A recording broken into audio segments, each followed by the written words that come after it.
Yo, yo, yo, yo, yo, yo, yo. You were first. GG. Well, one of y'all was first. You're going to have to fight it out Coliseum style. I wanted to grab my Biblio. Copy that. I'm doing... Yeah, what up, Script? How you doing?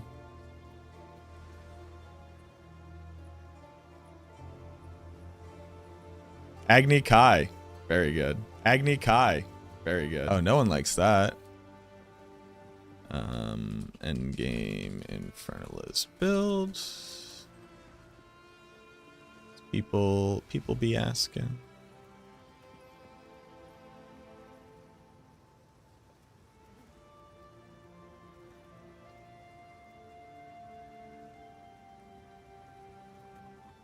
Well, Bonestorm, the difference between Bonestorm and the two games is very significant.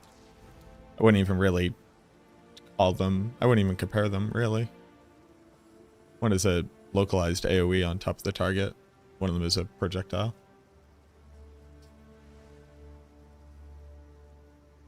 Okay. So, let's do some testing.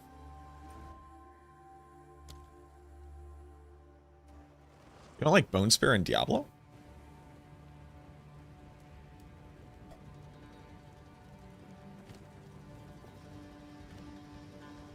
Interesting.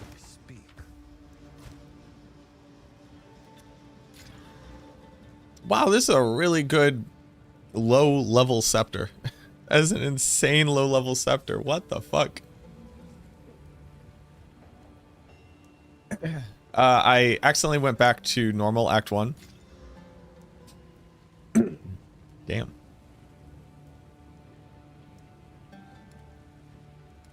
What else you got? Holy.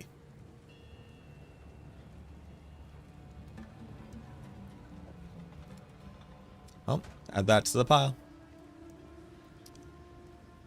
What a good low-level scepter that is. Also, what you got?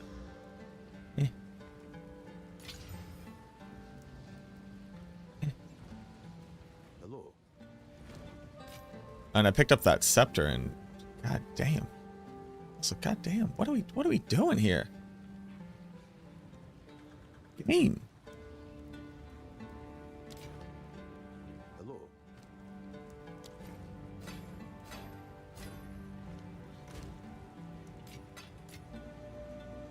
God damn game. Look at that armor. Girl, look at that armor. Let's do this.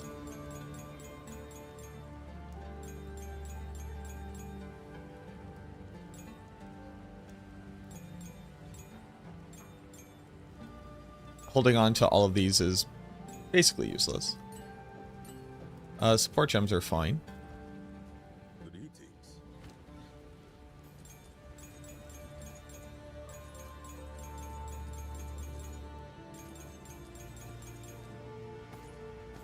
And what I would like to do is I would like to sit down and really think about the other minion types for a hot second and try them out.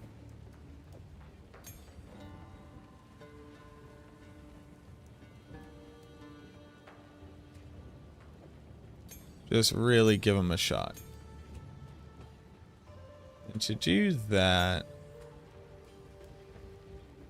I think we also need to like really sit down and move stuff around. Yo, thank you very much, that one guy. Appreciate it. How we doing, Saida? How you doing? Oh, there you go, Saida. That's a bit of it. I think I've been saying Saida this entire time like this. But, I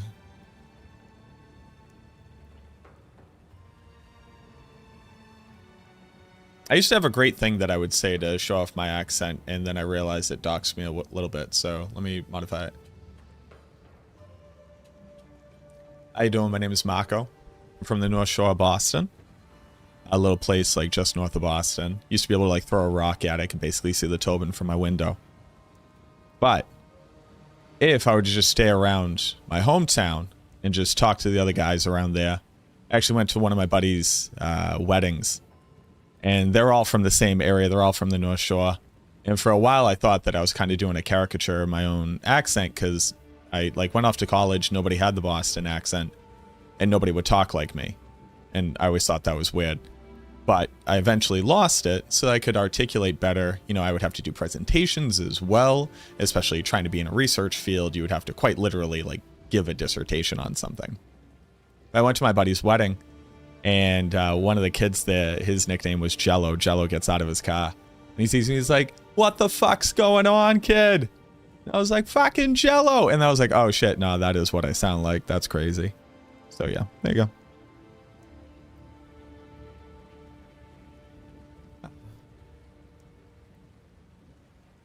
Yeah. So that's the Boston. Go to Kelly's Roast Beef in Saugus on Route 1. Hit up Braveheart. Not Braveheart. Breakheart. Bill Burr? I think Bill Burr's from around here. Where's Bill Burr from? Bill Burr. Wiki.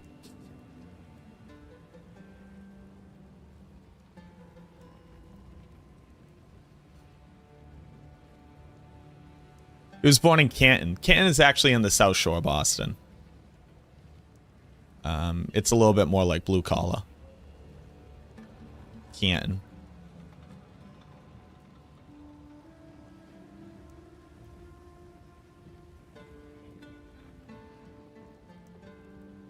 Canton's on the South Shore. My family used to live in Canton for a bit.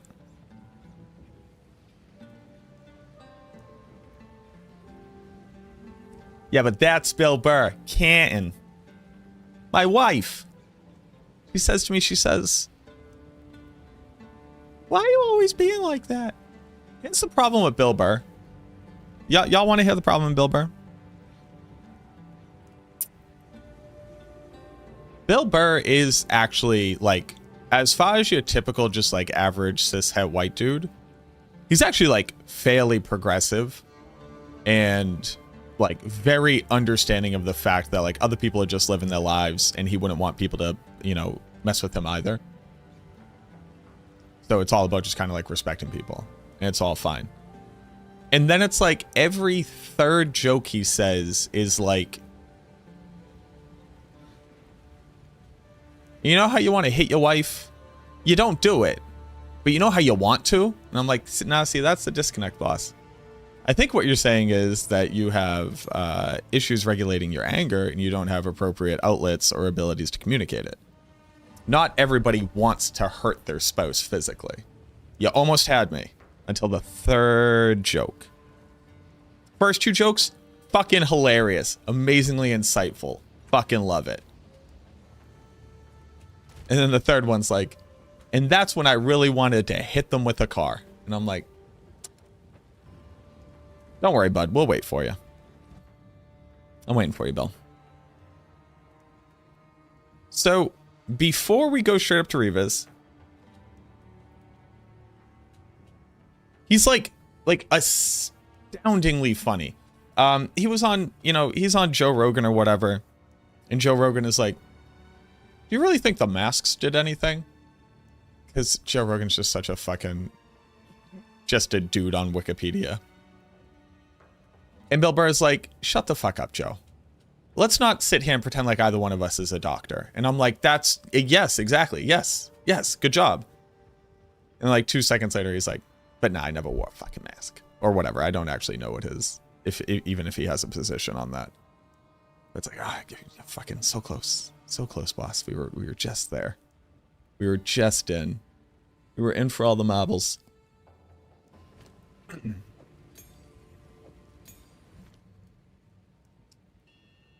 I already have this equipped. I already have a sniper. Okay. So if I already have a sniper, let's really sit down and look at what we can do with that.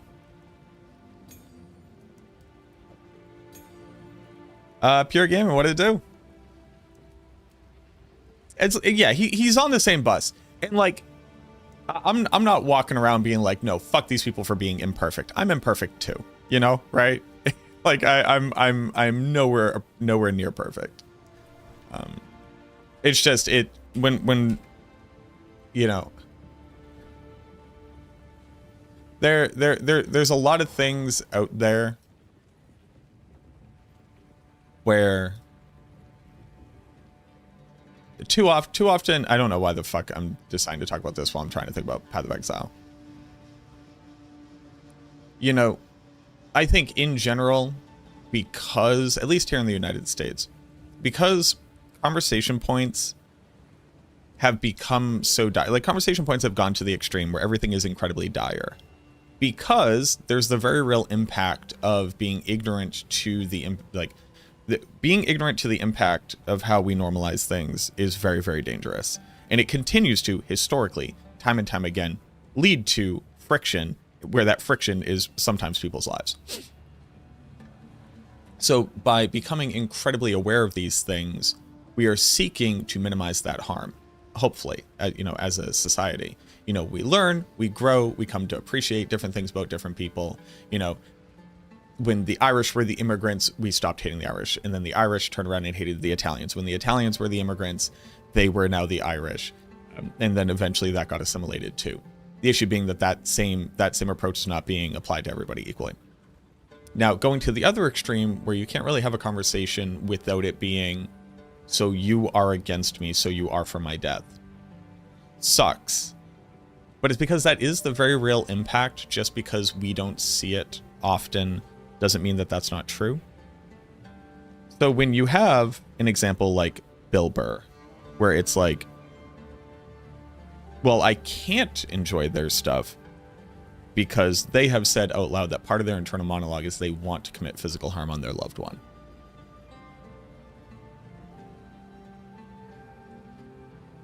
Can like simultaneously be true. And if the person never does this thing, they have never committed that harm. Holding somebody responsible for a harm that they have not committed is insane.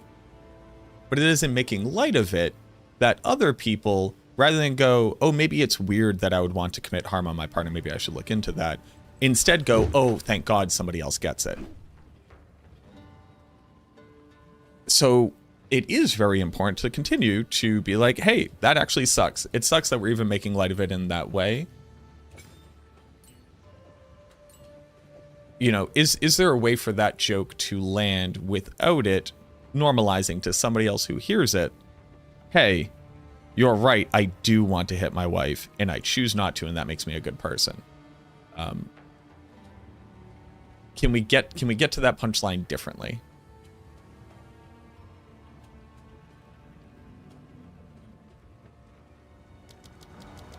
I don't really know what the end result of that statement is, but I don't know. It seemed important to say it. I think you can like simultaneously recognize that, you know, somebody is able to create things that you like, and you can also be like, oh, hey, that is still shitty, and like maybe that shouldn't be the norm.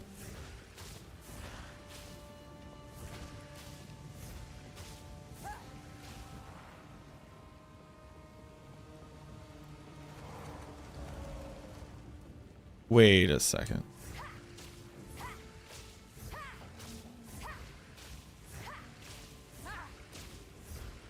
This costs mana?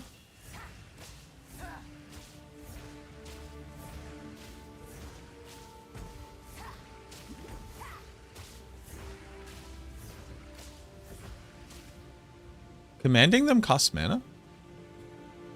Today I learned.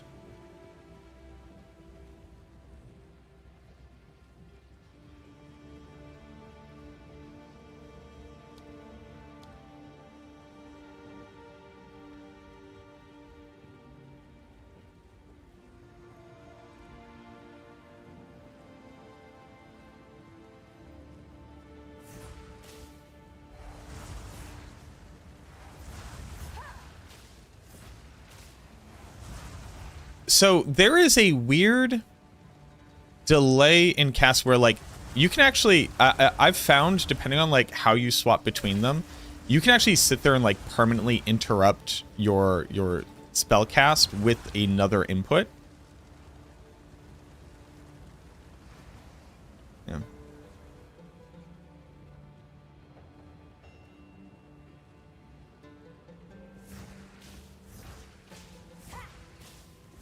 What's interesting to me here is the arrow begins to go off, but is my cast rate... So, okay.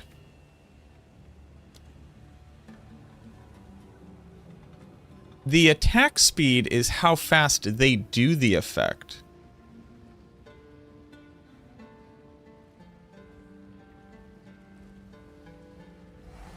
Animation can't say... No, no, no. So, sorry, Claudia. I am interrupting the animation of the skill while spamming the skill itself. I understand being able to interrupt a skill with a different skill input. Like, I go to cast Firewall, but I actually cast Spark. So I'm going to start casting Firewall. But then I spam Spark.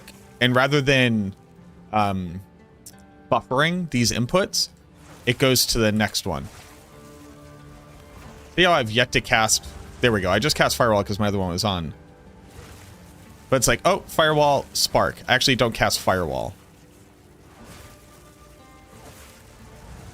But see, if I do it the opposite way, Spark and then Firewall goes off. Like, I don't know if you can hear this.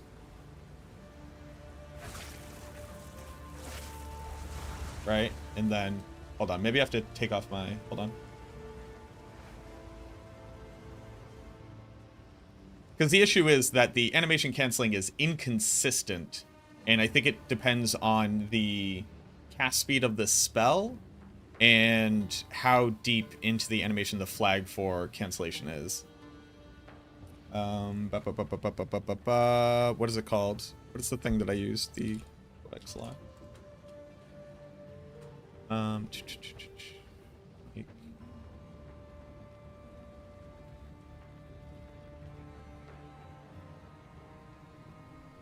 So, hold on. Right? So this is me casting. You can hear me. I'm just going to generally chatter. So that was doing an input with a very slight delay between Spark and Firewall goes off after Spark. Doing the same thing. I actually never cast Firewall the other way. And I found that in spamming Firewall, it's not consistent. But depending on what it is, spamming Firewall, I've actually, like, it has failed to cast entirely because it just keeps beginning the start of the animation.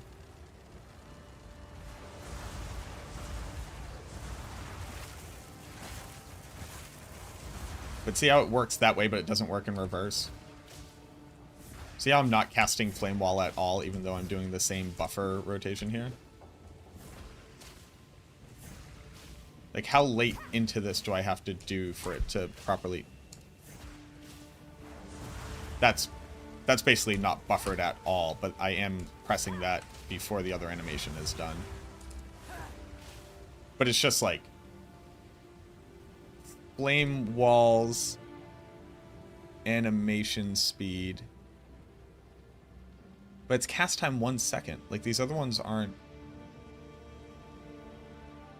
I guess that is 30% faster.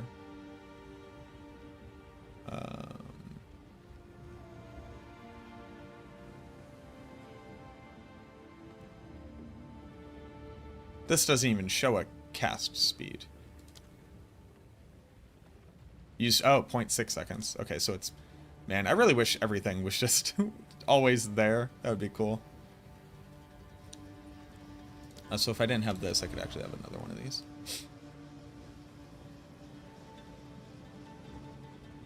But yeah. What up, Sean? Spreadsheets today? Any spreadsheets today? Spreadsheets today? It's a great question. Let me put my noise gate back on so that you don't hear my lips smacking.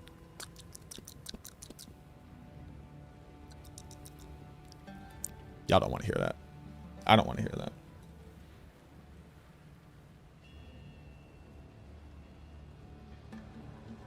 There we go.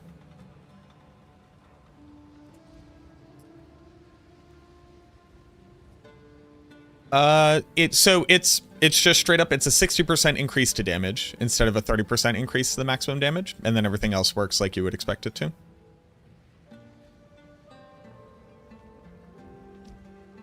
What up, Butcha? Okay, so now that here's my thing. Do I even want Raging Spirits on this setup?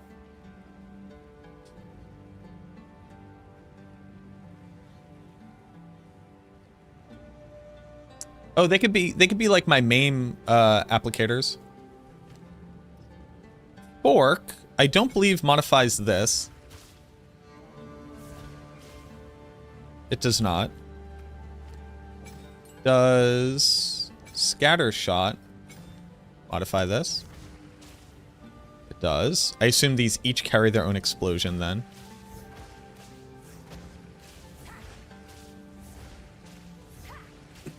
What's the other one that's like make more of it off to the sides of it?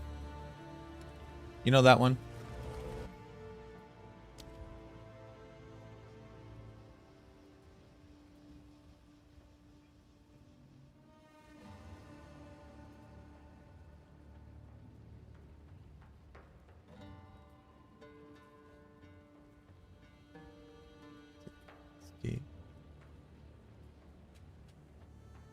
Oh, that's for spells. Okay.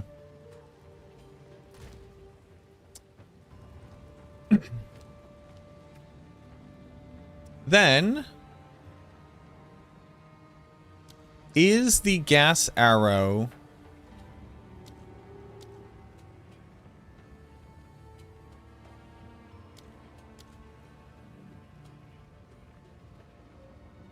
Heft should not modify this, but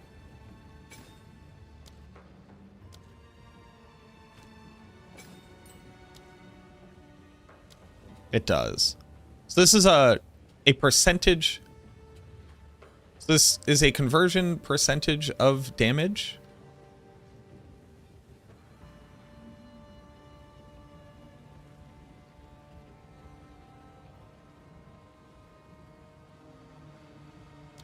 And then the explosion is a modifier of that. So the impact, physical damage is 1,000. This does...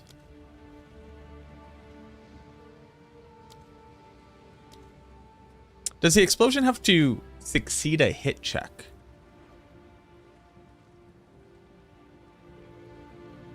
I have Scatter Shot on.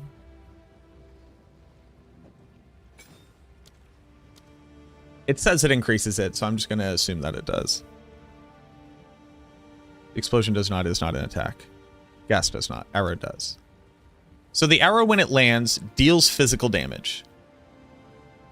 It releases a poison cloud. Poison is chaos damage over time ailment.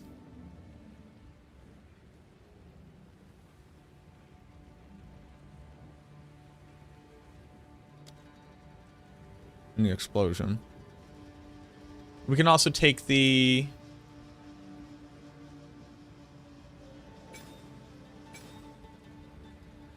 Immolate as a modifier.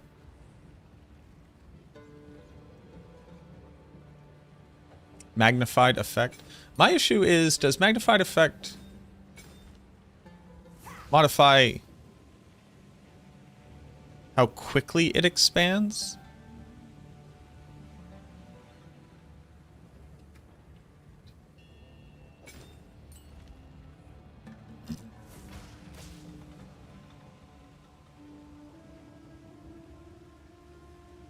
So hold on, let me normalize the radius.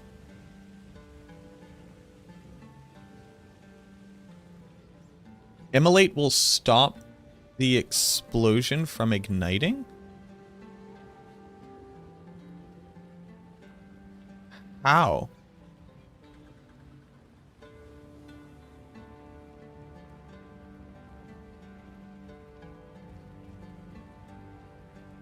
How would that ever be how that works?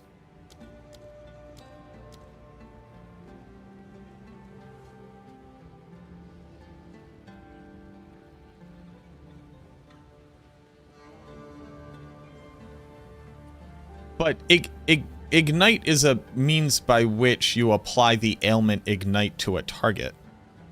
This is just if there's an ignited target in this thing, there is an explode. I find that very hard to believe. I will have to go test that. If that is how that works, that makes no sense.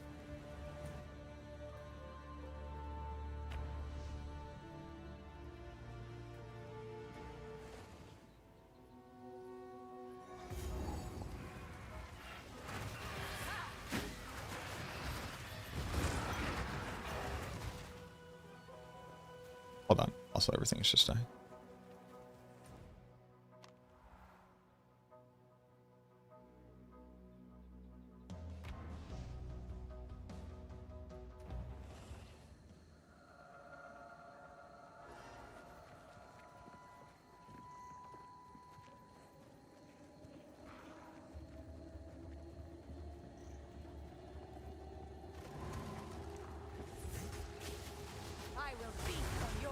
No, the explosion still ignites.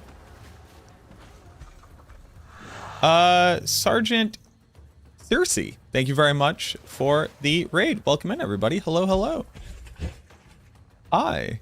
Thank you very much for the raid. Sorry, I don't know if we're friends or not. Mr. Lost Cause, thank you very much for the follow. Hello. I'm loving it.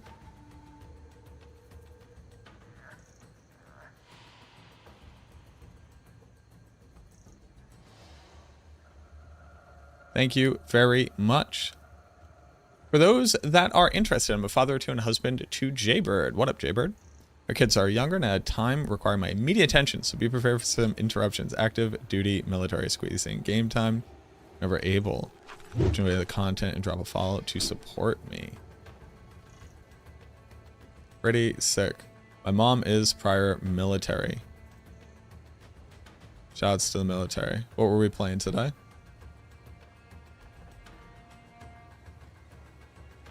Playing some Roblox? Hell yeah. What are we playing in Roblox? Escape from Tarkov. Gom would be a big fan. Hey, thank you very much. Welcome on in, everybody, from Sergeant Circe's stream. My name is MacroBioBoy. I predominantly play ARPGs. I work for the website Maxroll. Do a lot of work on the Necromancer class for Diablo 4. And we already have like an Arsonist build that we've been playing. So I am trying out. What is that guy doing? What are you doing? So we are just trying out the other minions just so I can get a better understanding of kind of what they're bringing to the table, what they're doing, what people are hoping to accomplish with them. And yeah, welcome on in.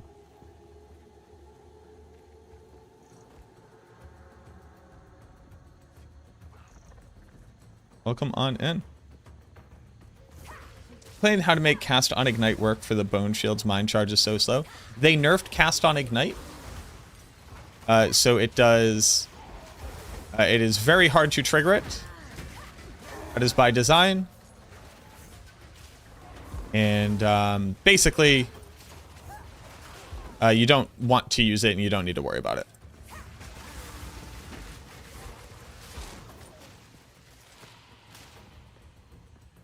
Or Diablo guy, but really enjoying my time with the game so far. It's a very good game. I've been enjoying it. It's been cool learning about stuff. Do we care about them applying ignite? Our Hellhound is already our ignite source.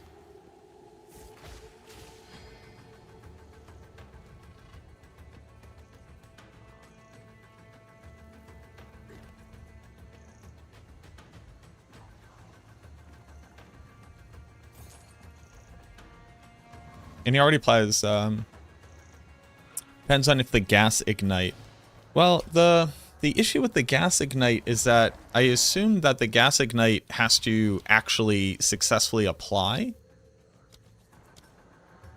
Like, undergo that hit check.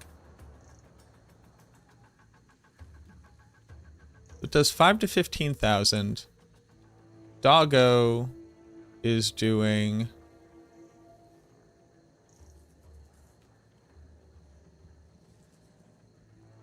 Doggo is doing 20% of its max life.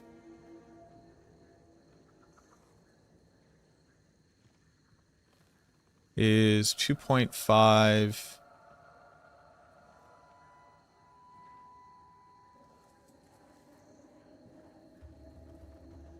I don't know how that works.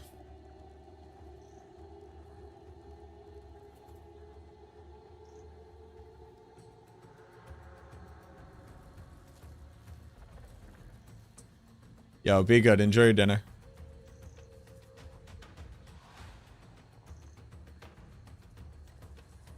Because the major thing that I've been relying on the Infernal Hound is that, as far as I can tell, it applies Ignite immediately. In the way that I believe I'm able to see that is that when he attacks, he you know, immediately, oh my god, if he could get through. They immediately have exposure on them. The only way they could immediately have exposure on them is that if he successfully applies Ignite immediately. So it doesn't even look like it rolls to check to do it. Whereas these ones would have to roll to apply... Well, they don't roll. They would have to meet the ailment threshold, whatever, to successfully apply it.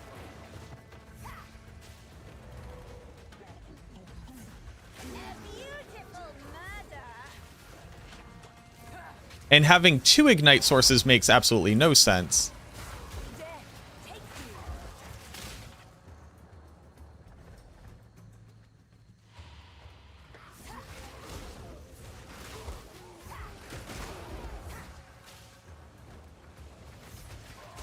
And then the Hellhound doesn't really add a utility to the build.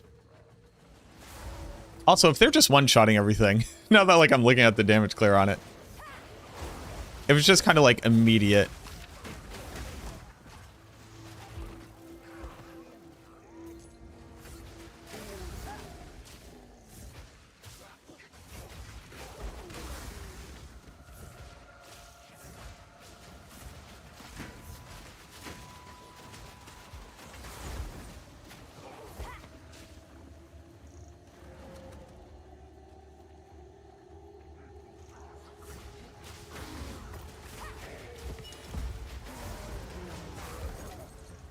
You know, like this.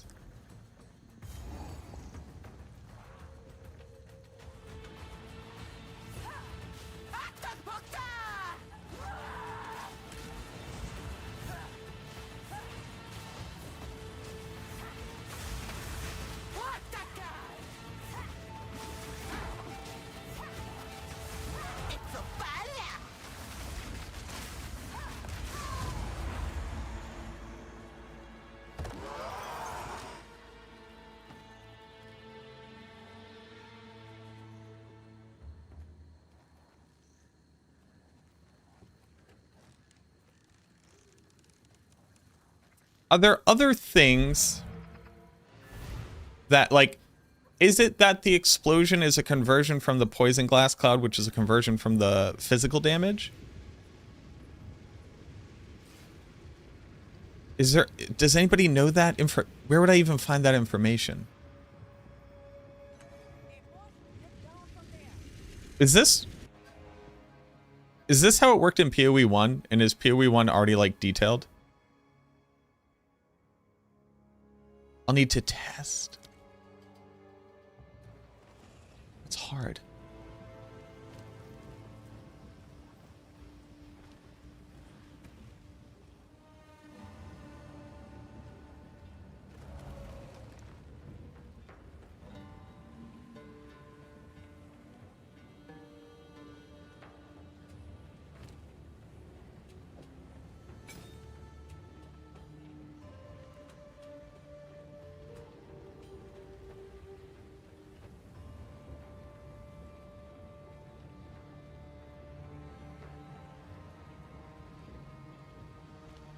What up, Slummy Jack?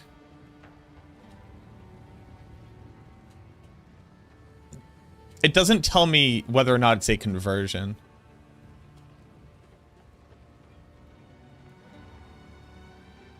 Okay. Okay. Is there a different or better source of this information?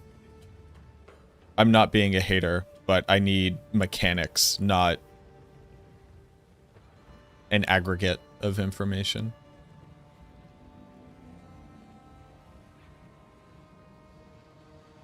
So sorry, not ignite. I mean specifically this skill.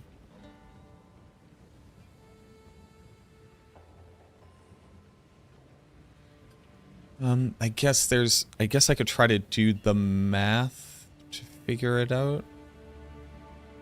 Maybe tooltip would tell me. Like maybe I can suss it out from the tooltip.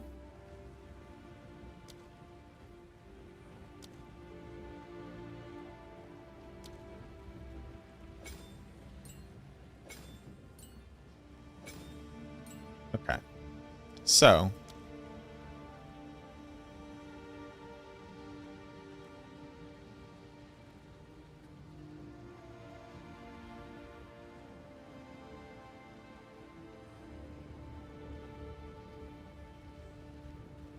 Is Skeleton Reaper the new meta? I'm not sure. I'm actually a little bit upset about the fact that, like, as far as I can tell, like that damage output was kind of nutty.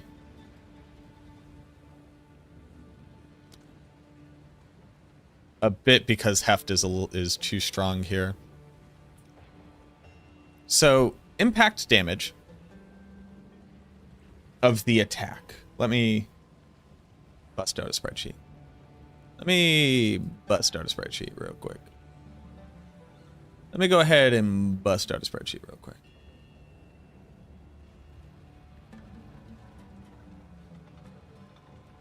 Let me go ahead and bust out a spreadsheet real quick. It's just so that I can, I'm not going to be sitting here crunching cool numbers and using cool things here, but base min, base max.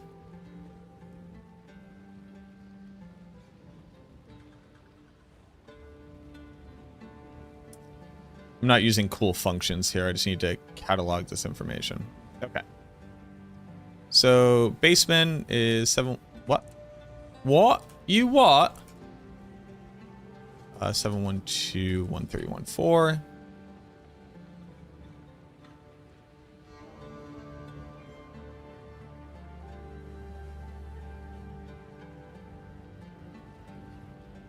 Base crit, just in case these numbers are different. Okay. The poison cloud. Poison.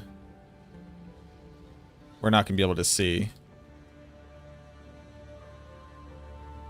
So poison is doing 3205.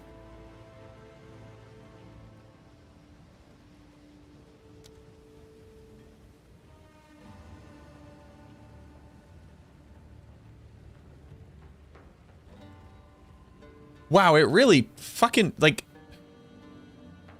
how is all this information here and then this is what you give me over here. But it's they only give me attack damage 70%. No, impact. Okay, impact is 70% of the base attack. So this is 70% of their this one.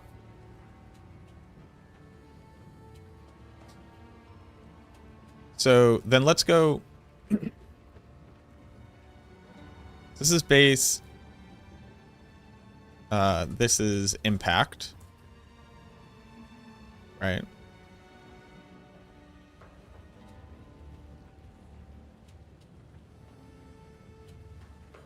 Base is this. Let's just see if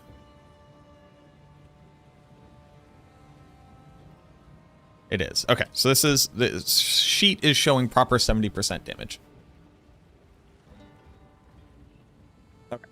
So, if that's true, which we currently take to be true, command, the impact has a 70%. The poison cloud is 220 of the base per second. The explosion is 630% of the base. And it converts 100% of it to fire. But it is not a conversion of the poison damage. It is a conversion of the base damage. The base physical damage over to fire.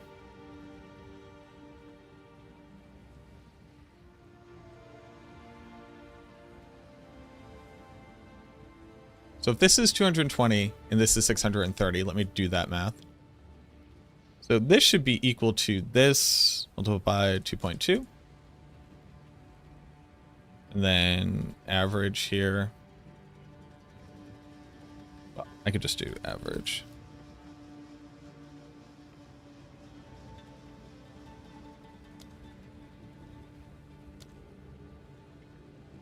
Close. Rounding. Rounding. Okay, so well, see, it's showing me floating decimals here.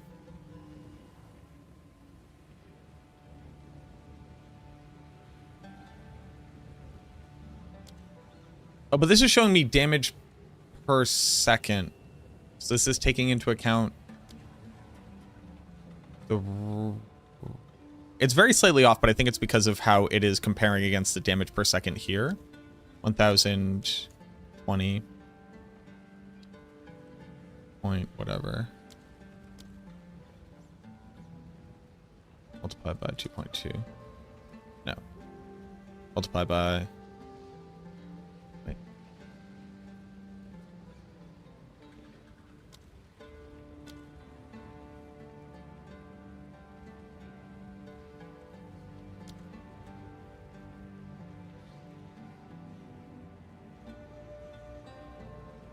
I don't know how it's getting to that number, but that's why I assume there's a discrepancy.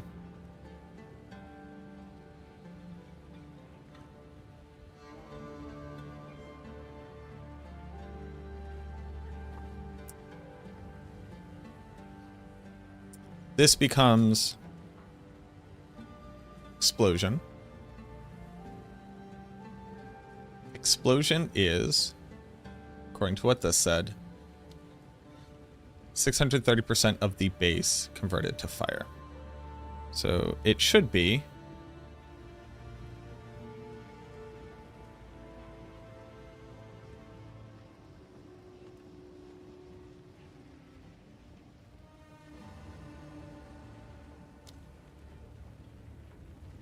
and yeah, that's spot on. Okay. Okay. So the explosion damage is derived from the base attack damage as a value. Then damage modifiers occur after that. So obviously that's why heft is so good. Okay.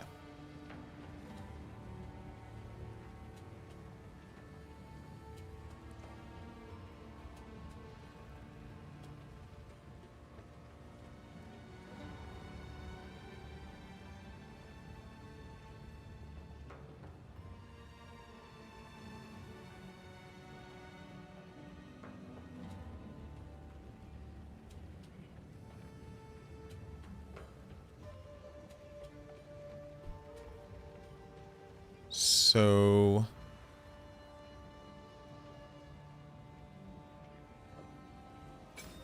that's why this is so cracked. That's good. And then rather than this modifier, we just run this modifier.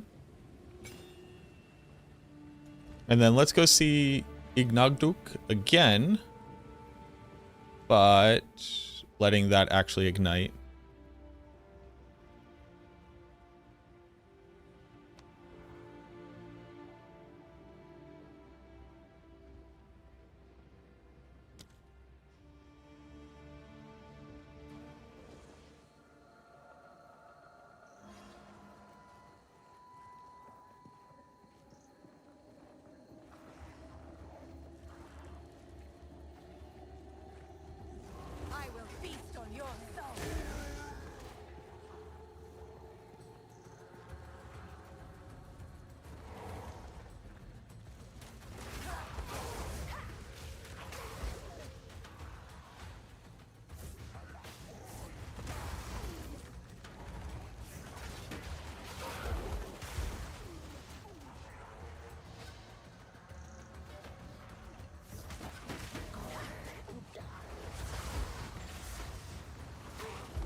The setup just, like, doesn't need Raging Spirits at all.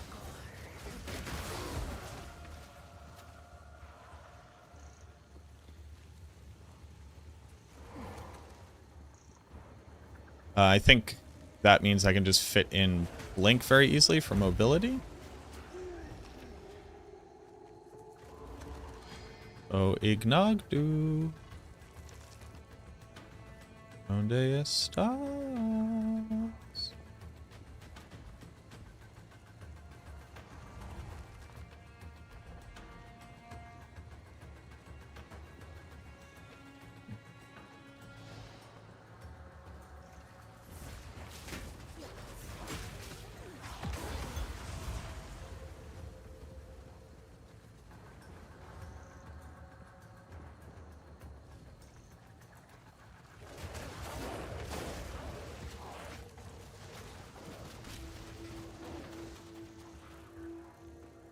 I picked a bad boss to compare against.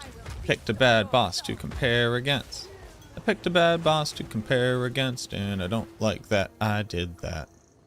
Picked a bad boss to compare against. A do do do do do do do do do. It would be faster to find a different one. In fact, that's what I'm gonna do. A boo boo doo boo boo doo boo. I also hate how the waypoint stops being here. So you like have to do multiple loading screens. And then do this.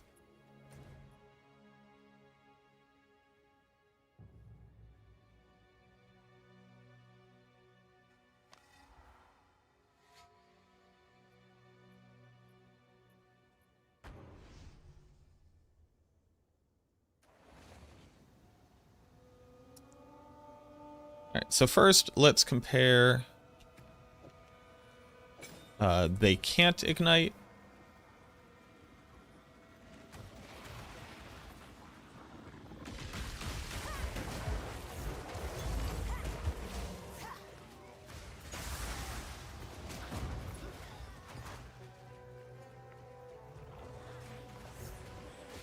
Pathetic creation.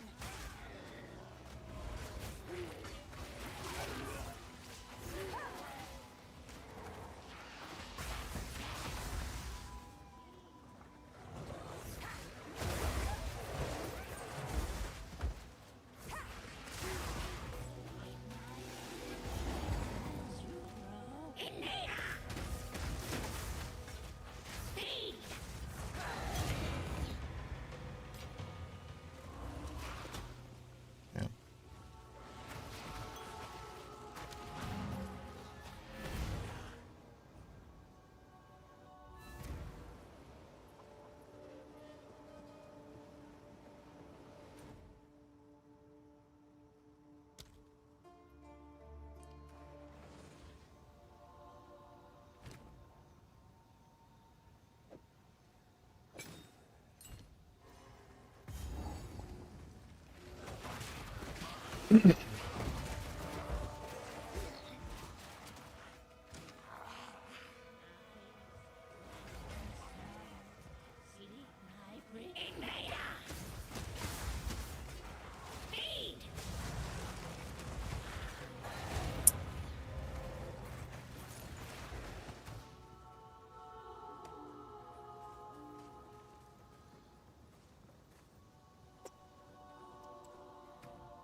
I'm gonna go with this setup.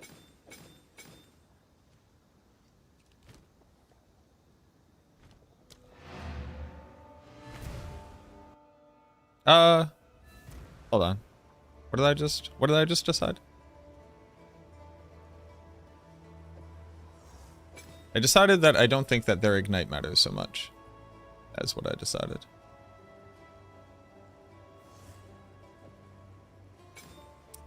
Now, we're not going to use Raging Spirit. Fire exposure. More max life. Bigger ignite range. More ignite inflicted, sure.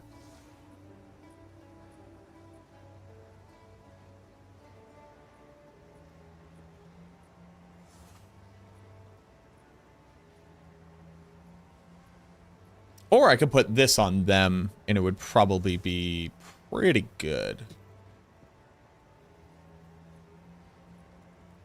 Especially if it was like a boss that survived long enough. I'm over it. Okay. Still like Remnant, still like Pain Offering. I don't need Spark anymore. Just kind of straight up. What am I going to cast Spark for? Right.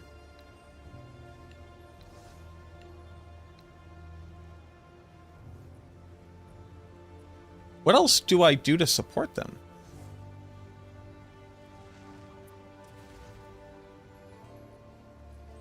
These boys are here to get offeringed.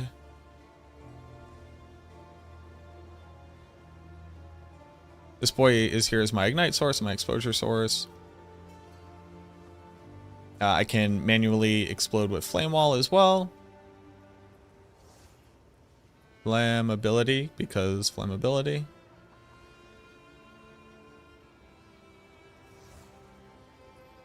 I have this spirit. Well, I could actually just run another sniper.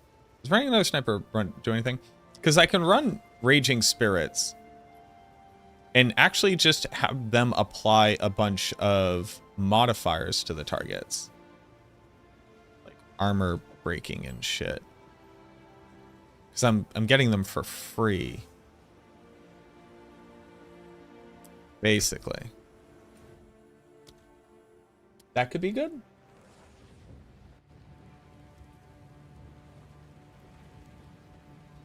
Oh, also just very quickly, I need to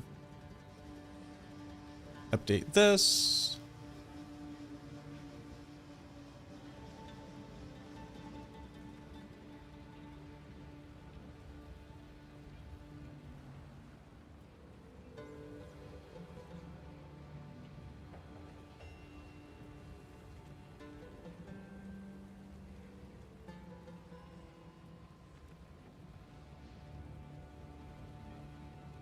And arsonists, we're now running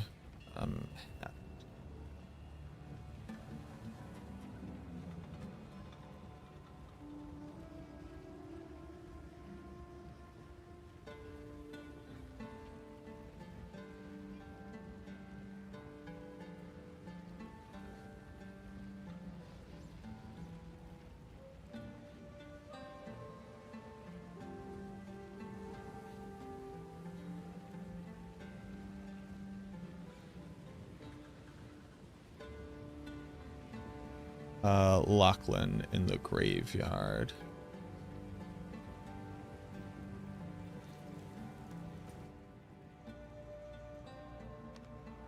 Act 1.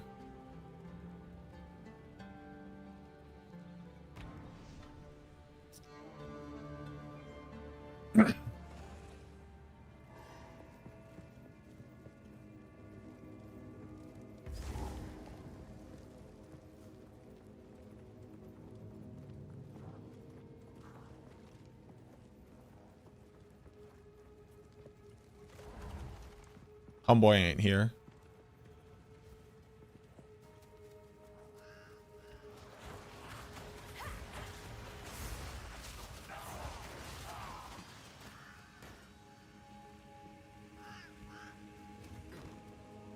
Does envenom or lacerate not work as modifiers? We'll see. I don't know why he's not there. What up, Grim?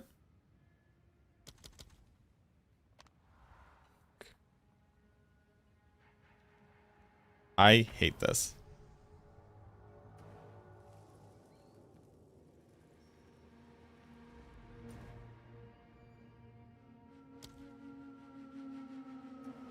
No, it's all good, Bearline. Envenom or lacerate?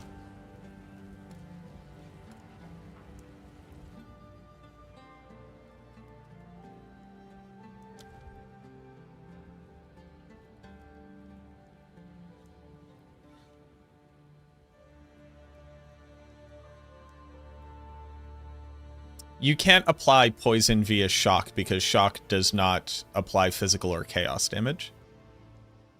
And this does not convert any of your damage. It has to be a skill which can apply physical or chaos damage.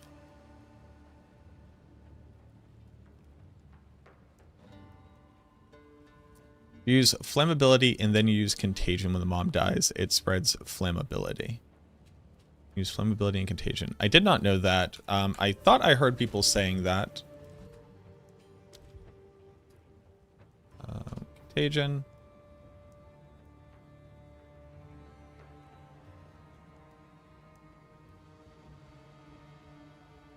Do you have the modifier on flammability, which is it does chaos damage based on intelligence?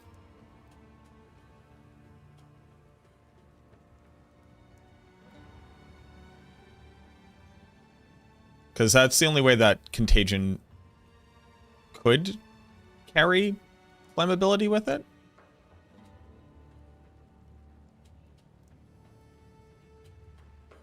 Are you currently using that combination?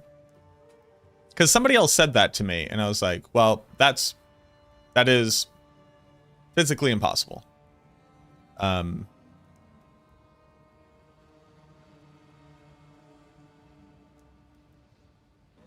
So if it is happening, I assume it is due to having the support gem, which adds the damage over time, like whatever it is.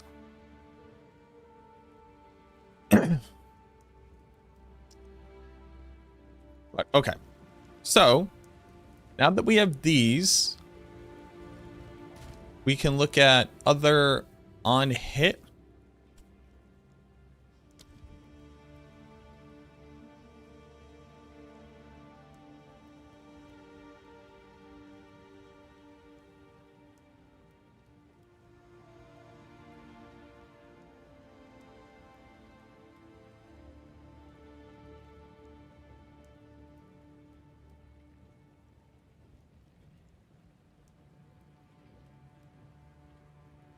Is there a way to over-level the areas you are in the game? Yep. Areas have static levels to them. So you can just keep farming in that area and then become stronger than it. I believe that is true.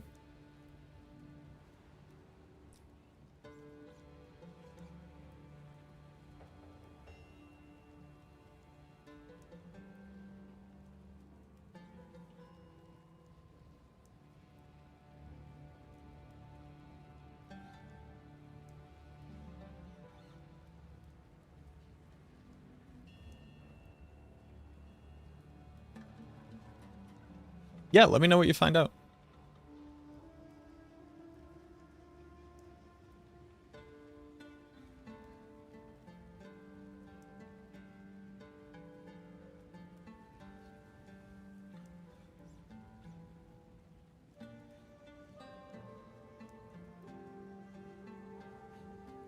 So I can have them blind.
Is the way to get that much spirit? Yes.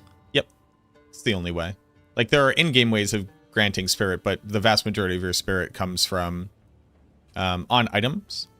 And then if you are an infernalist in the ascendancy through Bidet's will.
Okay.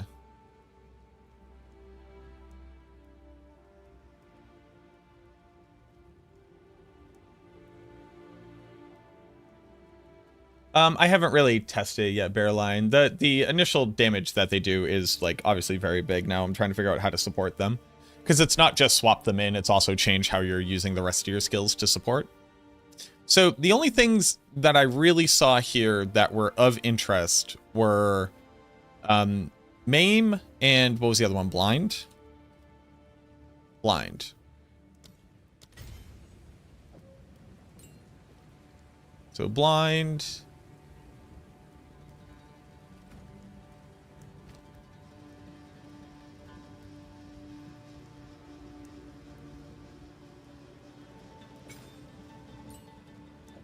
Blind. So now they're like CC tools.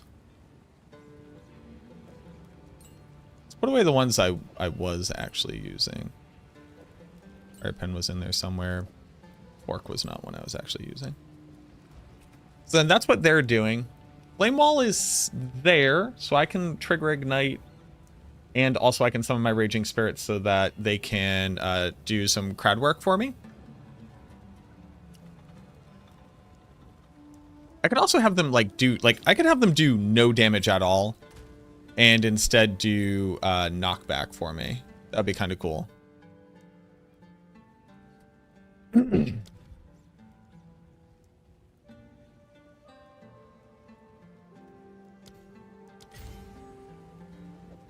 Now these guys are like little thugs. Flammability is still flammability. I just don't need Spark at all. Pain Offering is still Pain Offering. I don't need Cleric. And if I run one less of these, how much is Blink? Donde está Blink? Blink? 60. I would have to drop 2. Which is like kind of okay. Oh, but I have to... No, I have Raging Spirits active.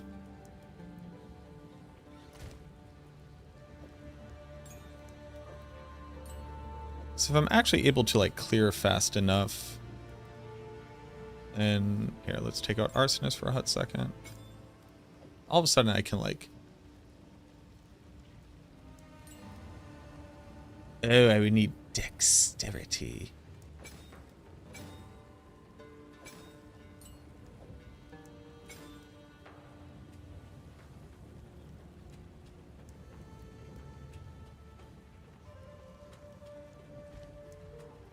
Speak.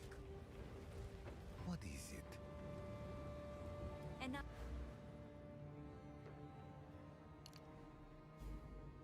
Now their strategy.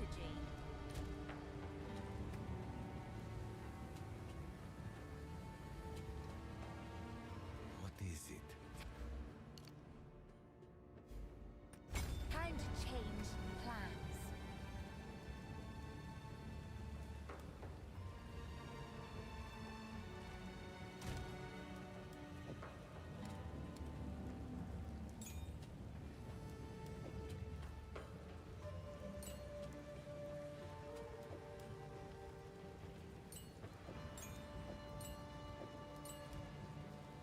So that's that. They do not blink with you now.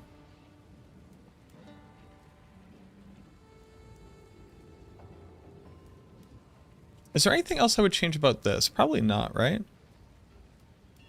Make them do a megaton of damage. Heft is too strong. Scatter Shot is strong.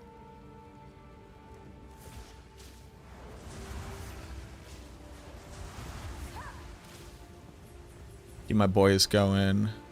The other boys are just there for Pain Offering. I could basically... So we turn on Blink. We sell all this crap. Yes.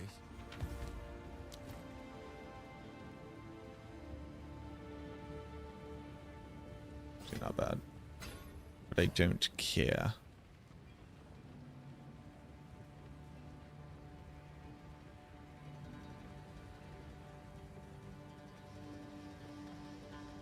also seems kind of good. Yes. I don't care.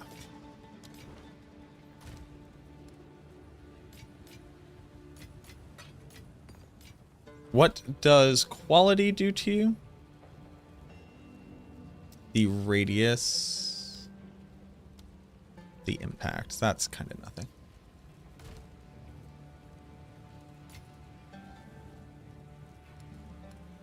Okay.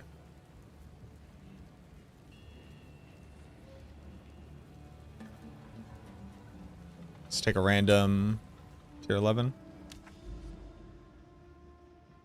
What up, Jandari? How you doing?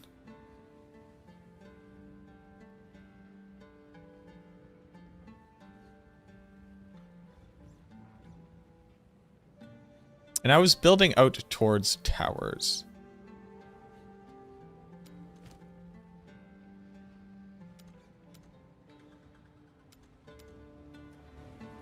What?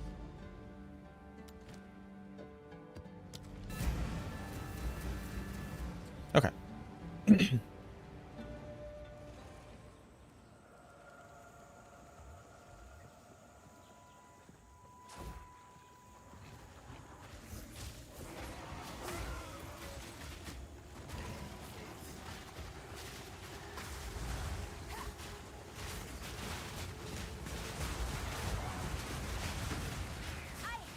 destroy beauty.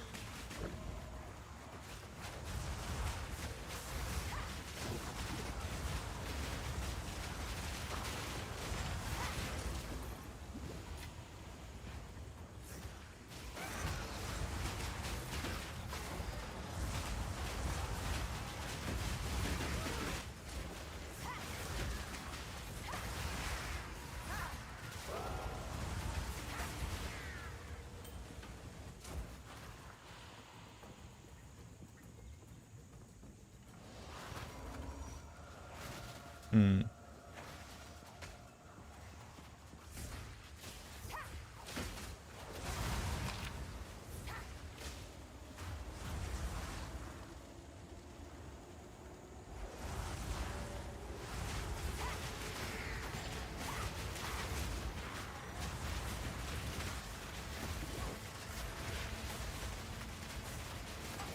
Death is my power to wield.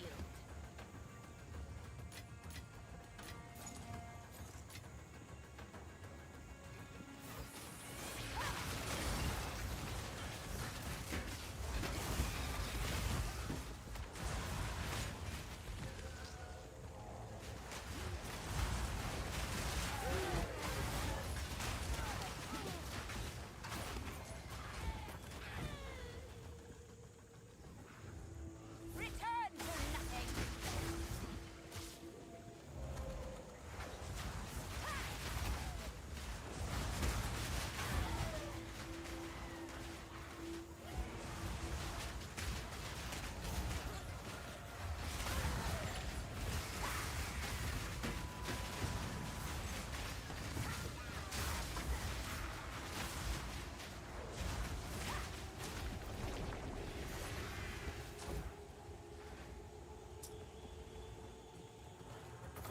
The area effect of the explosion is very slightly smaller than you would want it to be.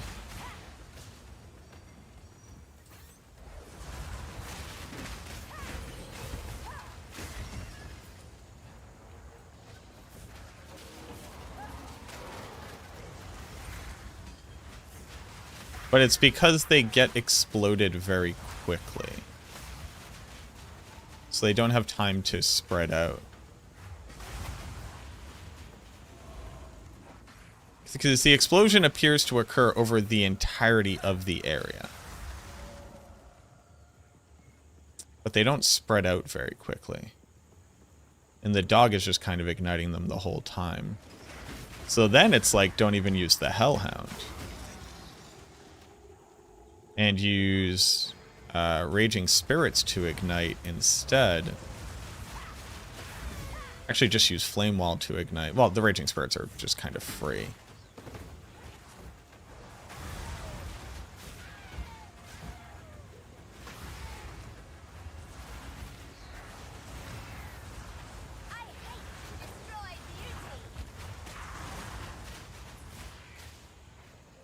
Hmm.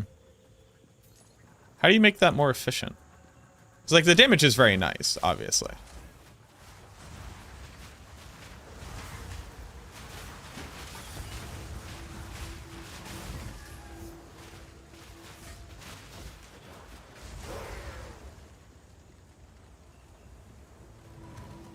Hey, thank you very much.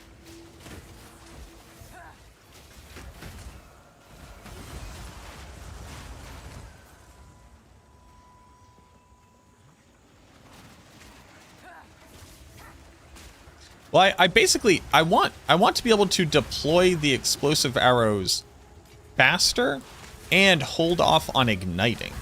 I actually don't want more sources of ignition. I just want the poison to explode, or the poison to expand faster, I guess is what I really need. Oh, my hands are not used to the buttons that I click for this.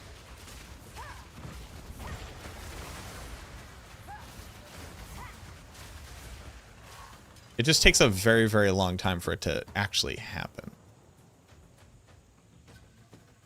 Ooh, that was a big one.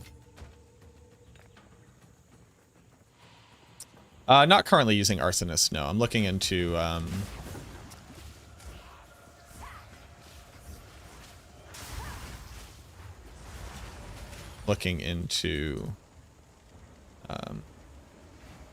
archers.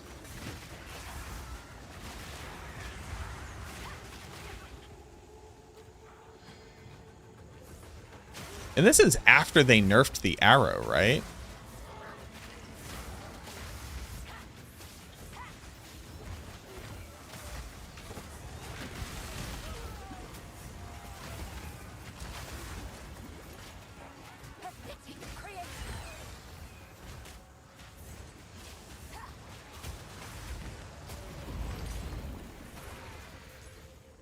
That's kind of nutty.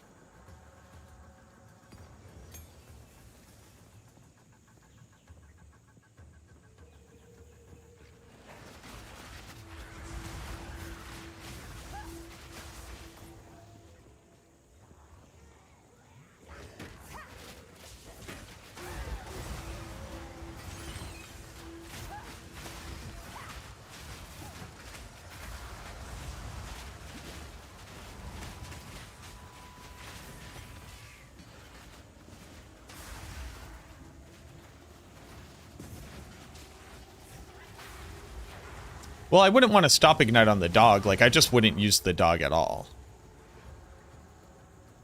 I guess he's technically free, so he's, like, there.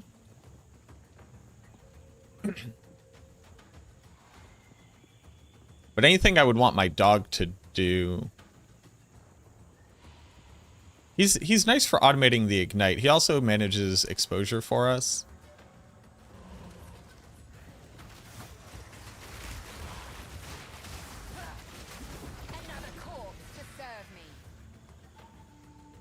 Like, this is absolutely higher DPS than our Arsonists.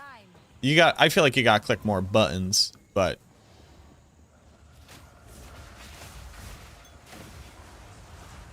This is also because of a bug. It would still be very strong, but the top end potential of this build is, like, significantly higher than it should be.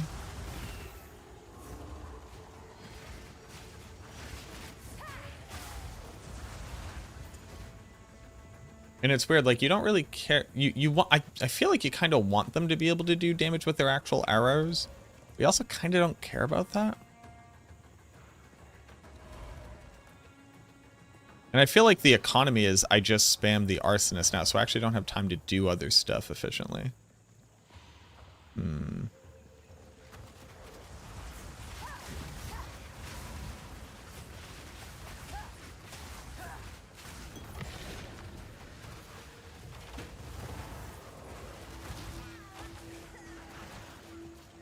If I had...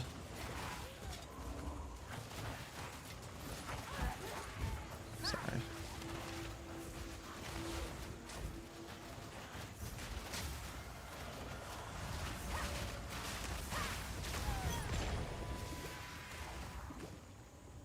If I had...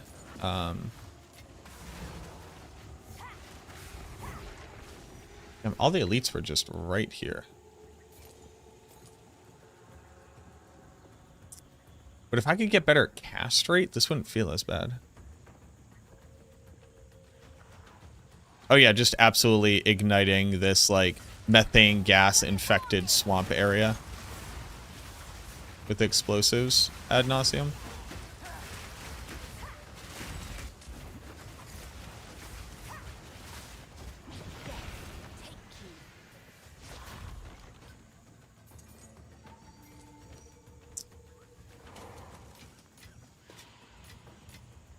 A gift from fate.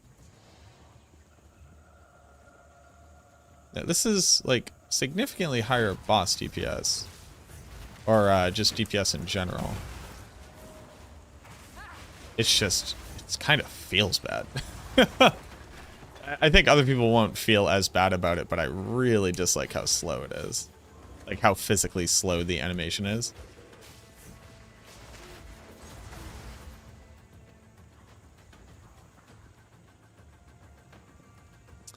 Yes, the explosion is derived from your minions' damage multipliers.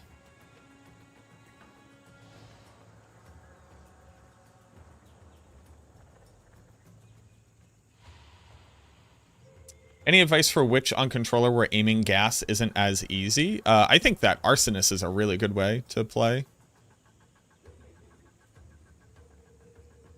You don't really aim, you just kind of drop Firewall and then spam Spark. Is there any viability in running Demon on a minion build? The +6 to all skills is +6 to spell skills. They wouldn't apply to your minions.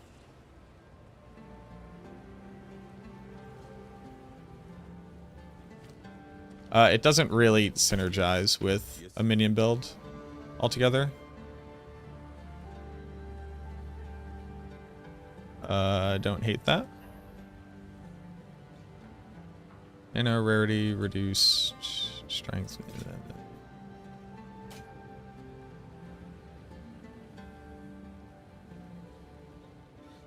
That's a good shield. Just finding a lot of good shields.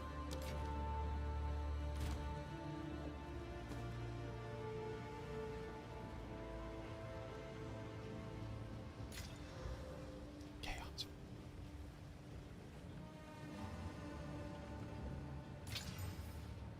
Maximum life.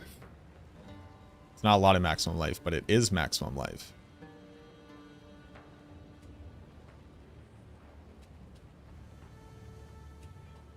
Now I just need to hit Spirit.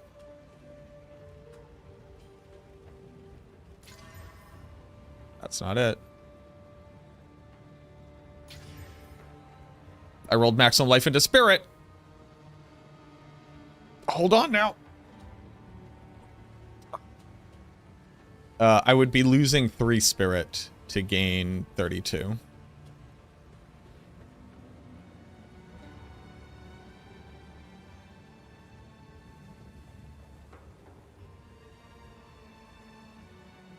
Currently 1 dead stat.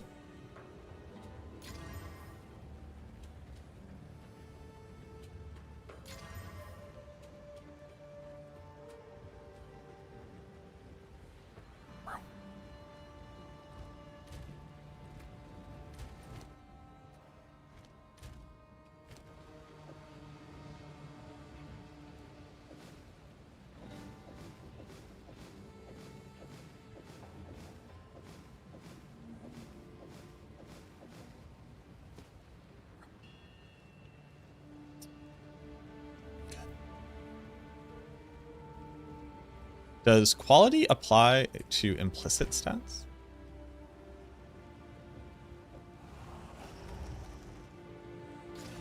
It does not. Rip.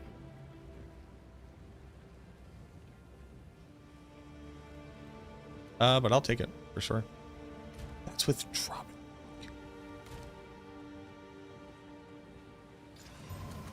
What do I even put on here? Mana. Recovery from flasks. Maximum life. That's another 2 spirit. Increased armor.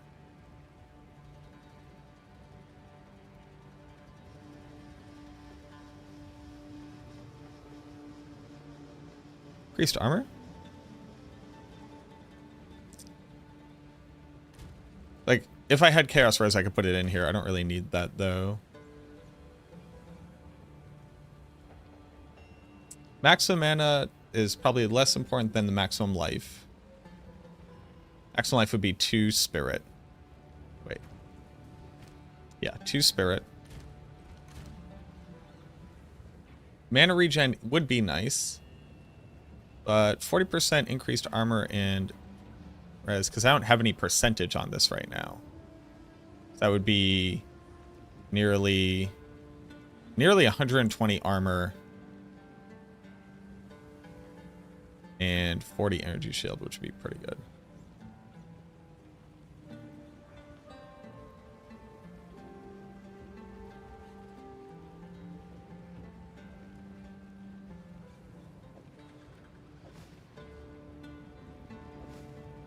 Yeah, that's kind of nutty. Okay.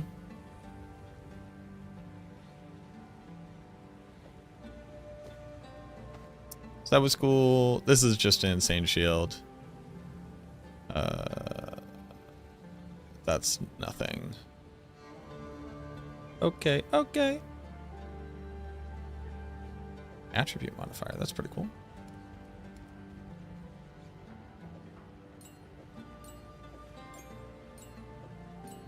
That shield in here. Chaos Res with strength on it. Kinda nutty.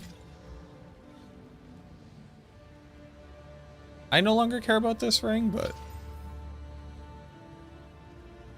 somebody probably does. Okay, okay. Got 3 exalted from that map. Jesus.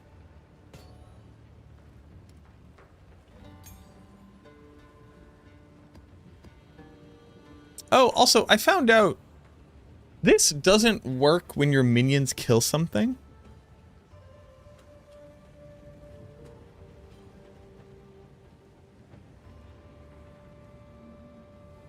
I'm gonna blast with this build, but you feel squishy. Haven't gotten the best gear to add shield. Oh, where in the game are you? Because I was in like tier 10 maps on negative light res and like 40 res for fire and cold. Was there anything that lets minions inherit your stats other than the passive? I do not believe so.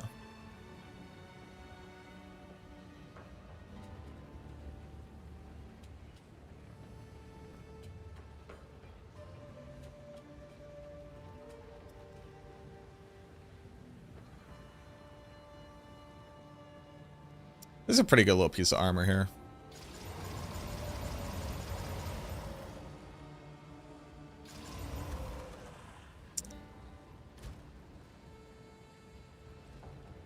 A good little piece of armor right there.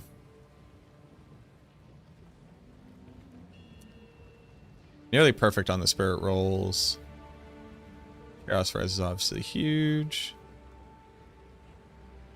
Like, obviously I wish, you know, bleed duration and physical thorns damage wasn't what it was, but I'm not about to go brick this thing. Do I care about this? Not really. Do I? Not really. Yes.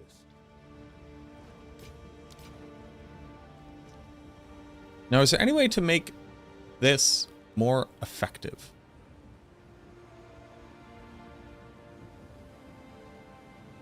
More area of effect,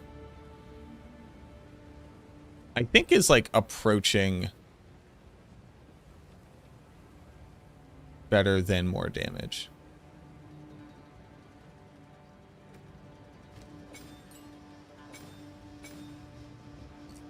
Excuse me.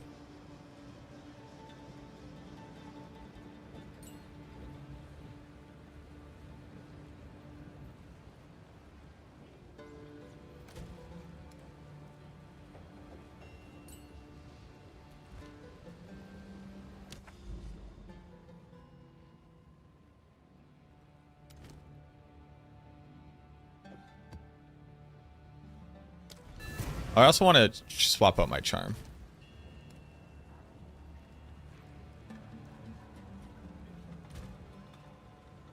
I guess we'll rock a chaos charm. Apparently that just doesn't work. I have a lot of stuff already. Yeah, I'm a hoarder. Weary of places like this.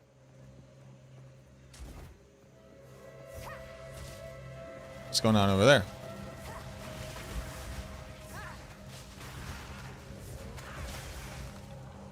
Yeah, it feels so localized.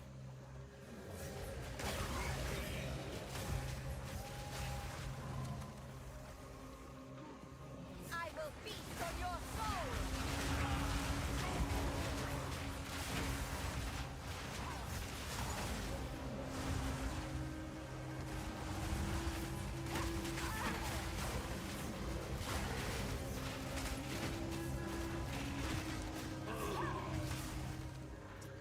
soul. The other thing I kind of don't like about it, they sometimes just don't shoot. Just straight up.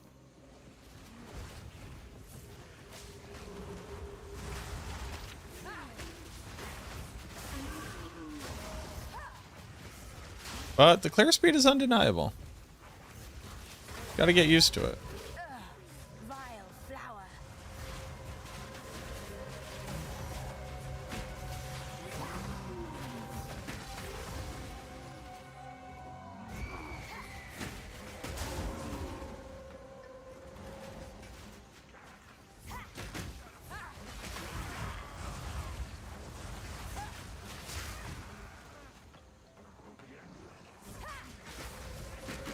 Does it actually explode larger? Now that I'm looking at it.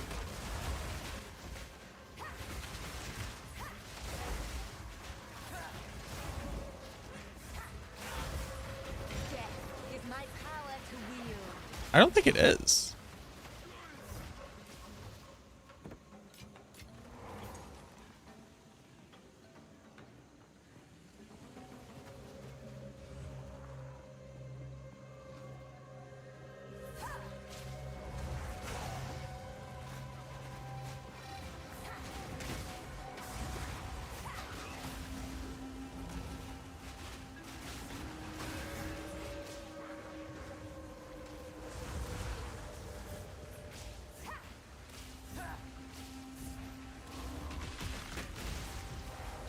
I will feast on your soul. Oh, multiple. Hold on. It explodes once. It explodes in the area of it, but I don't think it explodes. I think it is a single poison cloud that explodes one time. Because, like, that dude should have been immediately lit up if he actually took damage from each one of those.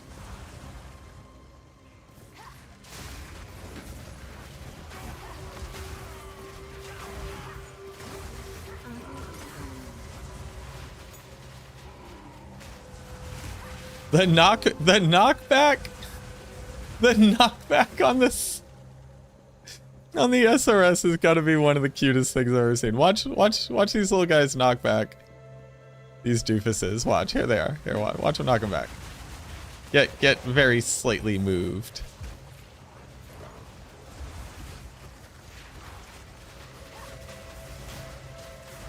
None can oppose me. Oh, interesting. They are like two. Hold on.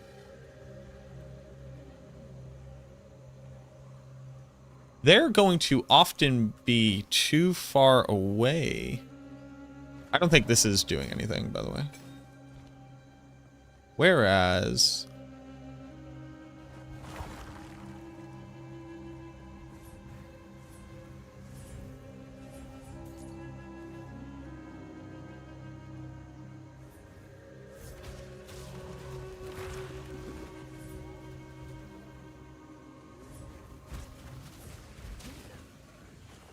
Ah, interesante.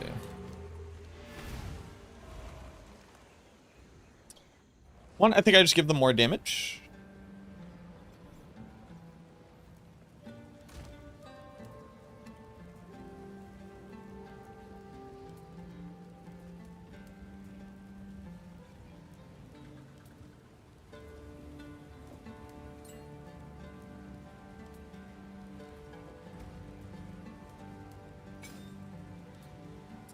And there's also one where I can make my Raging Spirits... Well, I actually don't care about them shredding armor, though.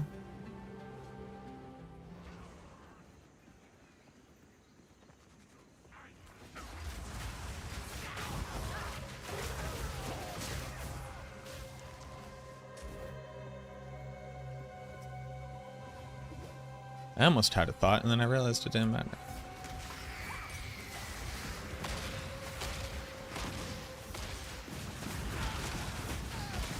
Oh, there's a Batman there. Ugh. Bush.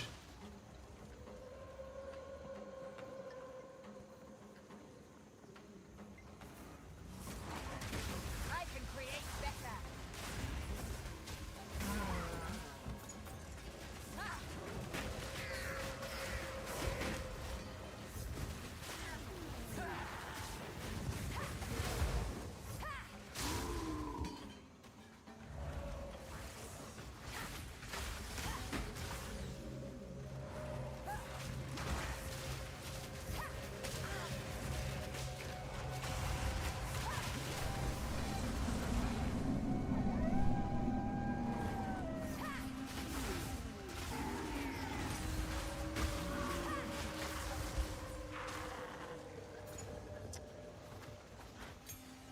Drone, thank you very much for the follow. Appreciate that. Hey, leave me alone.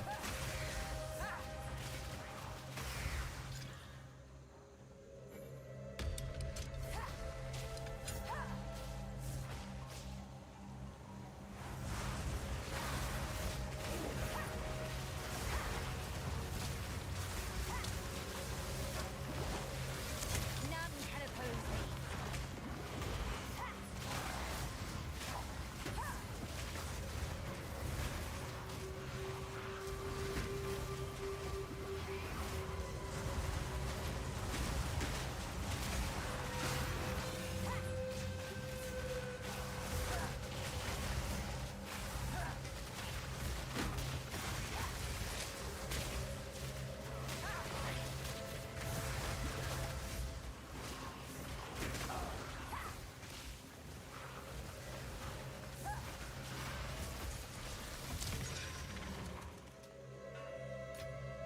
A gift from fate. That got spooky for a second. I don't like that.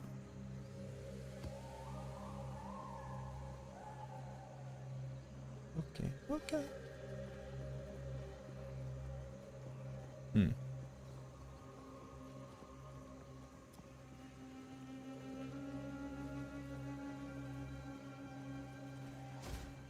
I also forgot that, like, I have Blink and I just haven't been using it.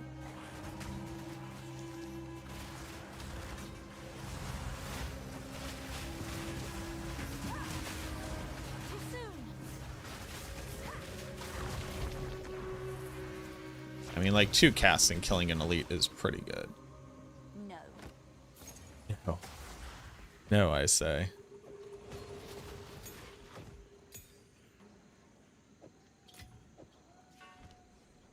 Hup.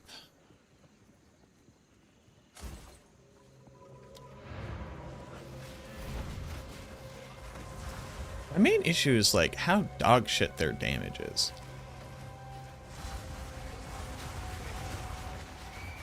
With Flame Wall up? With Flame Wall up, it's pretty similar. It's actually pretty fine, now that I think about it.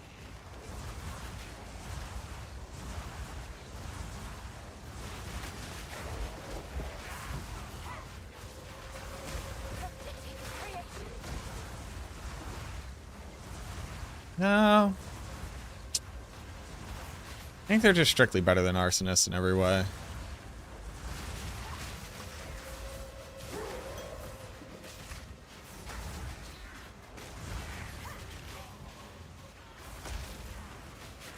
Well, so here's one part to it. These are ultimately cooldown and cast speed limited.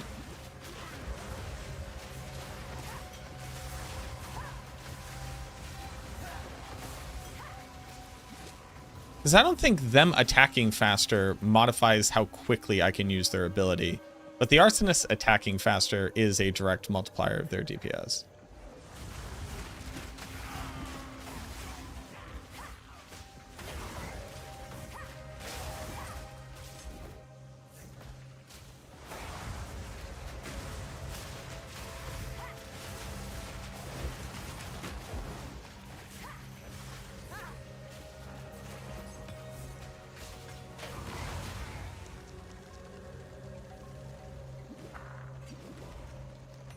And they're pretty good, though.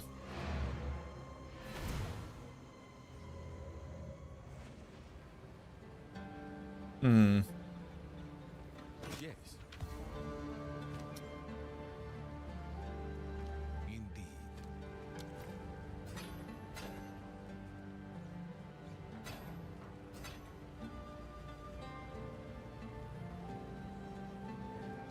They're good shield. Stop dropping good shields. I don't want to hold on to any more good shields.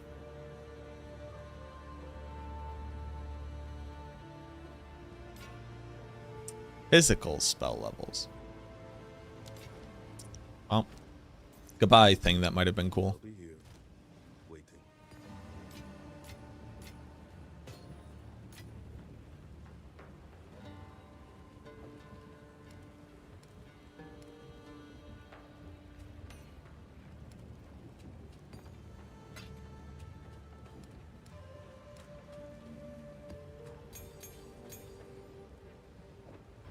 What can Hello?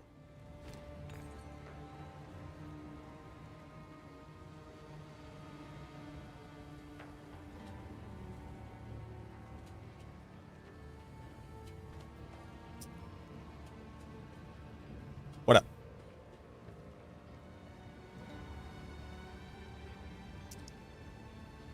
Hmm.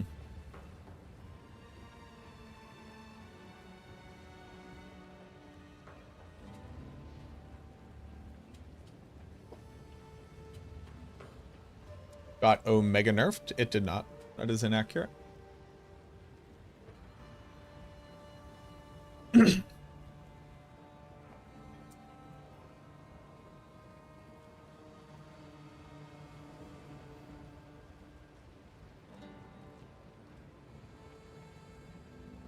Yeah, you lose 2 arsonists. I went from 11 to 9.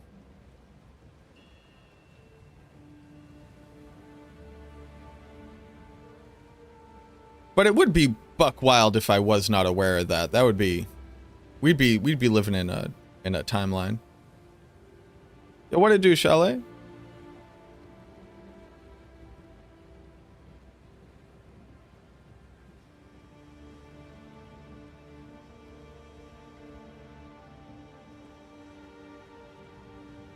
What up, Blood? But no, that wasn't. It's not Omega Nerf destroyed. And it's also, it's not a, you can't do it as an increase to the spirit cost is directly related to how many fewer you can have. That's not how the numbers play out. Want to start the PoE journey? Very good. We're playing around with a different setup now. We're using archers, which is pretty cool.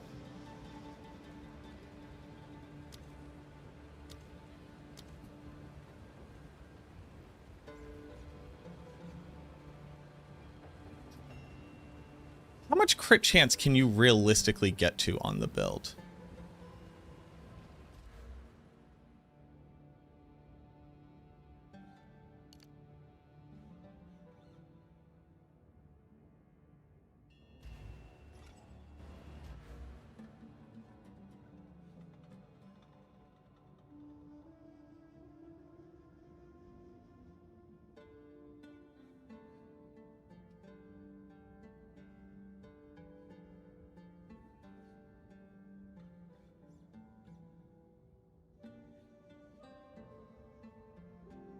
In other big news, guy plays video game.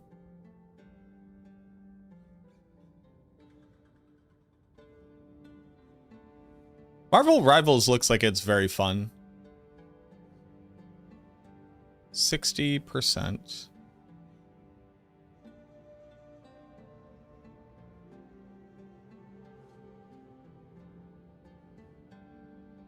%60 here.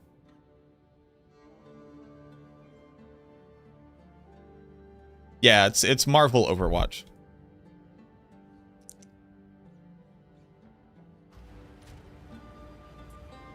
I'm level 82.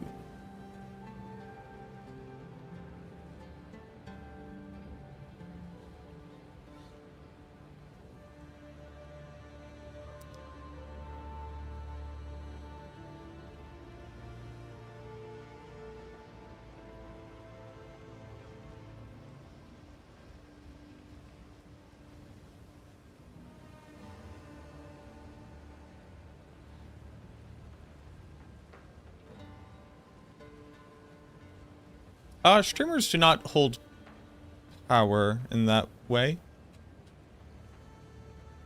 But I think finding out about a video game, getting to watch it for free, and then deciding whether or not you want to play it, that's just like how things work. You like see a thing that's interesting and then you try it. That's not like unique to streamers.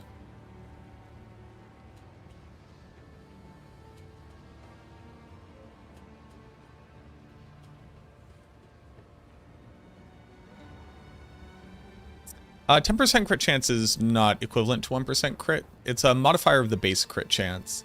And their base crit chance is 5%. So you would need 20% to increase their crit chance by 1%. Every 20% critical strike chance you can grant them is 1% for them.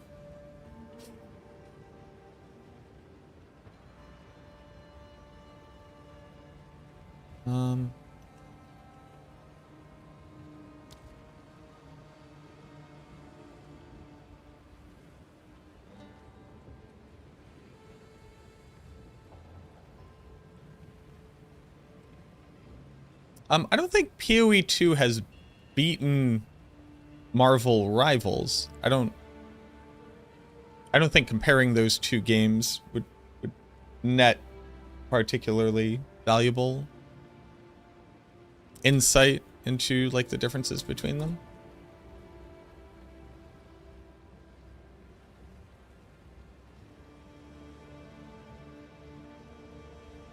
Is that Wrath? What is a Wrath?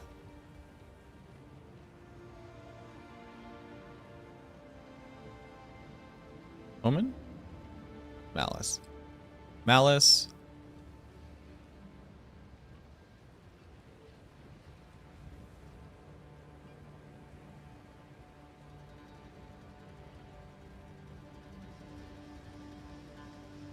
So Malice grants 10% base critical hit chance, is my understanding.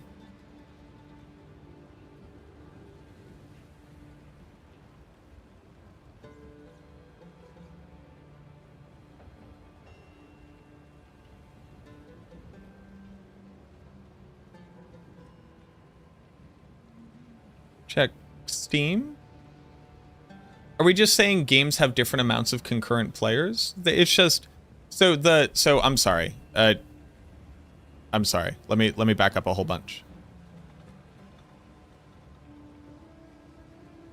A game having a different amount of concurrent players is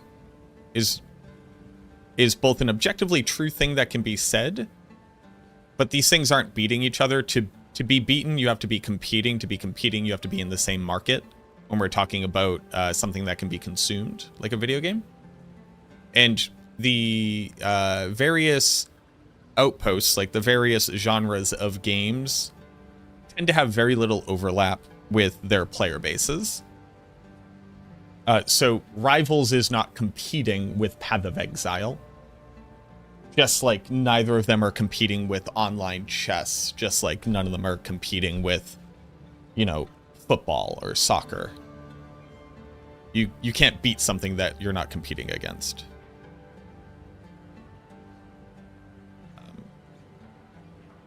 So it's not particularly insightful to compare things which don't have like a Venn diagram overlap to compare them against.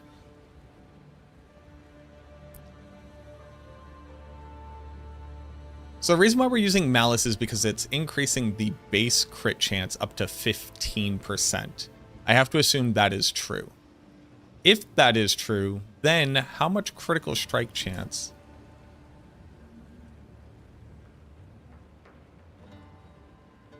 So we can get up to 38 here.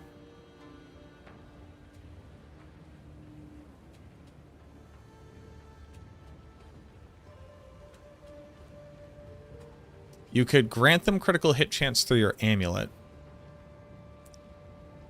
But this is basically 40, 100.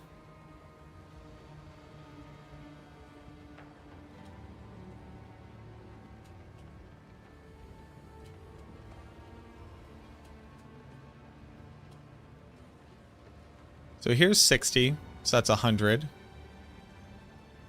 140.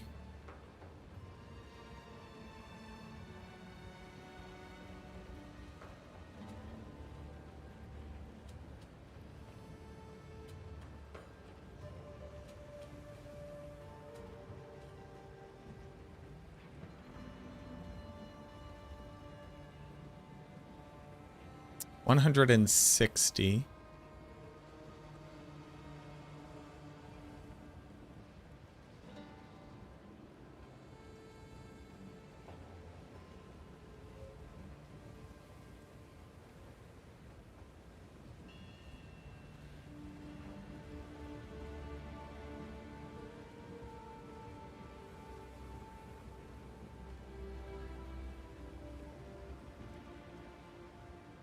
So it's 160. So a 2.6.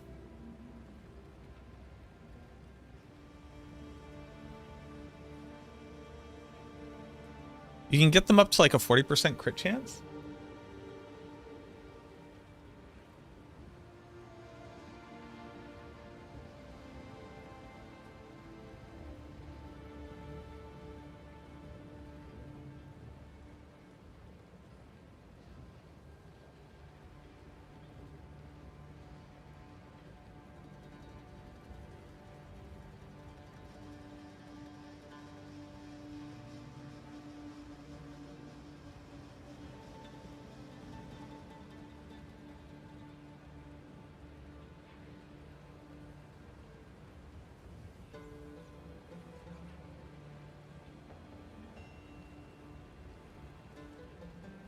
Getting up to here is fairly expensive.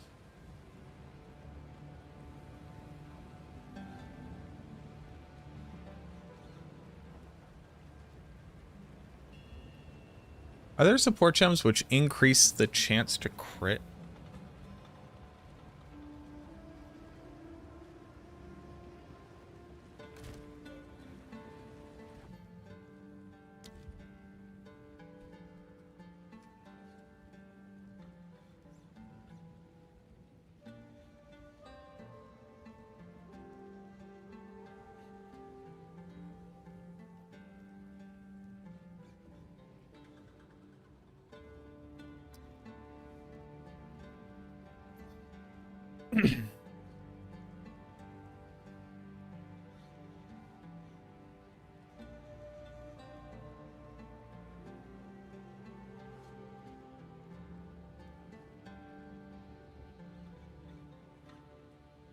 Kinda.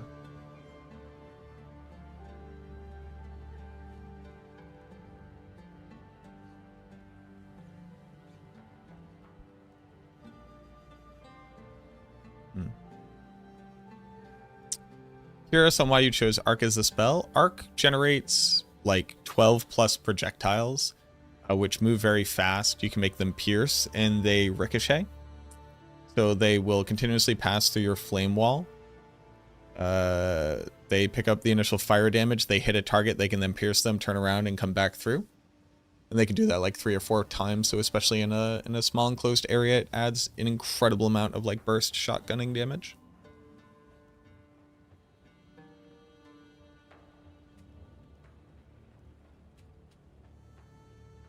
Yeah.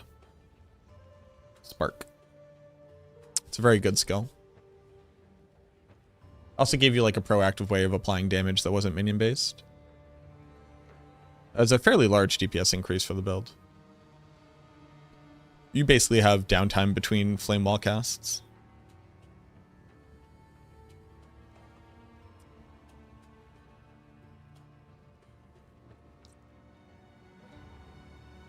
The best you can get your minion crit chance up to is 39%.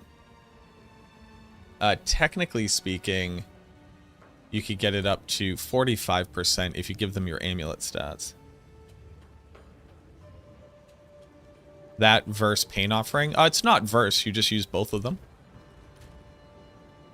You don't spam pain offering, it has a duration.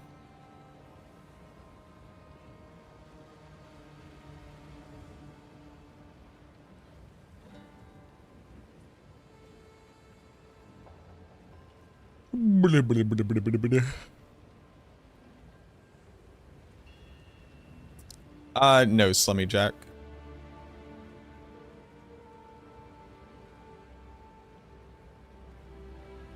I meant more so that it is basically guaranteed to pick up the fire damage.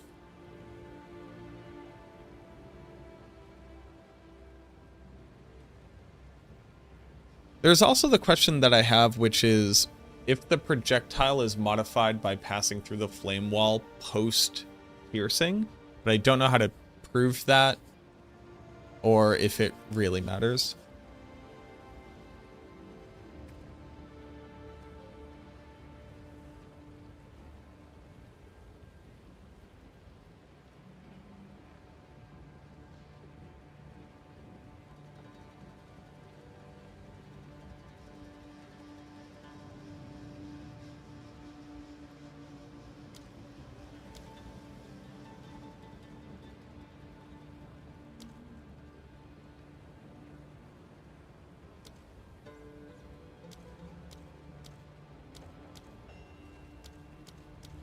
Okay, so that's snipers. I think they're pretty good. I think they're definitely better than arsonists.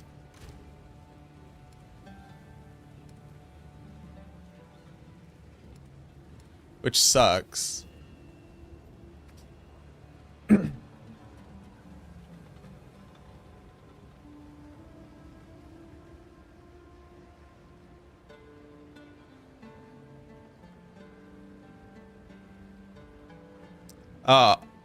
Spark. The skill is Spark. Spark, Spark, Spark, not Arc.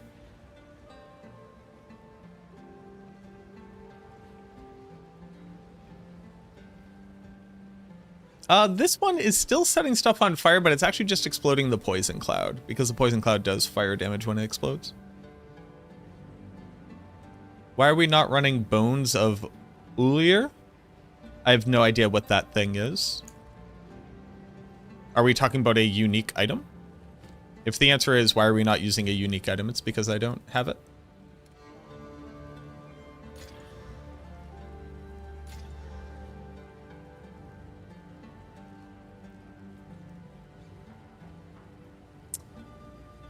It's really cheap? Yeah, I'm not buying anything. Currently.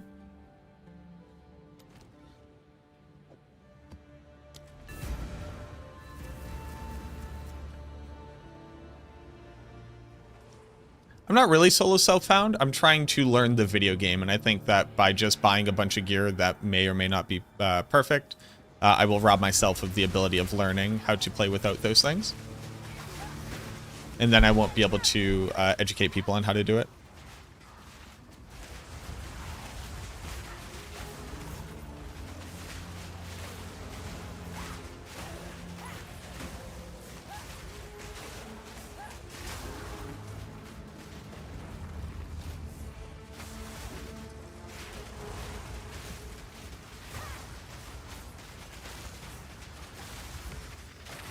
None can oppose me.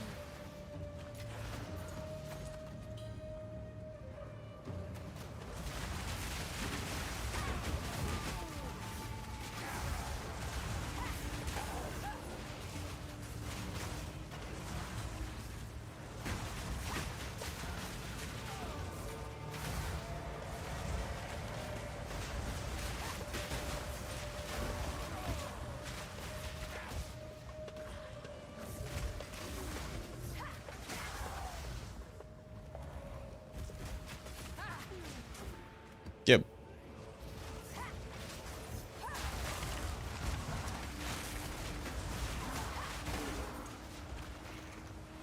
Yeah, I believe you. People are testing with Skeletal Reaver. What are my thoughts? I think they should test with Skeletal Reaver. I'm going to be trying that out once I'm done with this. I do think this is just like better than arsonists. You just kind of have to do more.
I think which one is the best one changes pretty drastically as you continue to progress.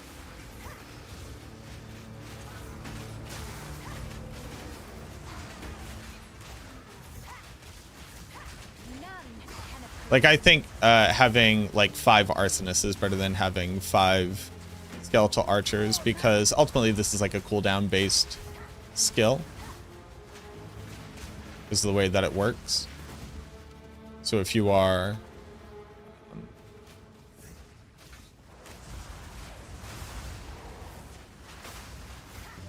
So if you don't have, like, 10 of them, you'll see, like, I'm getting down to, like, 5 or 6 arrows often.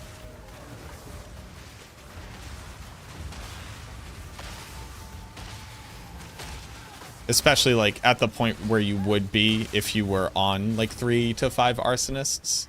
Your gear is also going to be worse, and your ability to output damage is also going to be worse. Meaning that the flat bonus from Flame Wall is going to be a significantly higher portion of your damage. Like, right now, these skeletons are doing 6,000 to 15,000 damage, which is, you know, pretty bananas.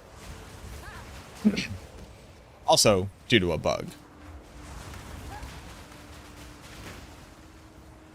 But back when your minions are only doing like 200 to 400 damage, maybe, and your flame wall is representative of a 50% flat damage bonus on top of each projectile, that gets, like, the damage per activation there gets pretty high. So I think it depends on your progression. Also, poor warriors. Like, what are they supposed to do? Why are they just worse reavers?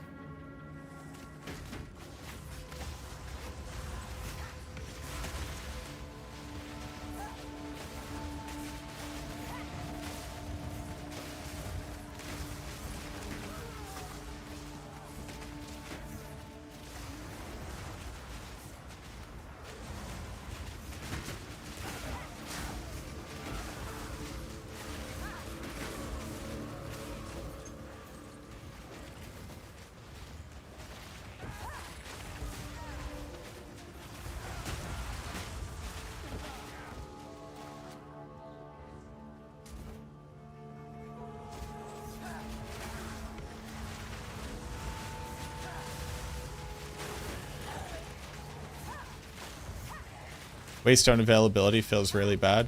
I think it's just low-level Waystone availability. Which sucks.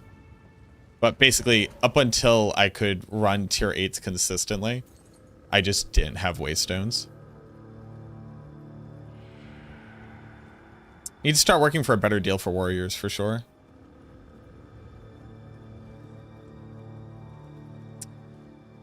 It would have been more interesting if the skeletons changed class as they leveled. A renowned scientist. It's a pretty cool concept. I think functionally it does.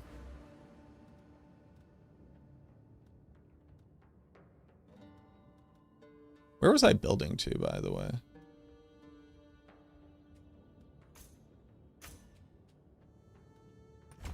That.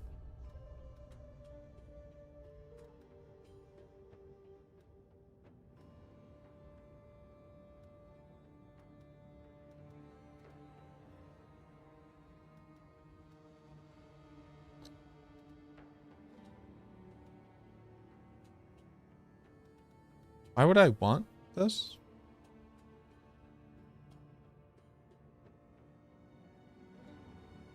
Does that just make them stronger uniques, like stronger elites, so they drop better gear, probably? Gear value is probably determined by... Indeed.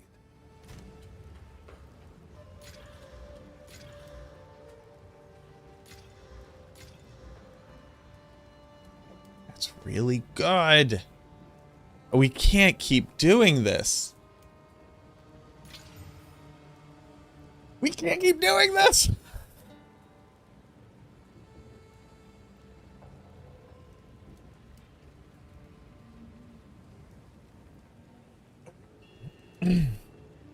As a build pilot, pretty easily.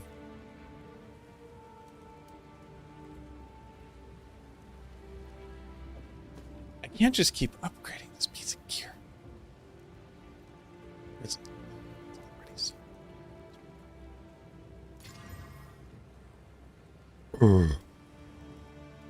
But we're getting dangerously close to a very good item.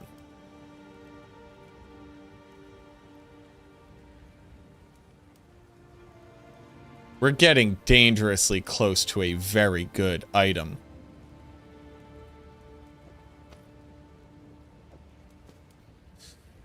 Hate it. Hate it. Hate it. Because, like, if it doesn't hit max spirit, I just, like, can't use it. Oh.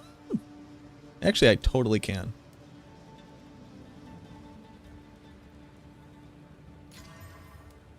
That's also very good.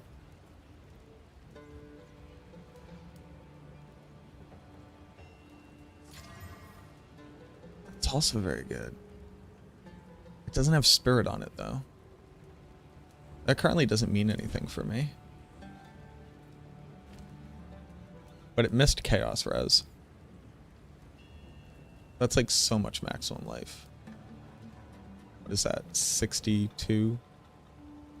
103?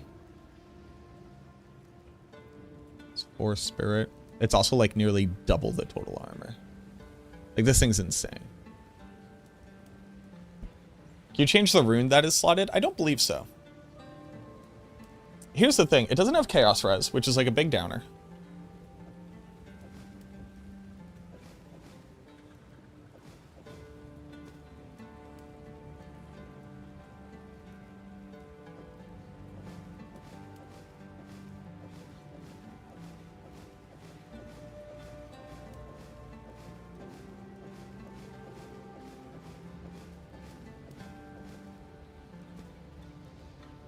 But, like, this thing is insane.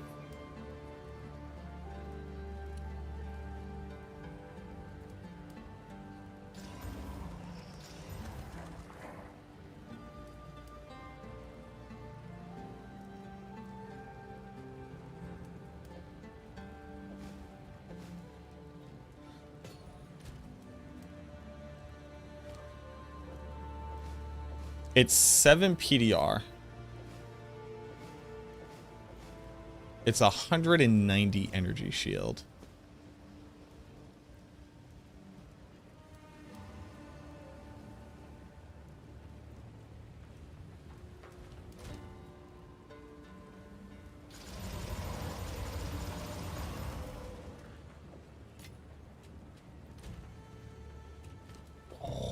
It is 10 PDR.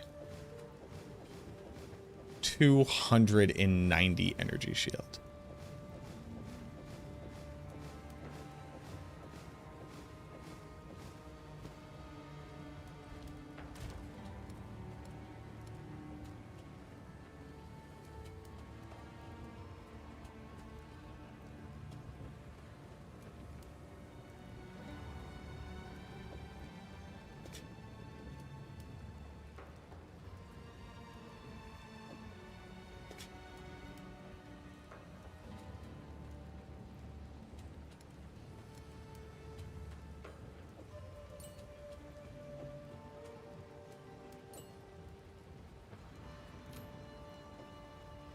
In you go.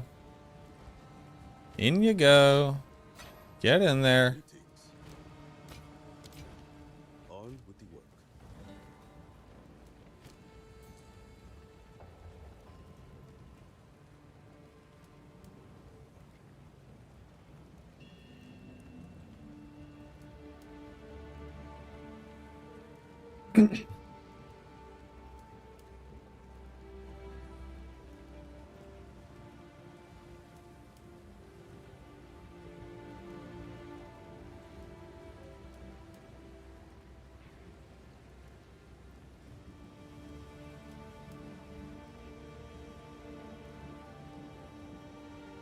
What, I go from 29 to 39.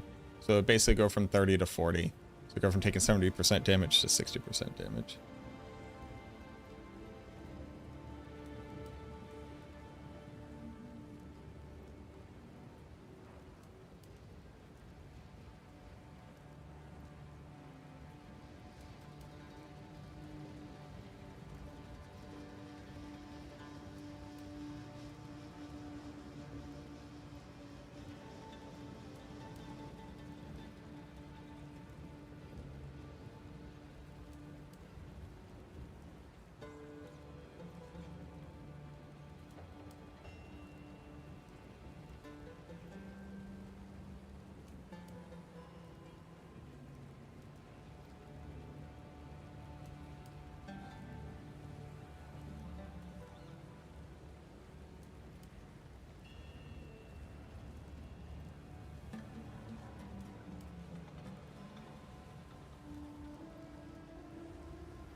stupid.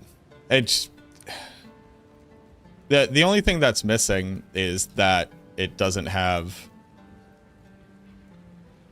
the spirit roll on it. Like, that's kind of fine. What up, Solar? What is PTR? What is PTR? A public test roll?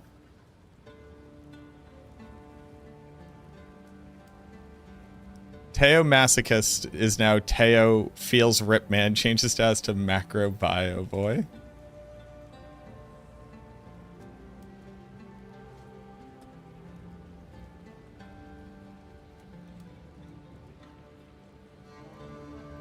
Hold on, is Teo streaming?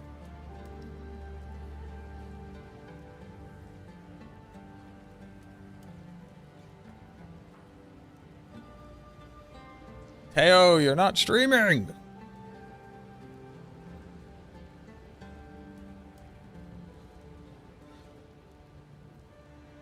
Is Teo streaming? No, Teo's not streaming. God, I hate that. I hate that item. I hate that I basically don't have to think about armor anymore. Like, yeah, I wish it rolled, you know, spirit instead of max life here, but still. That's kind of insane. Kind of insane, I'd say. Oh, also, hey, Trev, do you want some maps? What map tier are you at? I could drop off a bunch of maps to you.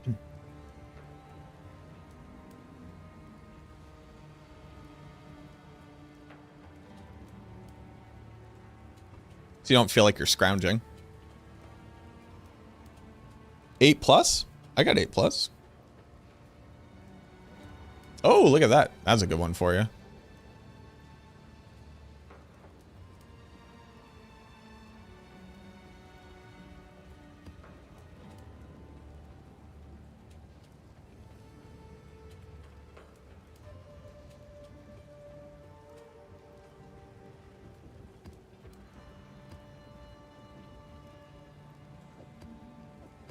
Here, where are you at?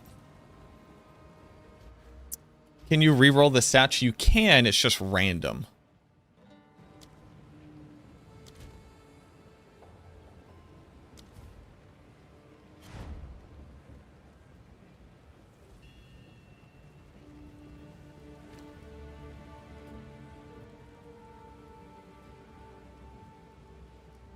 What up, Silent?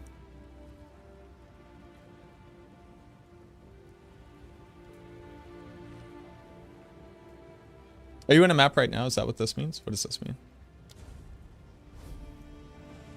Oh. Oh, you are. Oh, you put everything up here.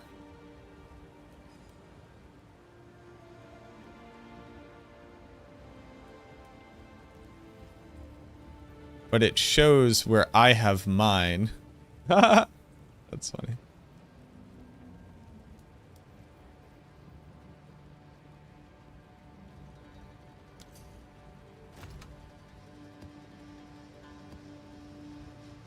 There you go, boo boo. Get in there. Good luck.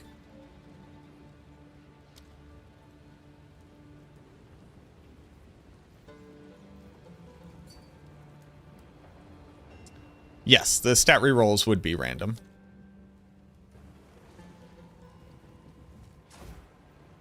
So, is Blink really doing a lot for me here? Kinda not.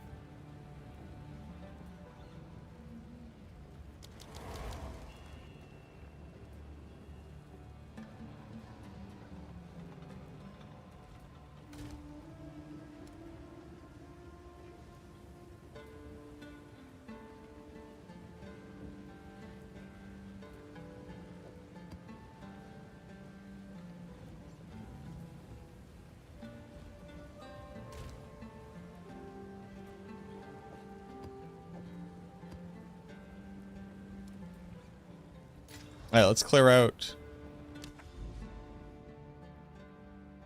Wait, is this map done? I'm done with this map, right? Yes. I wish when you were done with the map... I don't know. Well, no. No. Hold on. Take back what I was about to say. That's what I was about to say. Would have been stupid.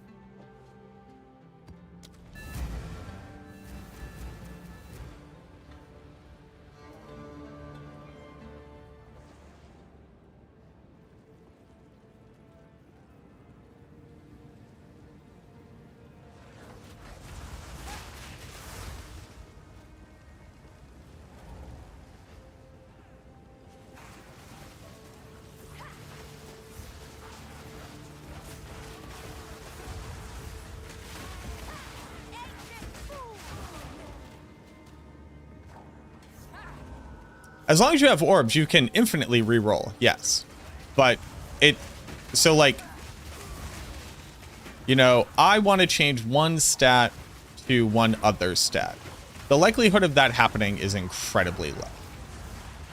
It's more than likely that a random stat will get changed to something. Now, that stat that it gets changed to might be, like, equally valuable, or it could be something completely different. And the next time that I reroll it, it will reroll another separate stat, so on and so forth.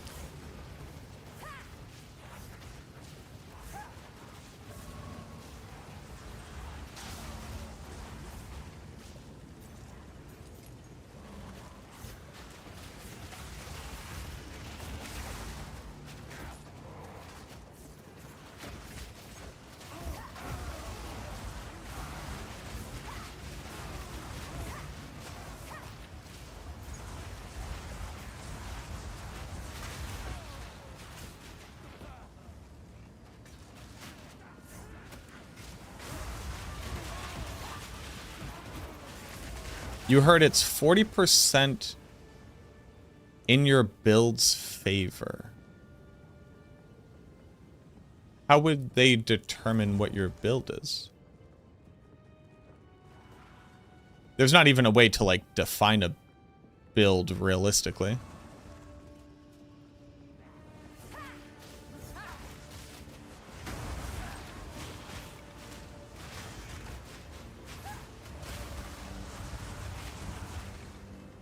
How would it determine that?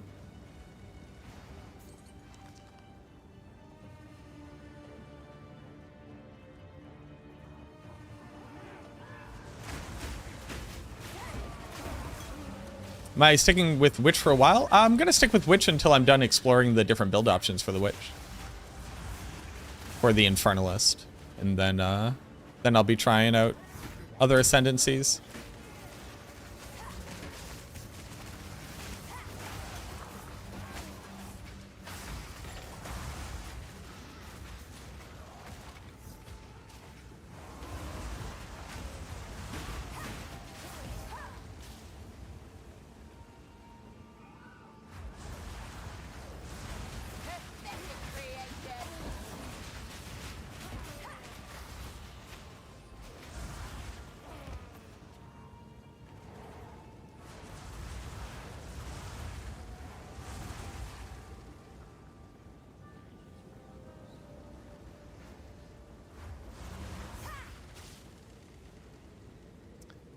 This is very fun.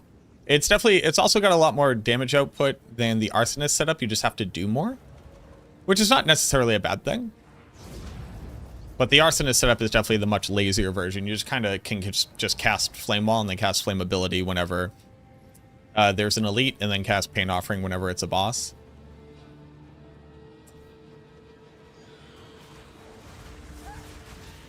But here, you're kind of just doing more, but you're getting more out of it. I think it's like a fairly good trade-off.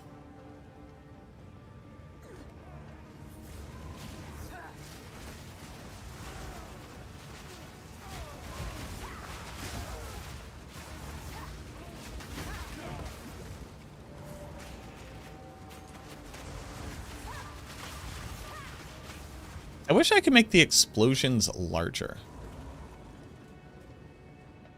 How many minions can you have? It depends on your spirit value. I currently have 12 in total. You could have a lot more than that. You can have a lot less than that. It depends on your stats.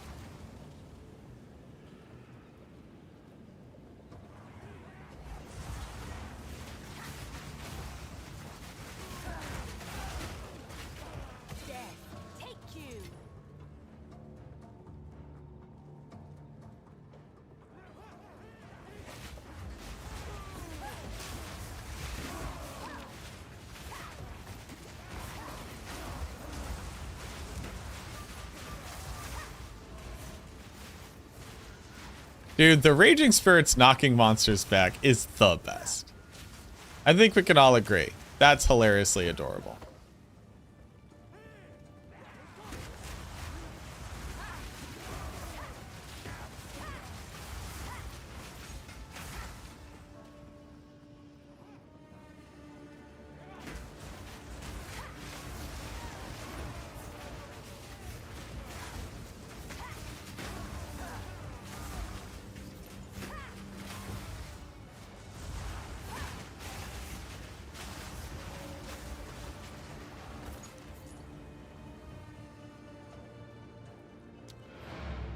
Alright, let's see what we can see.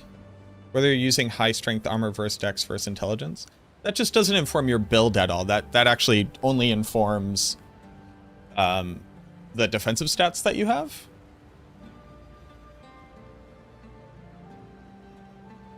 Like whether it's evasion, strength, or whatever. Also, the thing that we're pointing to is that different item bases have different affix pools, which is a true statement. But that's also not inherently tied to a build. It's tied to an amount of stat outcomes that you should expect from that piece of gear.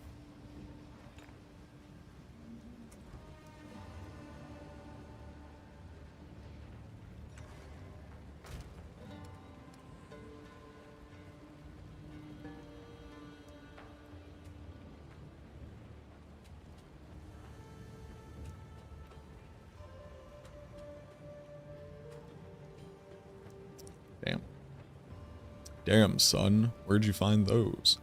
What was I gonna do? What was I gonna do? What was I gonna do? I was gonna look at my map. Not this map, this map. And see what we see.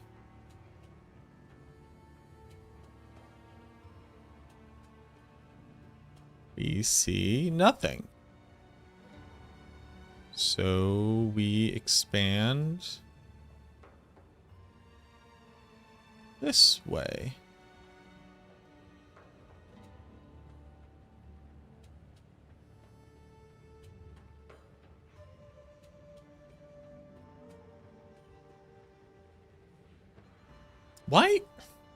Why am I so zoomed in? This map. It makes map exploration very, physically tiring. Let's go do like a relatively hard thing. Don't use my highest tier, but let's use a tier 14 here. And really just see how the build performs in higher stress situations before I go recommending it.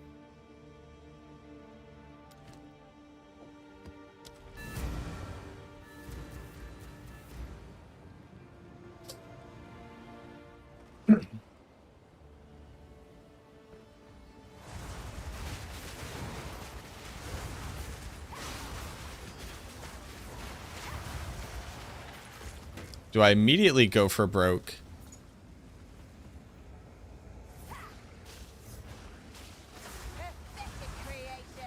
Immediately click this ritual. I think I do.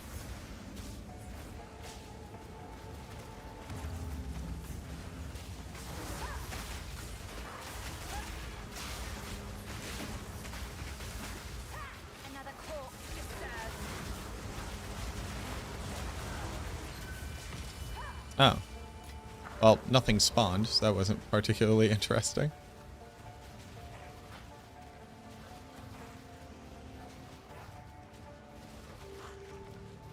Who y'all fighting? Who y'all really fighting like that? I can't see anything particularly interesting right now.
there?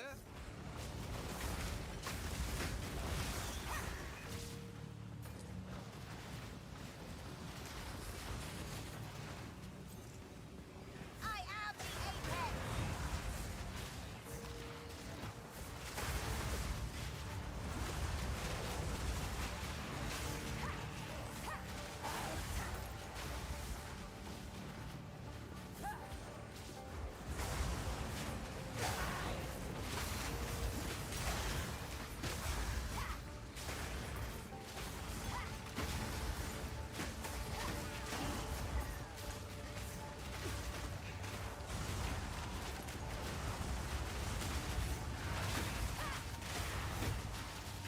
Death is my power to wield.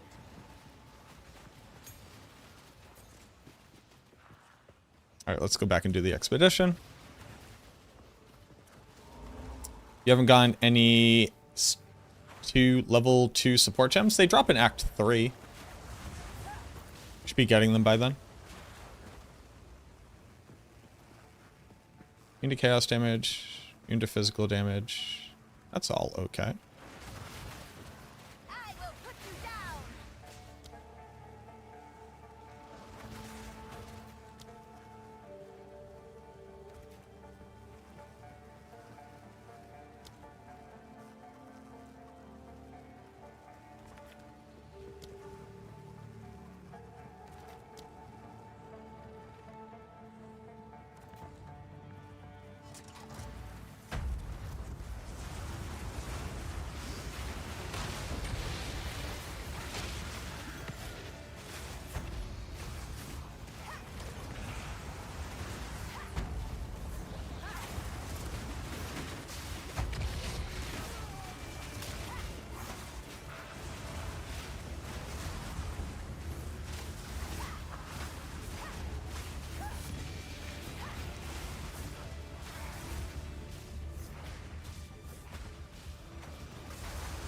Nice sight.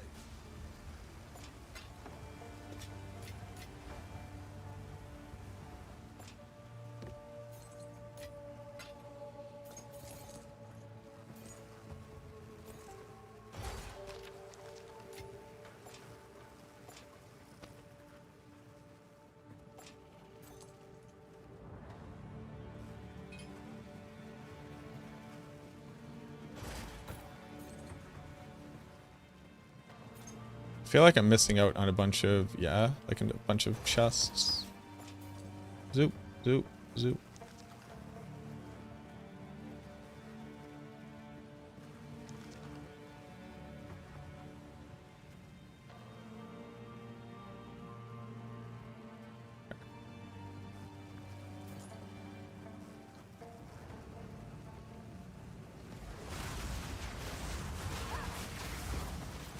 Yeah, what's the unique staff?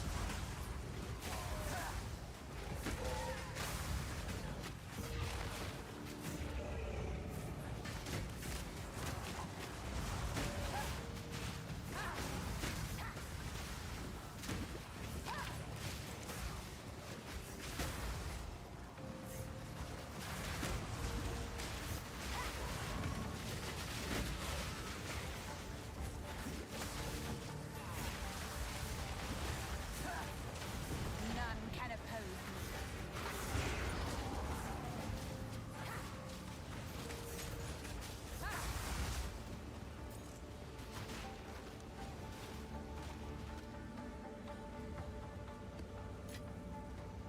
Sectarian shield.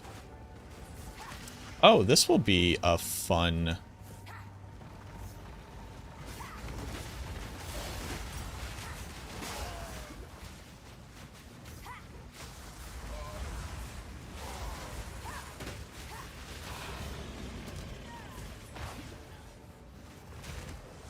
I will feast on your soul.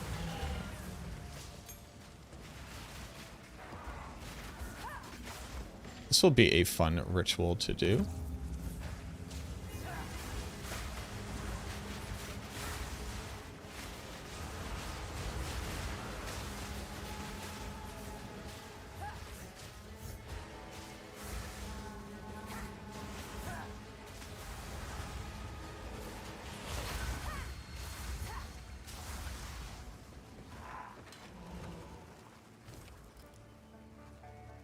Patient fire res, blah blah blah blah. Da da da da da da da da. Bow, bow, bow, bow, bow, bow, bow, bow, bow, bow, bow. And you ain't got no good shit in here.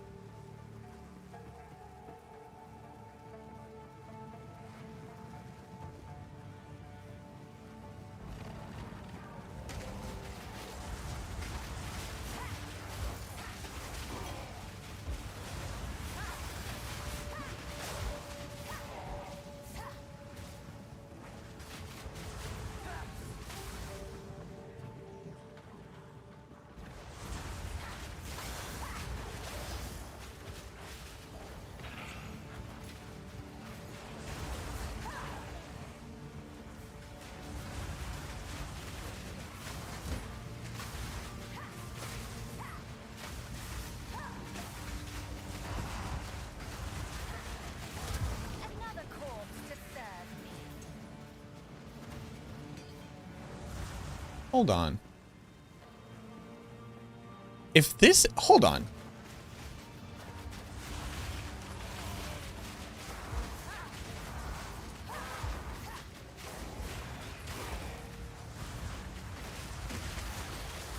Does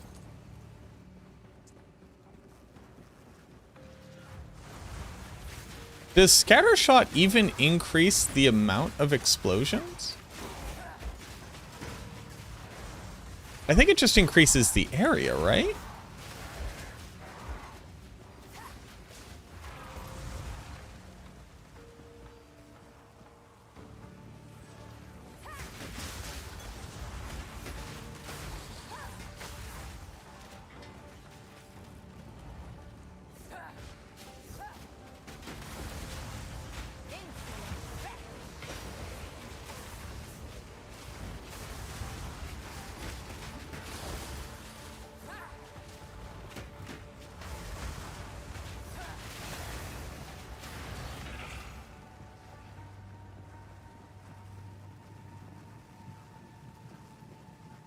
Now that I think about it, I don't think that does anything.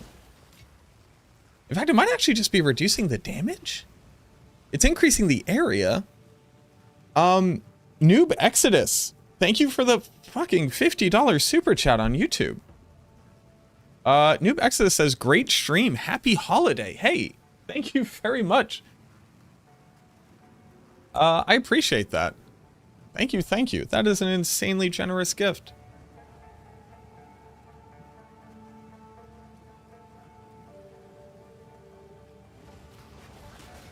Thank you so much. That is bananas. You do not need to be doing that. Thank you, thank you. Happy holidays. I personally celebrate Christmas. If you celebrate Christmas, Merry Christmas.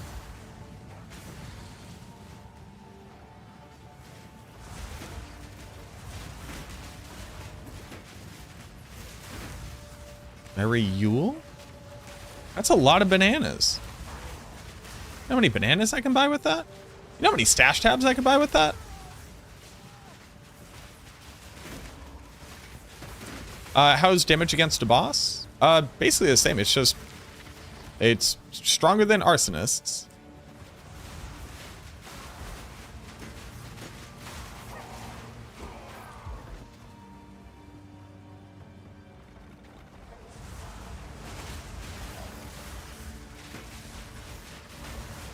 You should have served me.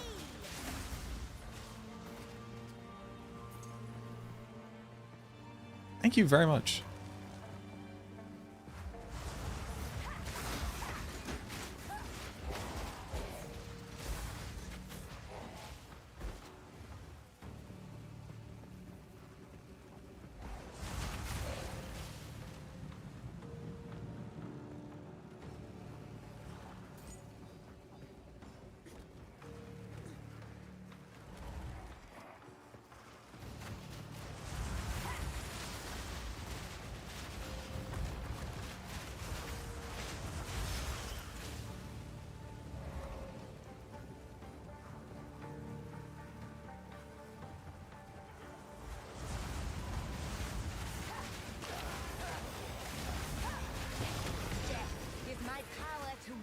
That's good damage.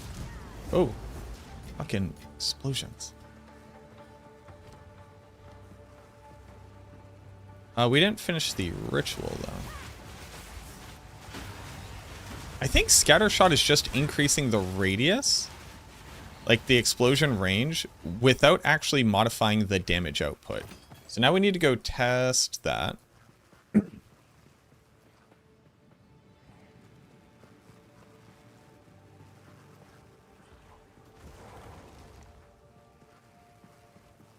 Should be fairly easy to test. We'll just go down to Beria, we'll take one, and we'll do it with and without it. Yes, you can respec points in your Ascension, but you can't change your Ascension. The support gems on archers right now are Heft, Scattershot, and the other one. You know, the other one. Immolate.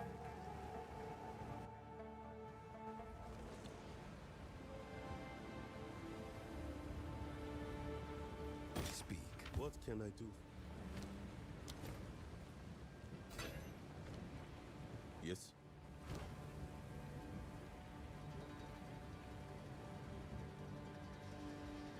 That's a pretty good armor, and I don't care.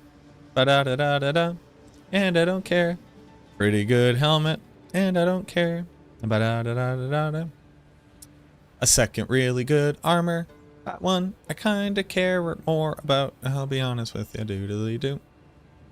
Maximum mana accuracy, 1 to all minion levels. Do you like the maximum mana? The accuracy will be helpful on my Reavers. It has intelligence. 1, 2, 3, 4. So I would need to hit increased damage and increased spirit. Alright, we'll go for it. That's a magic find ring. Boo doo doo doo doo doo doo doo doo. It's pretty cool. Do I care about this armor?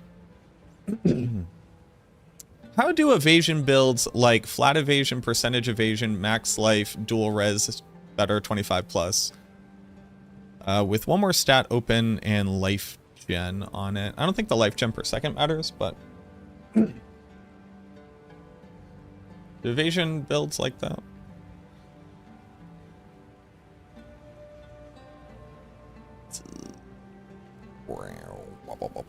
I don't care.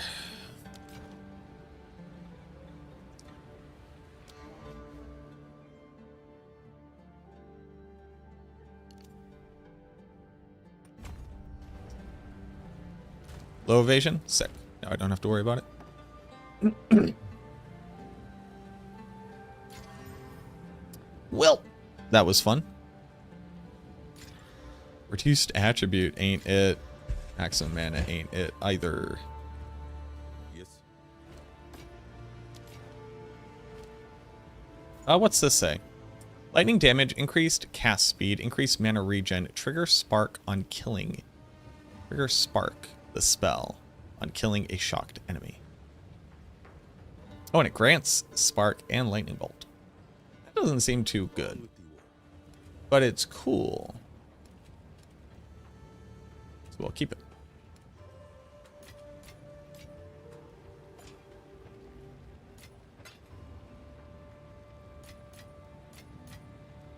This we need to roll. Ugh. Push. Ugh.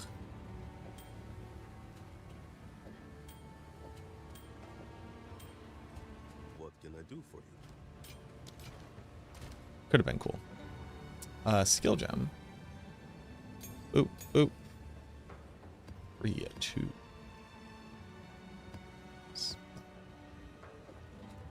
This, not that. Man, I'm really running out of space.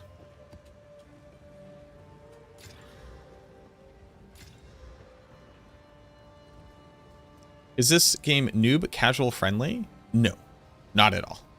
But luckily, there is a megaton of content out there for you to learn the basics to get you like your feet under yourself. And then playing the game gives you basically You can look at anything, and as long as it's underlined, you can go read about it. You know, like you can learn about everything that stuff does. You just gotta, it's a little bit of reading. Oh. There we go.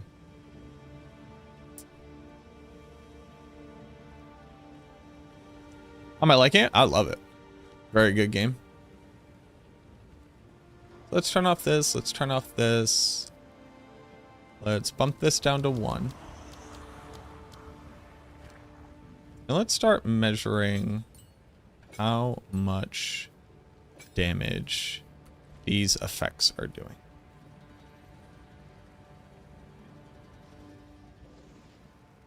I wasn't done with the map.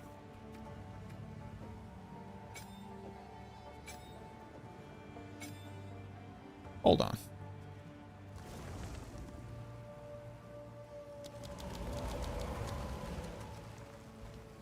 Hold on, wait a minute. I wasn't done with the map.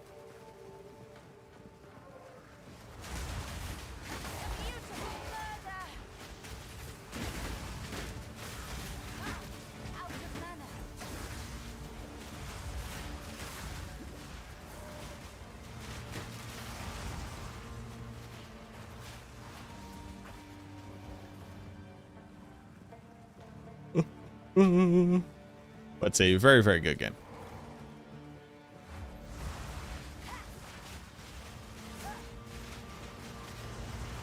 But I argue that the changes that they've made to make the game more beginner friendly, which they are currently attempting to do that.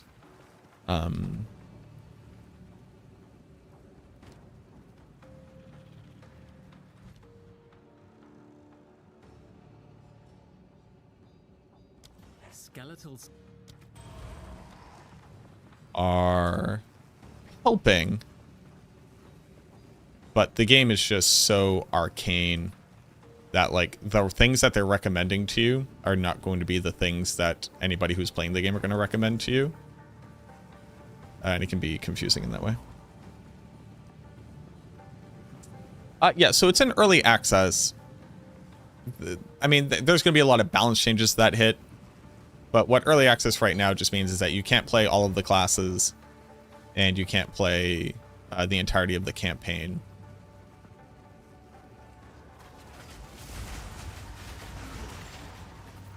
Also, there will be like league mechanics, like seasonal content, like in Diablo 4, and any seasonal ARPG.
What else you got? Vol Orb? I want to buy that. I want to buy that with my money. Defer an item.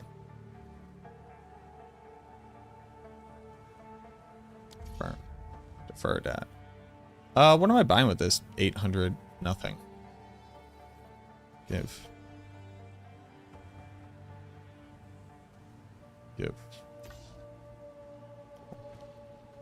Oh. Do I have anything in mind that I want to play? I want to play a melee character. That's all I really know. How do you get 400 spirit? You do your third ascendancy to unlock Bidet's Will. And you get gear with spirit on it.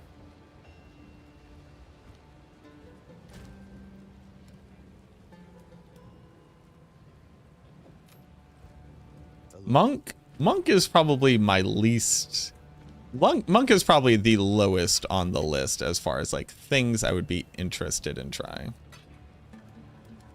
I don't really like monks so much.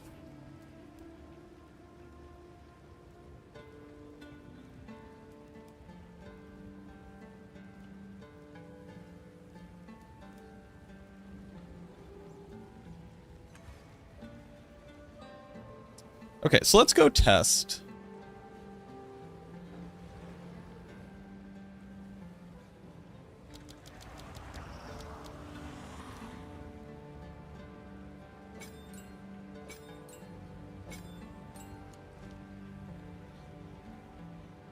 What can I do for you?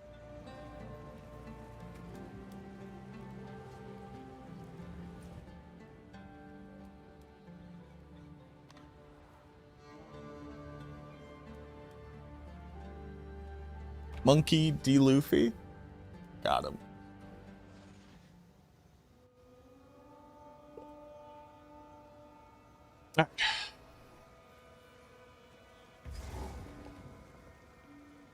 Oh, by the way, I am.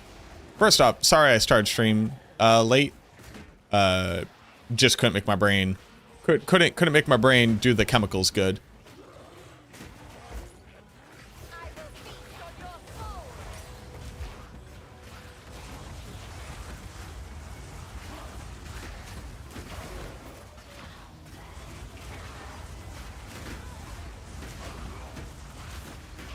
Brain just didn't want to do it.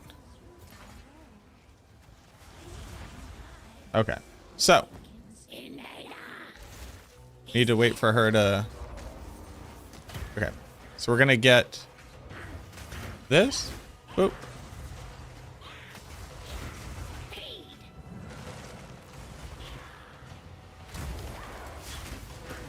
Okay, so I need a clip of that, basically.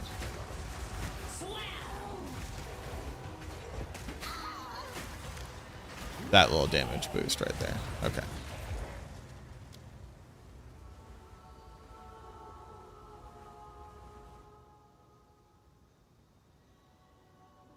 Clip.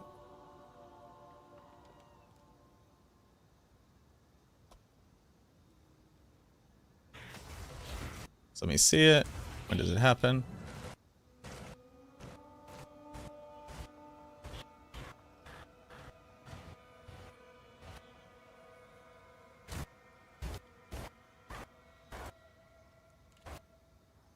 Fuck, it was a crit. Okay, so I need a clip of that, basically.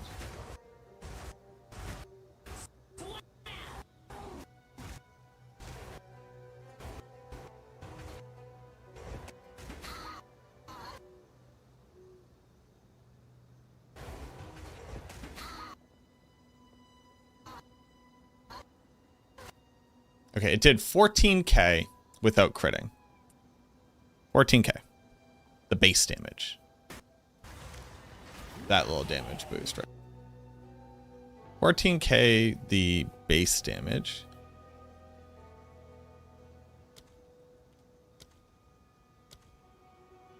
So that was on the top end of the base damage. Now, what I'm expecting to see.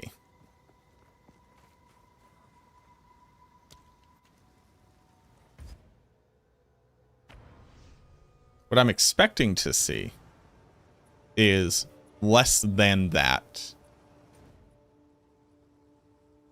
when I have them scattershot it, basically.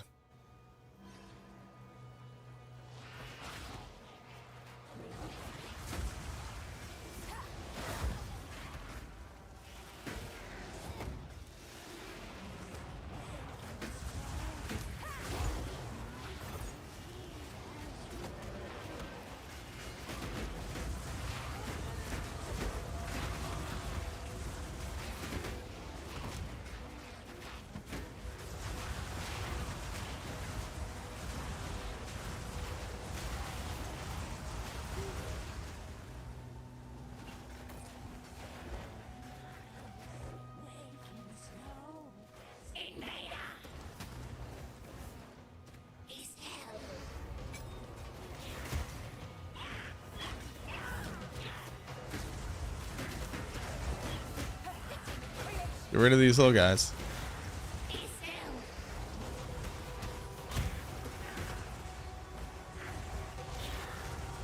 Okay.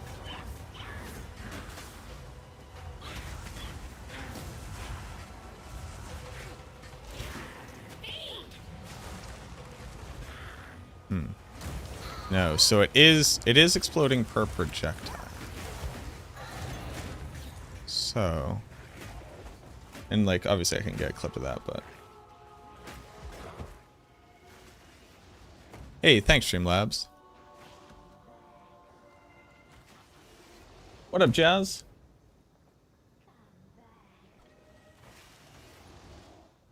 Okay.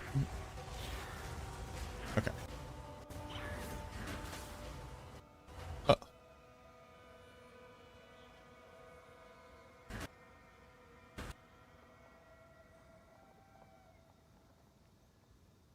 Okay. This does.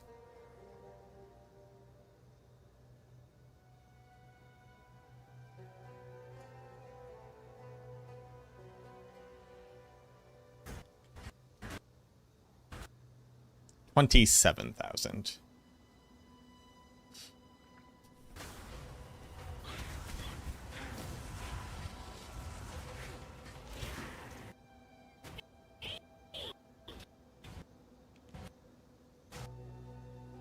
That one's another 27,000. No. 27,000.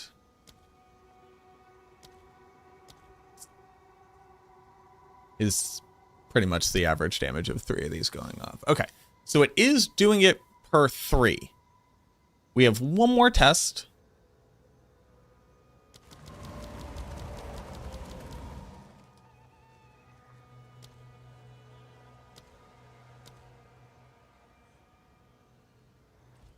Una más. One more test.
So this one, I'm going to drop a bunch of arrows on her. And then basically see if I can one-shot her. Sports do I have on Blink? I use Second Wind, and then I use the one that reduces your cooldown recovery. I forget the name of it.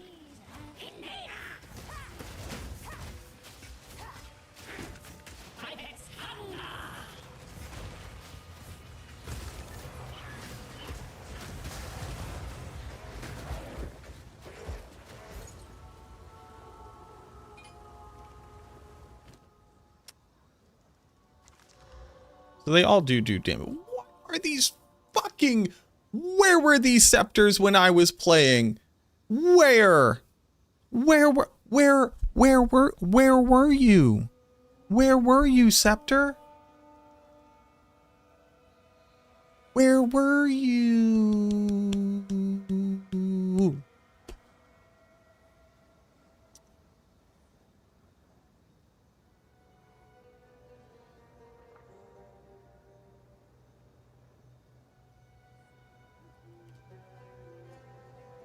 I hate you so much.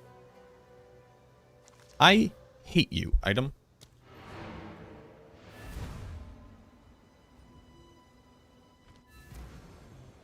Sorry, I just had to be very angry at this item. It knows what it did. Okay, so scatter shot. It is per missile.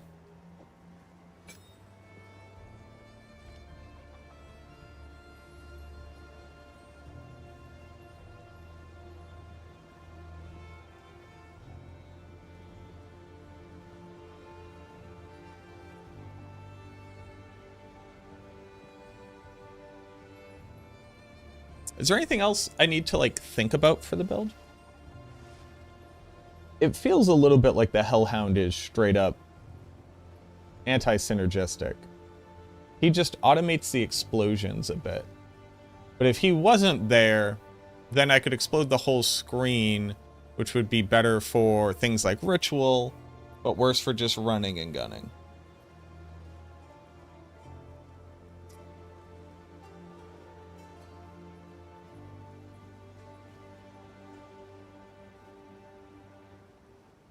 Yo, what up, senpai? What's going on?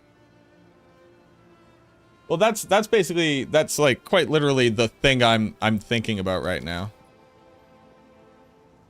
Also, what it do, homie? How you enjoying the game? Hound is my tank? Hound, he's not really my tank. He's not really my guy. Monsters don't choose to get tanked.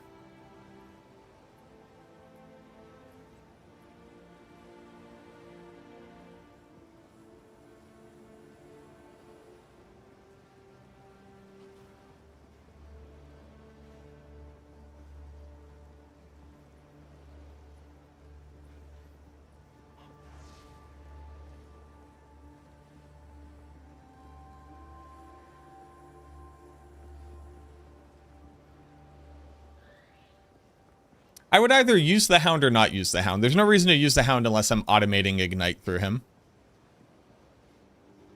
Like, he doesn't serve a purpose without that.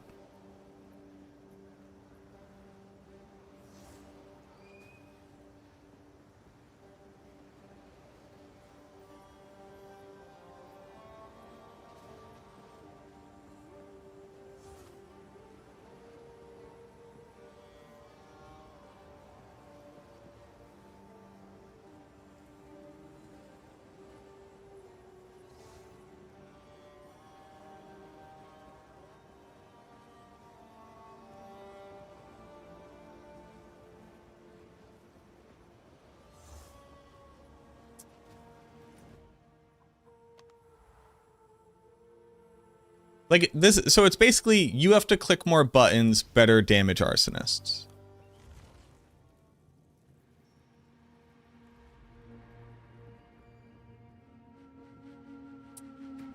Now,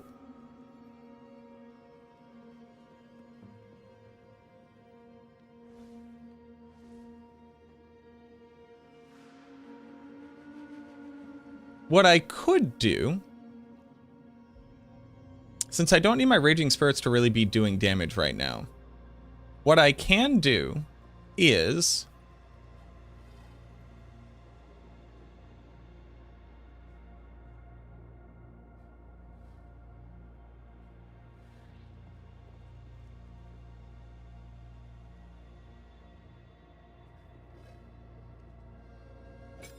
because this doesn't need to be on our, this doesn't need to be here because this could be, what's it called?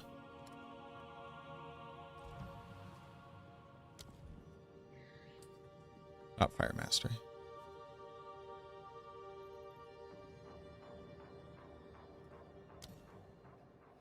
Bidding.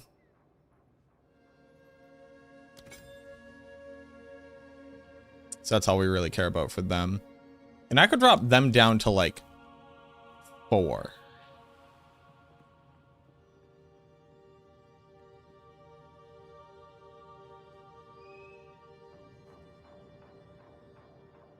And then we could keep running arsonists with this.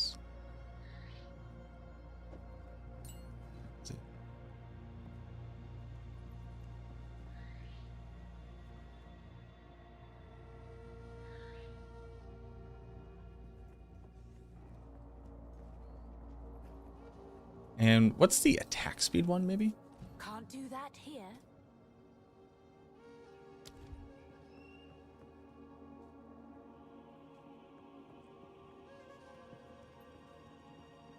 What is speed?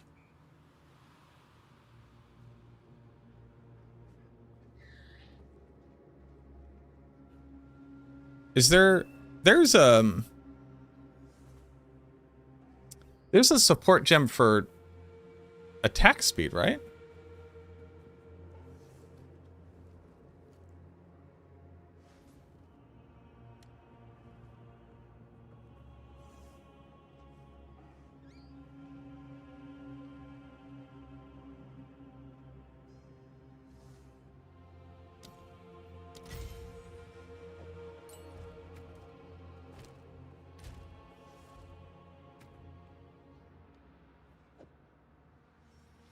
Oh my god, Doriani, help me, please. Time to change plans.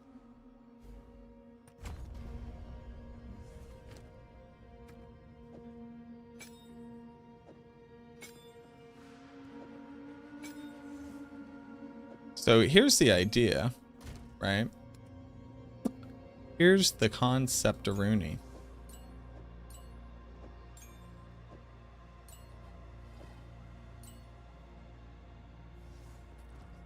So here's the idea.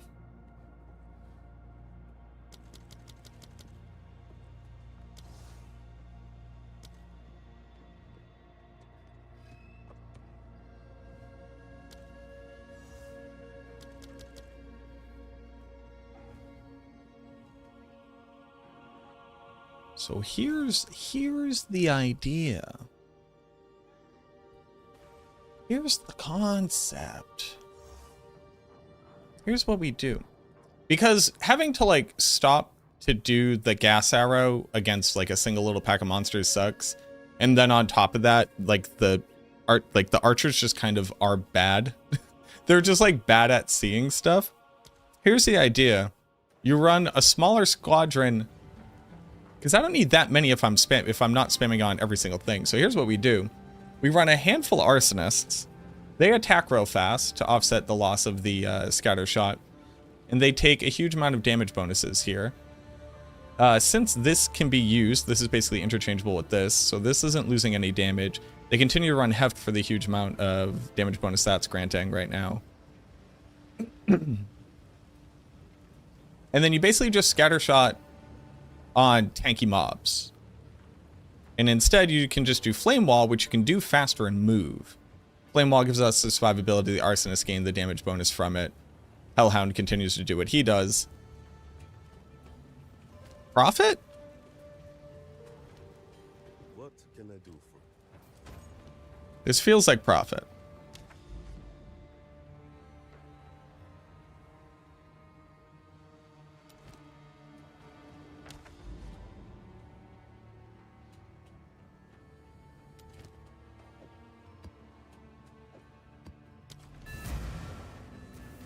Popping in at 305.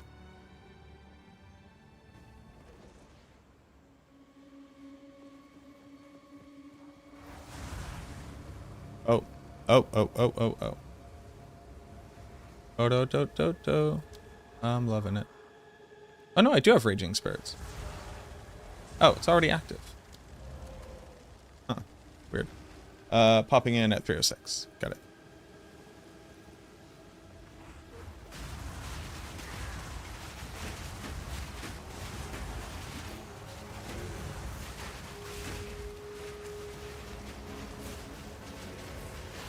Another corpse to serve me.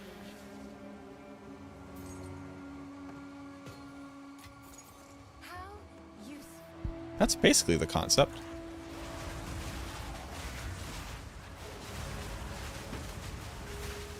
Gather before me.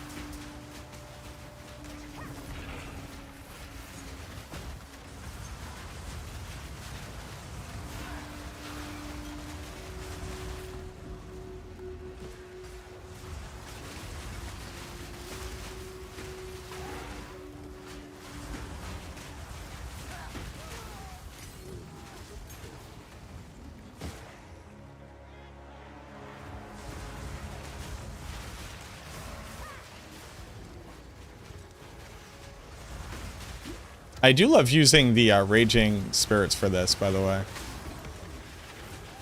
I need more mana.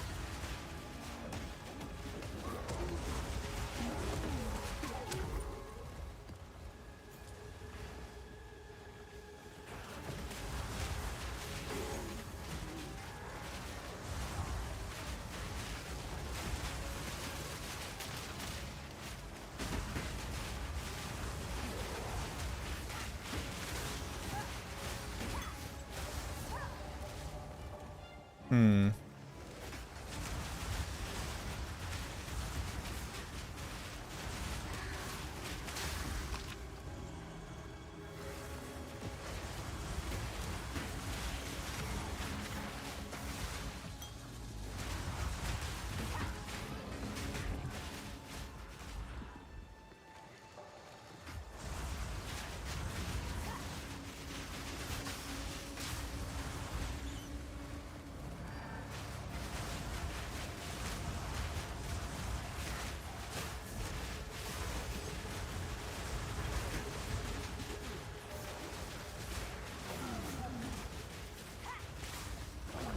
None can oppose me.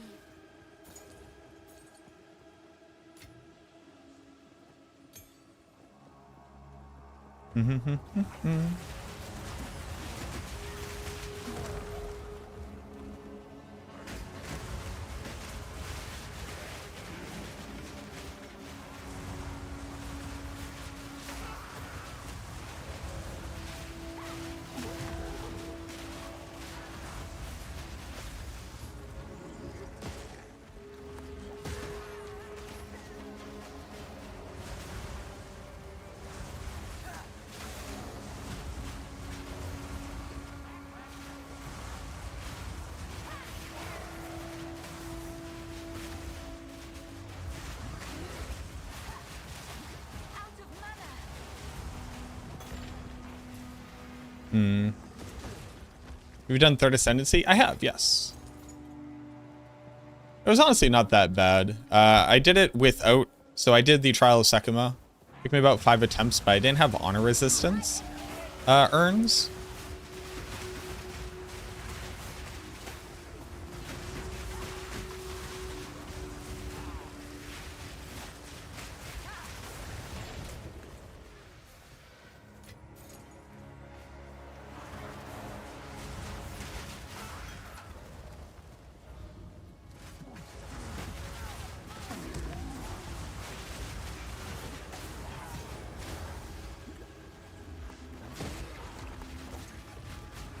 Yeah, playing a minion build, you have the benefit of going fairly slow if you want to.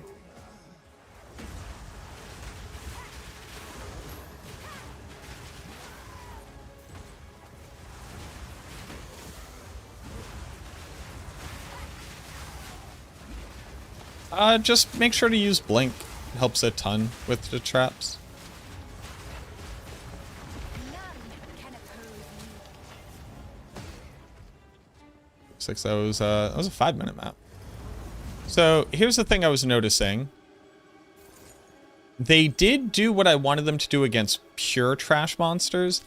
The moment that it wasn't just like straight up just a nothing trash monster, they kind of were doing nothing. So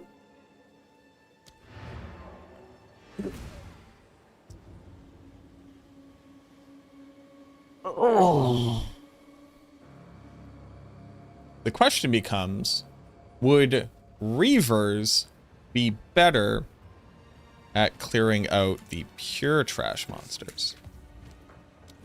Is that where we're going? Greetings. Excuse me. Random things I picked up.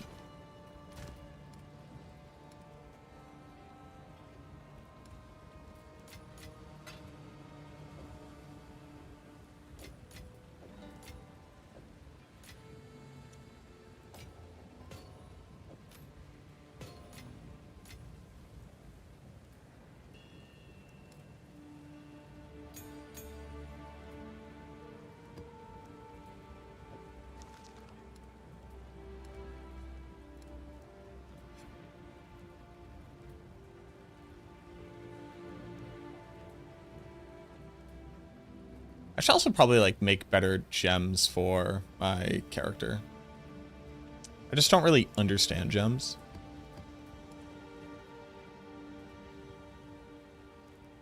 Where are my alchemy orbs? Do I just not have any alchemy orbs? I just don't. I just don't. 7 strength. Evasion rating. Intelligence. You sure are, boss.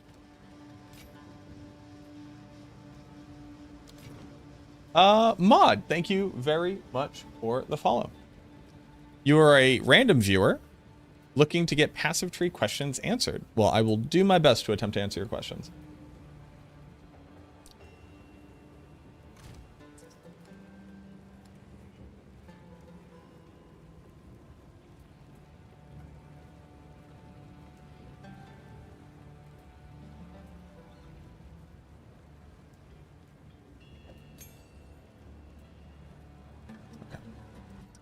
So, my skeletal cleric hasn't been leveled up yet. What? First off, do that.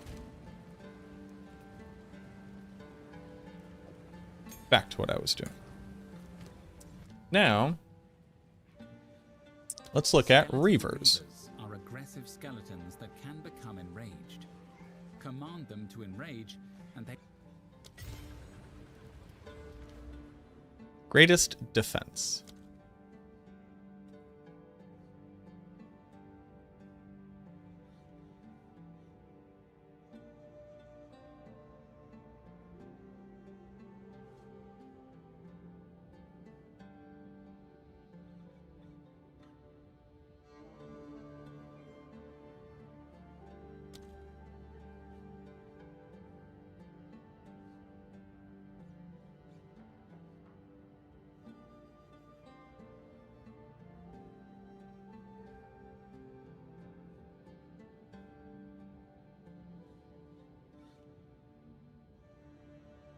%, increased damage per 75 armor or evasion rating on your shield. This reads the stat on your item.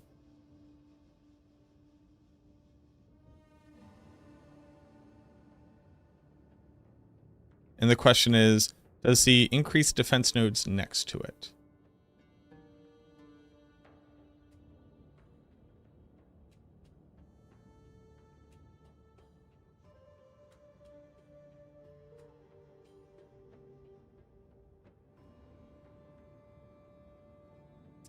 So basically what you would just need to do is you need to put on a shield, look at the number, click this button, see if your shield's value changes. My best guess is no, but if this modifies the stat on your shield, then yes.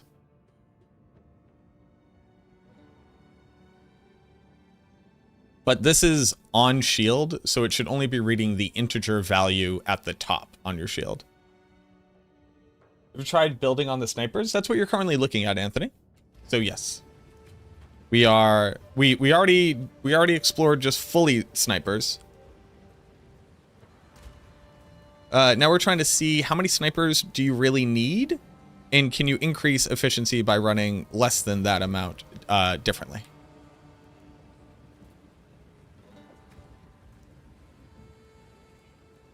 Let's do this. The benefit of the Reavers is they cost less.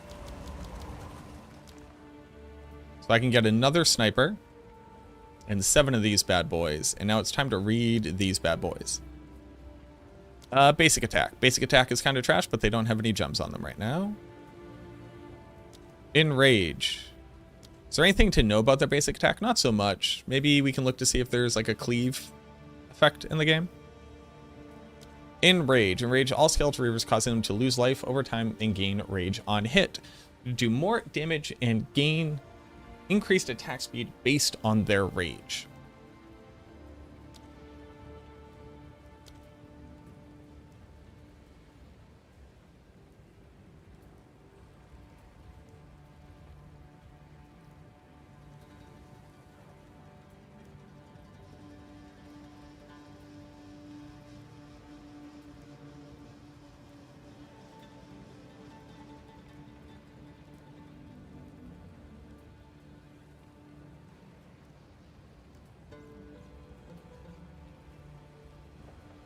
So rage naturally grants you a bonus to damage. They in addition to that gain attack damage and attack speed, or do they just gain attack speed?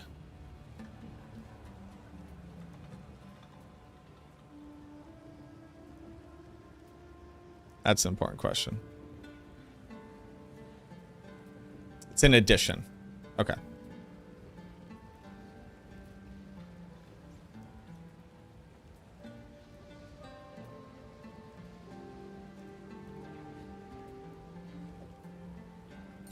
Now, since these are melee boys, there might be some things we can do for them since they're melee boys. They recommend brutality.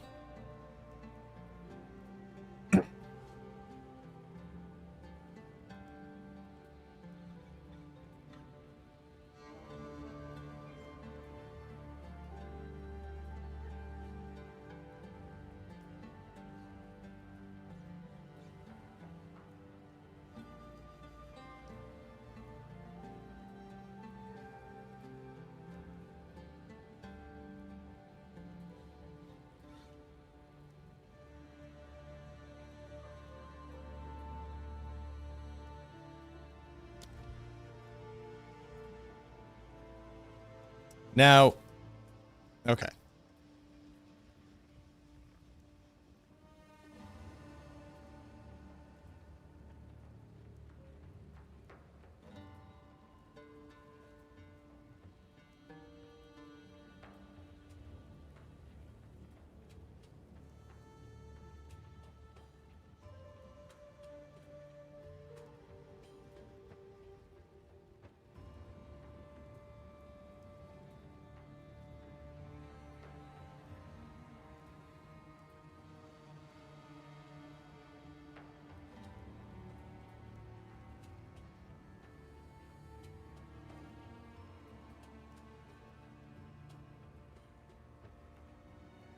Is there anything that makes your attack cleave?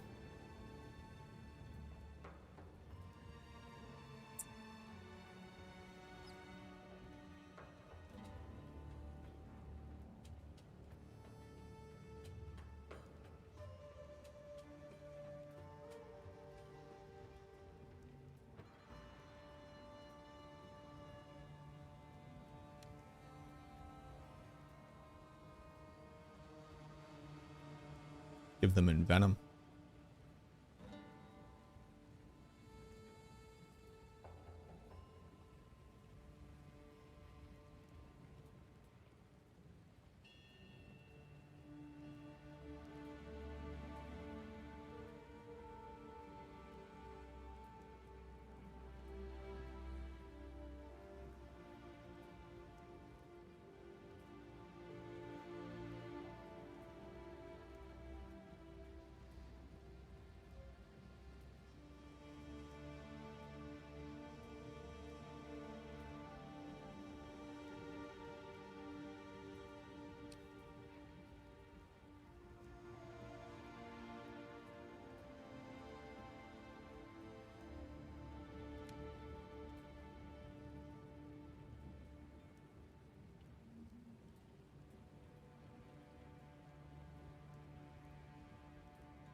So we're definitely doing brutality.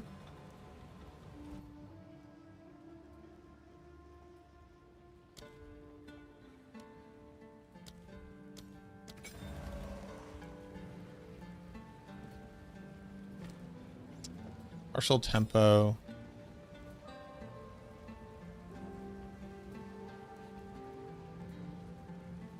Yes. None of your stats impact your minions unless it specifically refers to your minions.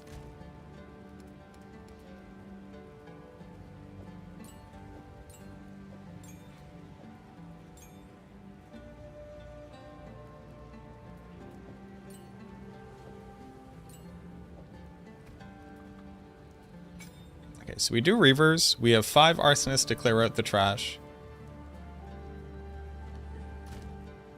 Or to clear out actual monsters. Another, this one. See how this feels.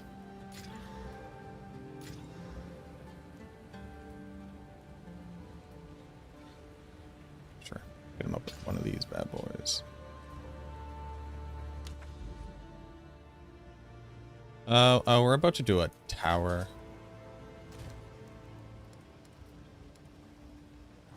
We do have to do tier 8. About 9.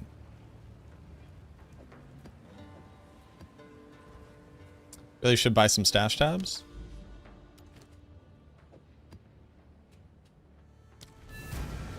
How do you get martial tempo?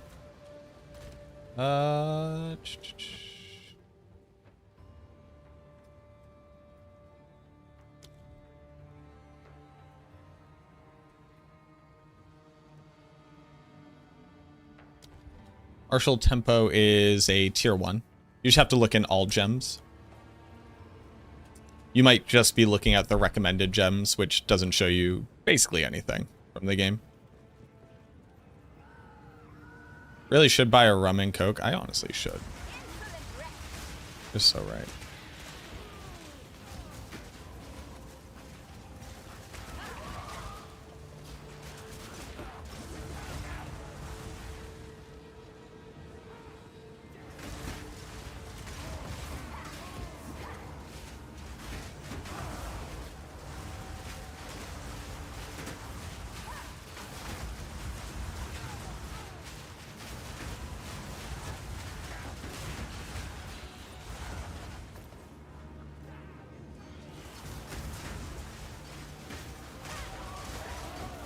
Wait, what is the point of clicking this button multiple times?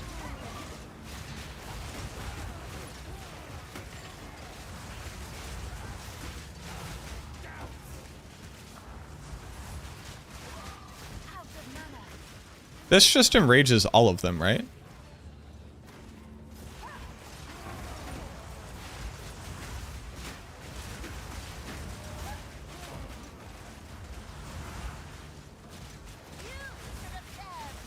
Wonder how many gems they're going to release? Well, at least for class gems, you should expect, I would assume, the same number of gems, like for skill gems? Like the same number of gems we've already seen, but per class.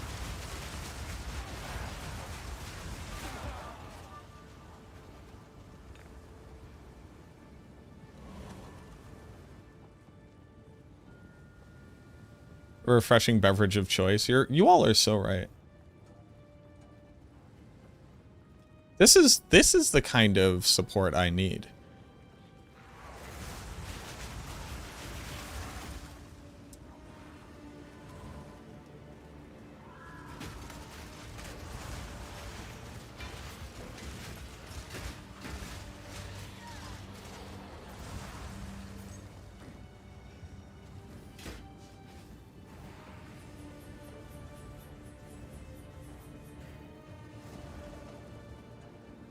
Am I going to do a chart as to which minions are better than others?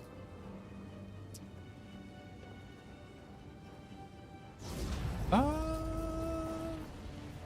think it would be an act of hubris to say that I fully understand all avenues by which minions can be viable.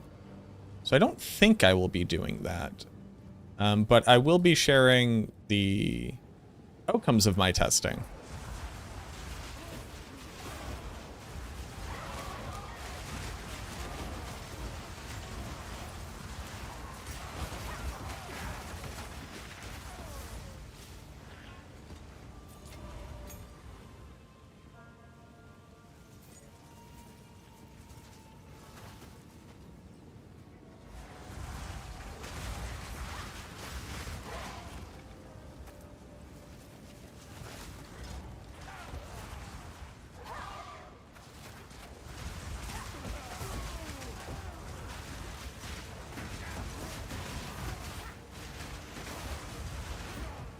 I will say that the command function requiring not only the minion to do an animation, but for me to do an animation is pretty bananas wild.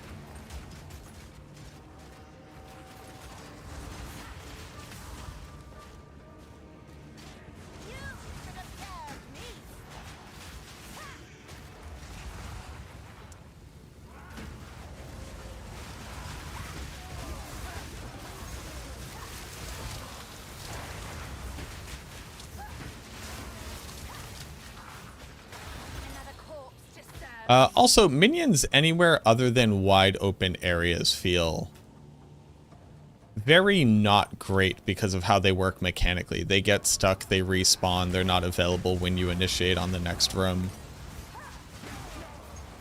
And you can't really use mobility because you will outpace them and then they will be stuck and then they're gone again.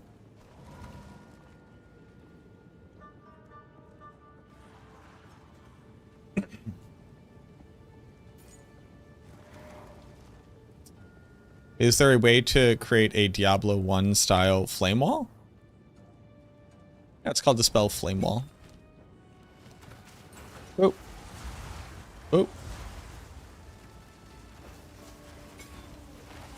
Basically 1-to-1 flame wall.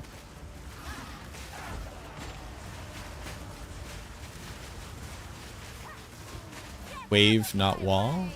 Maybe I don't know what you're referring to then.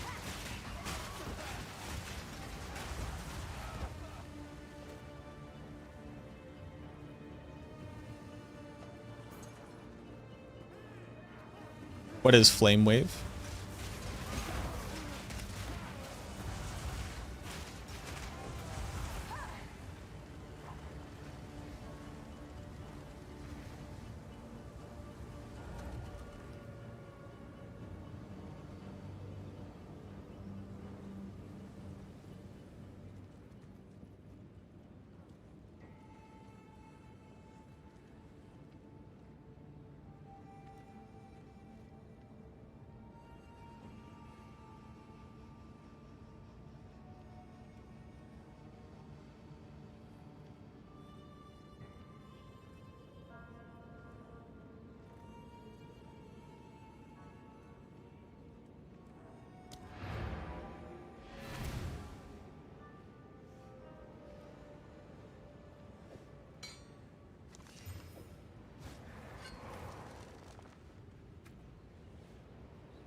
Feast on flesh.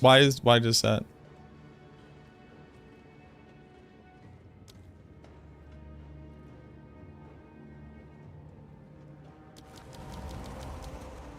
Oh.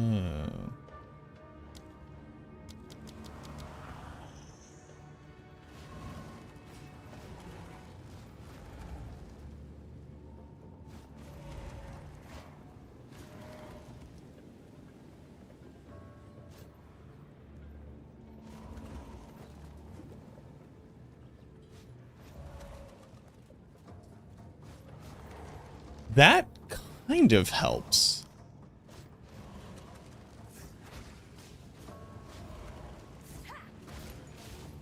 There's a pretty massive delay, though.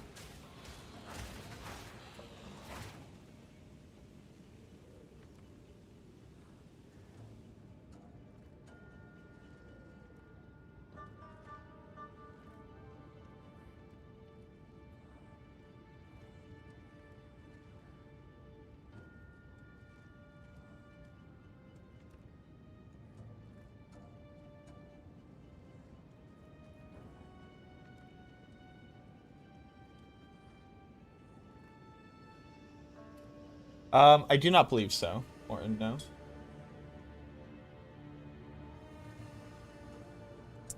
This is not nothing. It's a little bit nothing.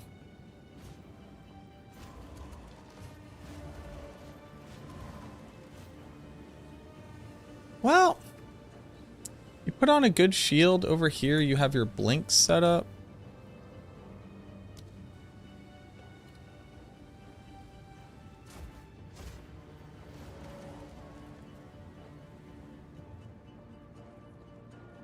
Not yet.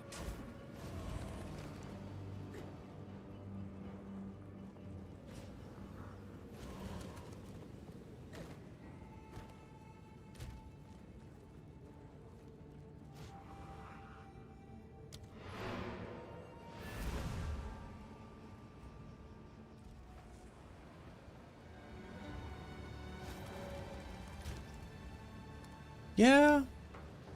It's not nothing. It is distinctly not nothing.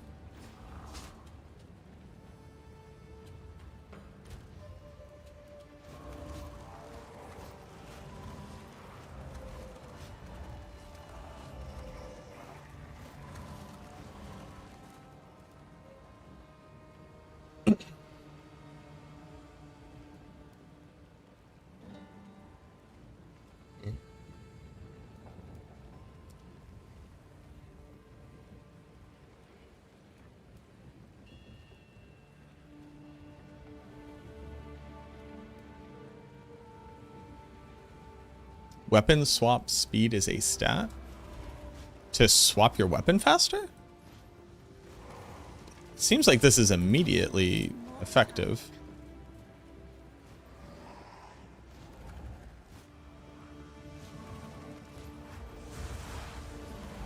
How...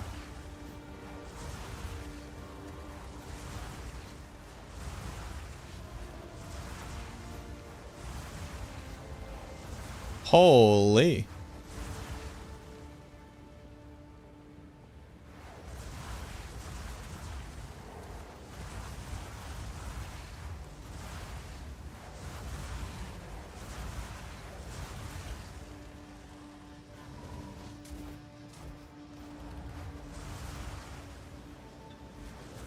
Also, the Reavers didn't really make the build more effective.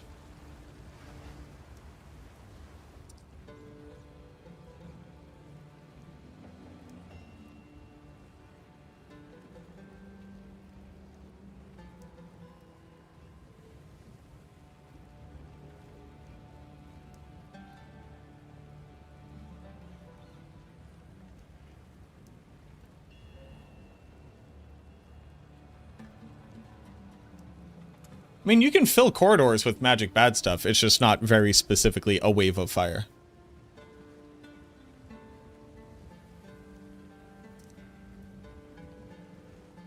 So then what's the outcome here? Because here's the thing. Running more...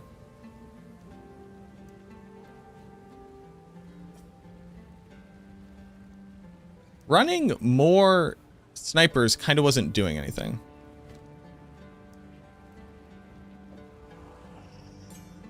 But running anything else is also not doing anything.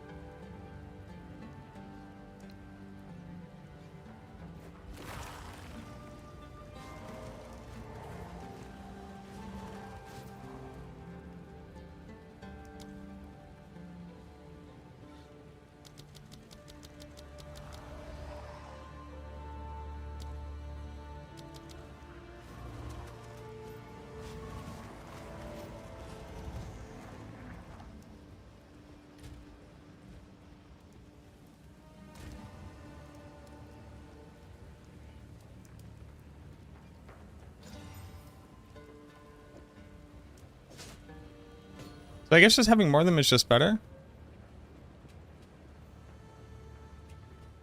Wave of Conviction was a Templar skill in PoE 1. Maybe you'll get something like that.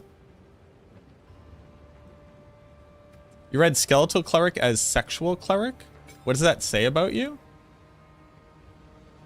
Can I be honest? That says a lot about you.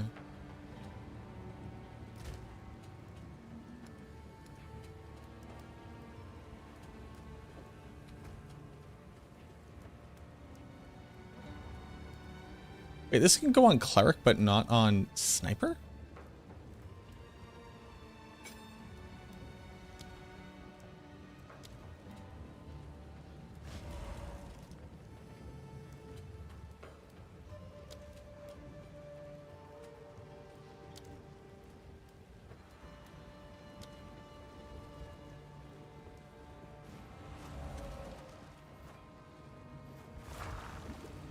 I have to change this, so...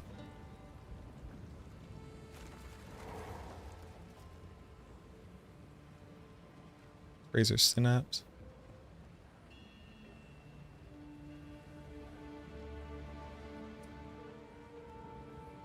Run Splinter on your Reaver. It will break the mob's armor. But we're not applying damage to their armor, we're applying damage to their fire resistance.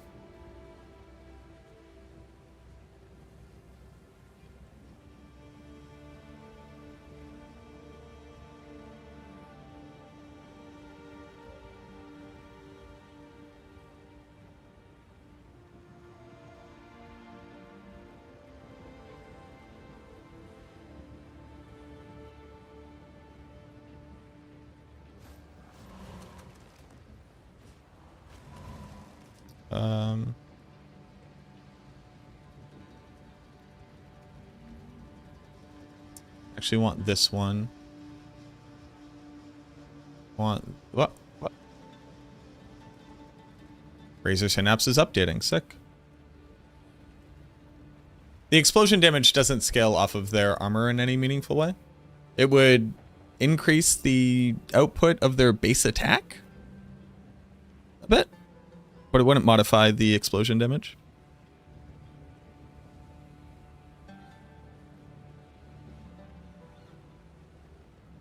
Okay, while this is stalling, I'm gonna go grab some water. I have been sitting down for almost 4 hours. Is the explosion damage not a physical convert? It is. It's 100% conversion to fire damage. And conversion changes the damage that is applied to the target. Right? It's not like it reads its physical damage. It's not like it reads its armor, determines how much physical damage it would do, then take that, then convert it. How do you lower the life of your fire spirits so they can be exploded? Infernal Legions.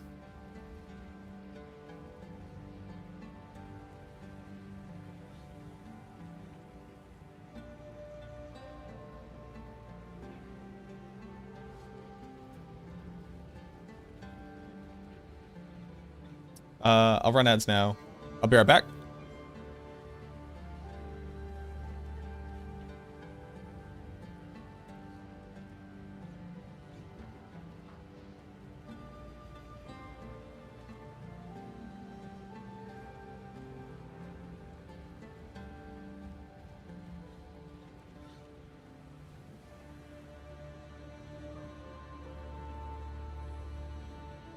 Oh my god, Razor Synapse, please.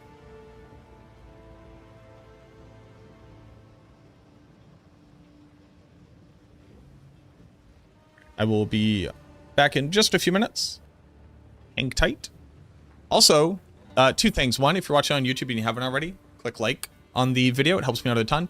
Also, I think it was like 2 or 3 days ago, we just hit 60,000 subscribers on YouTube, and I checked today and we're at 61,000. I don't know when the fuck that happened, but thank you very much to everybody who showed up. I really appreciate you. I'll be right back.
All right. All right. We're back. We're back in it. Let's do, well, let's sell all this crap. The Lost Tower. The tower was lost, and now it is found. What can I do for you? So I lost the tower. Until next time. That's what happened. Yeah. Yeah. Ba-dum boom boom boom. Ooh. Doom doom doom doom doom. Ooh. Got a lot of mana. I got cold res up here right now with just kind of some bullshit on it. What else you got? That's some bullshit. Greetings.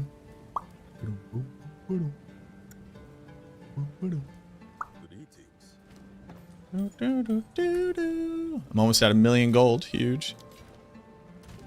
Real night.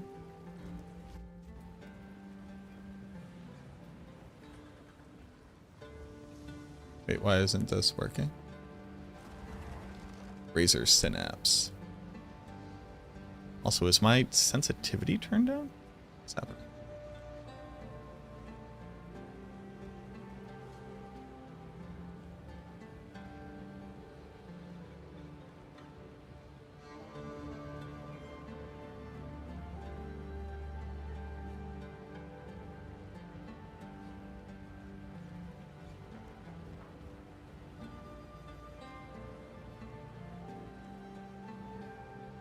$800, $1,600, $4,000. This feels better.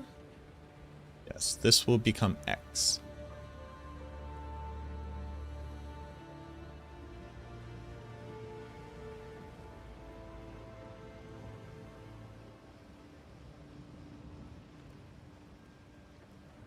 This will be keyboard function X save. This will be mouse function left click.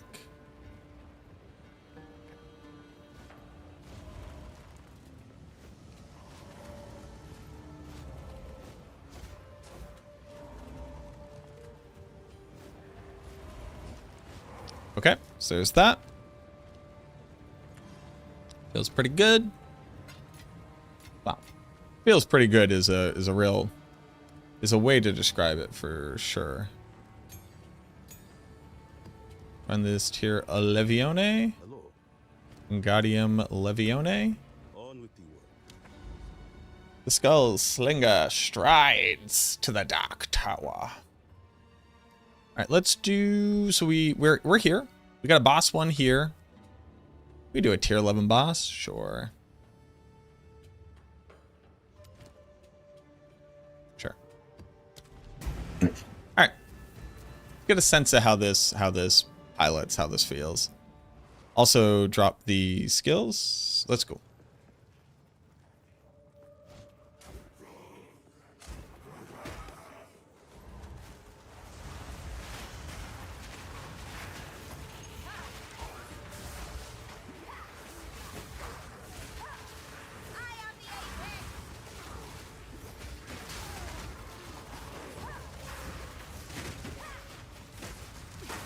Another corpse to serve me.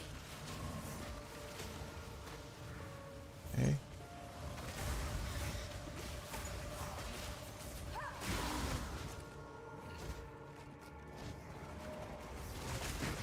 Ow.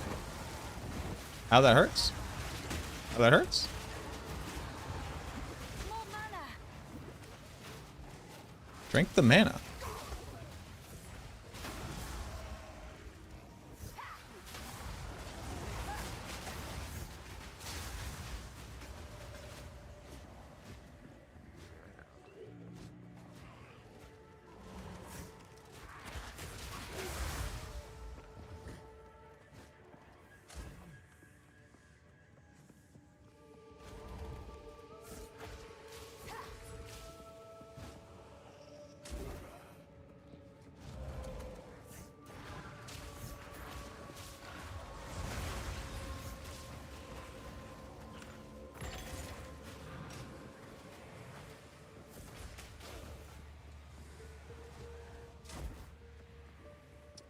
It does make it a lot smoother, which sucks. That sucks the absolute moon out of the sky, but like, here it is.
Ear chest.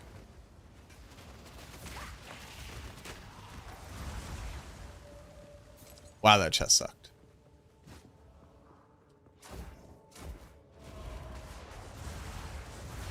I am the apex.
I've killed the Batman.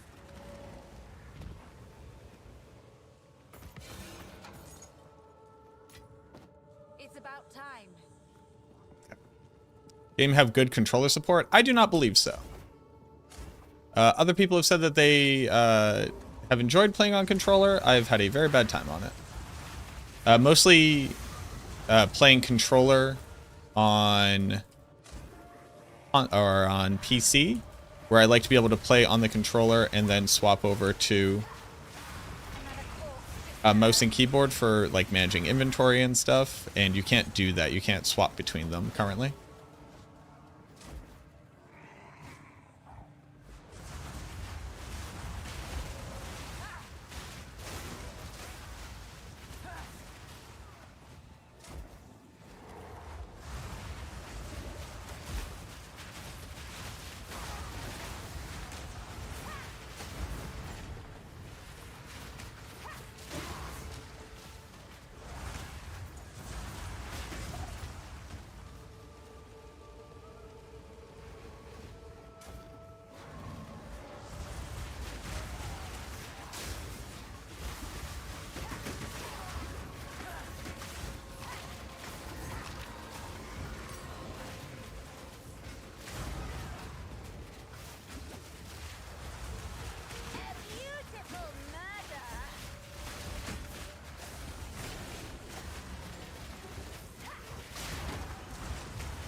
It was like a 6-minute map.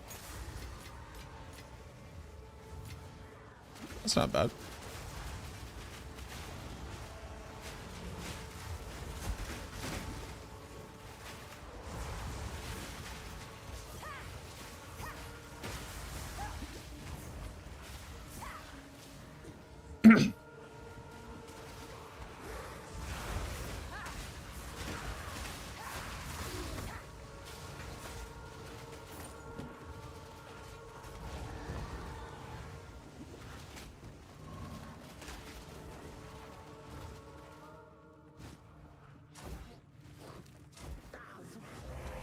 I think the swap tech is like required gameplay, and I do hate that.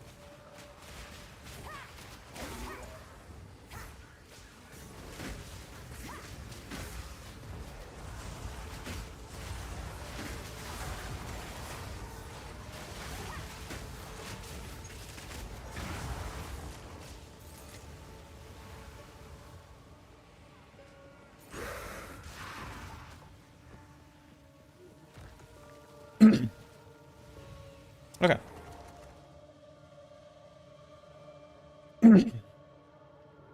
That was tier 11 map. Am I in love with the setup I have going? The swap tech for mobility helps a lot. Just being able to like pick them up and put them back down is actually kind of huge. The really like CC heavy raging spirits that we're using is nice in this regard, where as they're basically all popping up, I can spam this to get like actual tanks. So they're slowing, blinding, and knocking things back. That was helping out a lot. Then it already sets it up as well, so you could just drop in with the arrow. I'm noticing that fire exposure from the Hellhound is a little bit slower. He's like kind of getting stuck behind the archers. Like, I think these archers have been the worst minions for trying to get them to go through places and do things. But it's hard to argue with the damage output.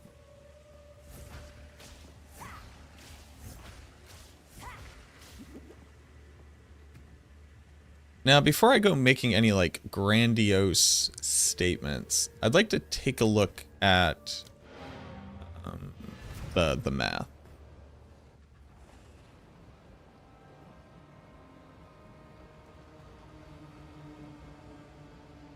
Are we committing to the Dark Tower bit? He who kills with his hand has forgotten the face of his father.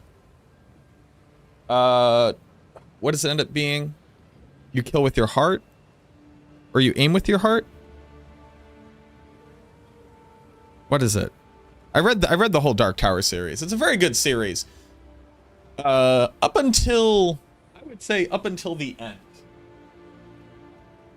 Well, okay. The Dark Tower series is a very, very good book series. Here are the parts of the Dark Tower series that are weird. The sex. Every time. Stephen King should probably be locked up. It's weird every time. And the final boss fight.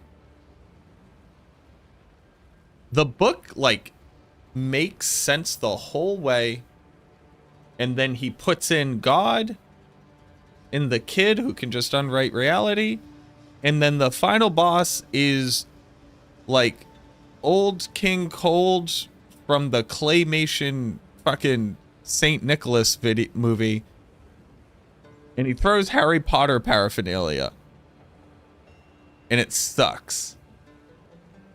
Spoilers. Spoilers.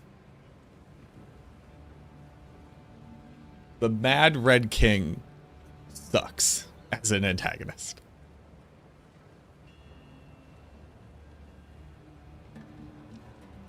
What are my thoughts on the best build now for Infernalist?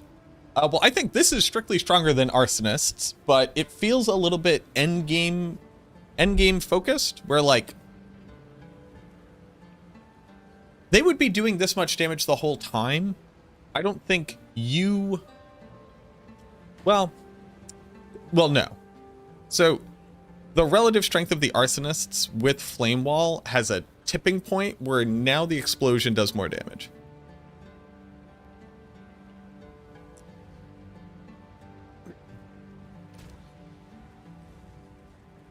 Then I think this is just obviously just doing straight more damage than Arsonist. What we need to go do is a full Reaver build, which I have not done.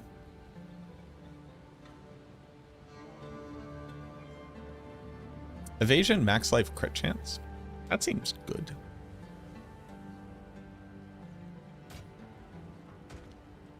Hello. Is that good? Hey, somebody who knows evasion builds. Is that good? Do I put this in the pile? I'm putting it in the pile.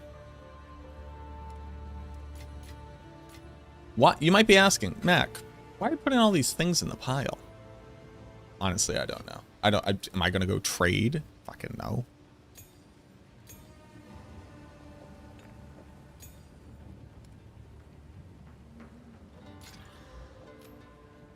I would like a different amulet. Yes. Yes. Until next time.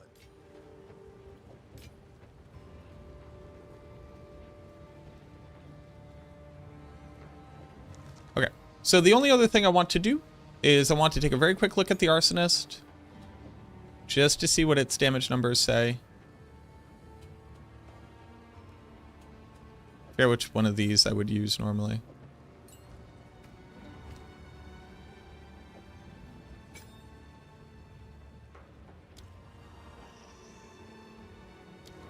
Okay. Immolate, Heft. I was using Scattershot. Okay, so firebomb damage here.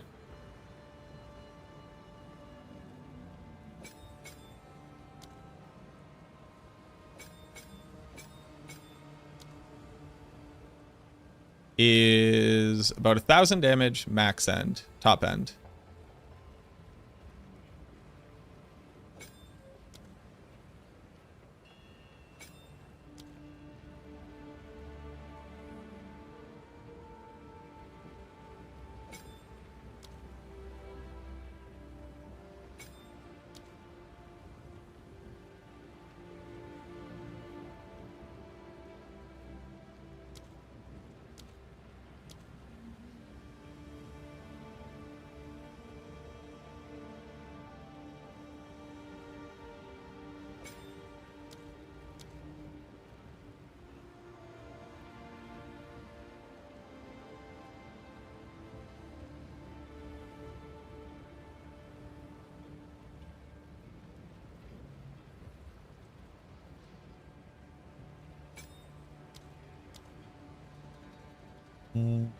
What?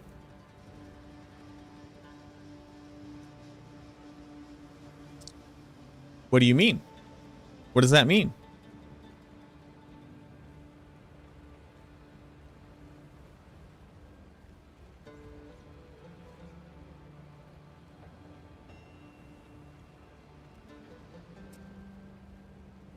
Scafidi, my understanding is that there's just quite literally higher tier jeweler's orbs. Hey y'all. Hey y'all. Hey, how's it going? Macrobio Boy here. I would like to introduce you all to this number. 13,000 damage.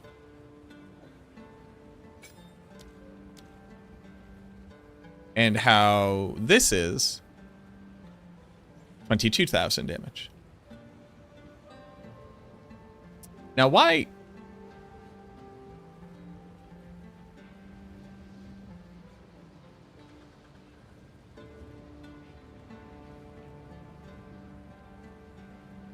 Now, how is that damage number that high?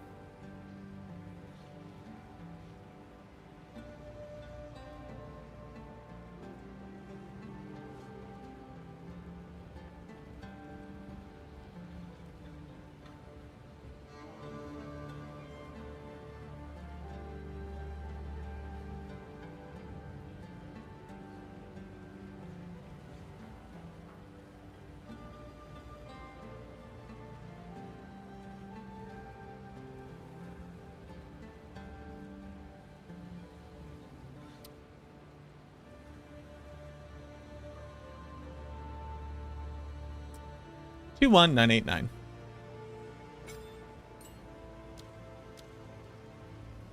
Divided by 13743. Hey, y'all.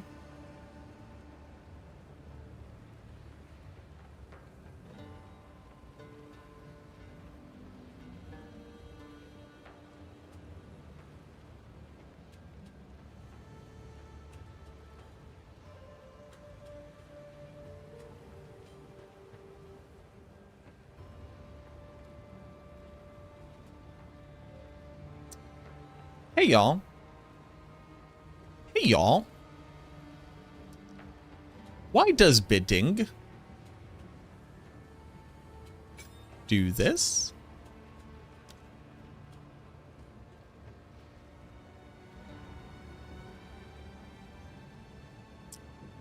Oh no, this is straight up 60%. So total with the gem in 21989. Total without the gem in 13743. it's 21,989 damage is 60% larger than 13743. Hey, y'all.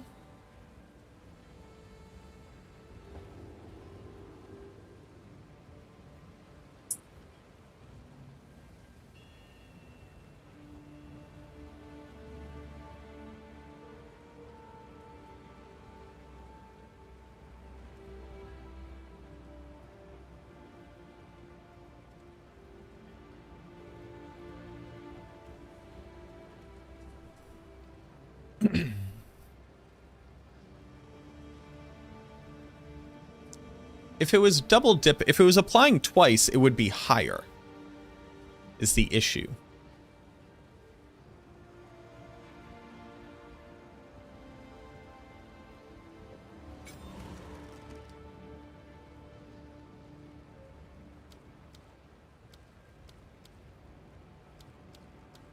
But the damage of this isn't based on impact damage. The damage of this is based on the basic attack damage. It's based off this number. The impact damage is scaled off of this number as well. Why? Classy, do you happen to still be here? Oh yeah, no, they do. So here's F, so it's at 13. Oh. 22. Oh. 35,000 damage.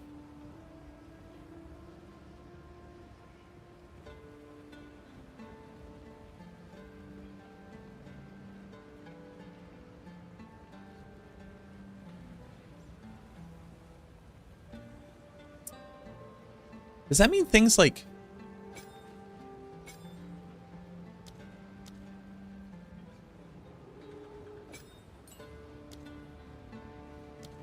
$35,000, 10% less on this would be 7,000? Yeah, that's calculating properly.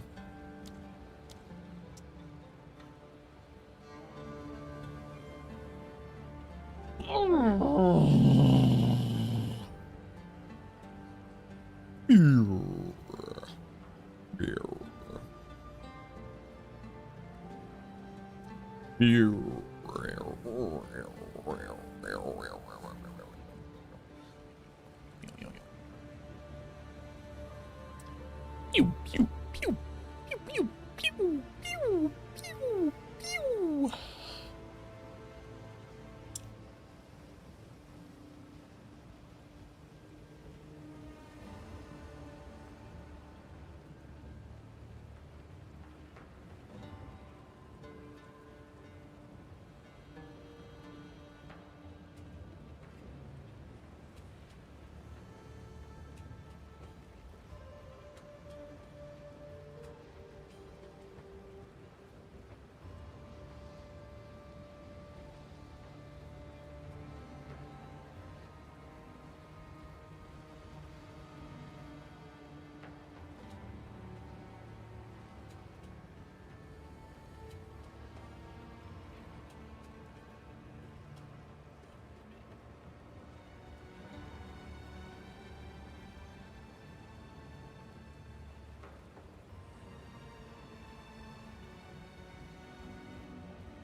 Why? Why is it working like this?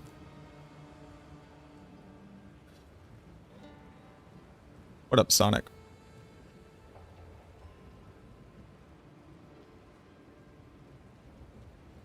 Who's smart I can go talk to?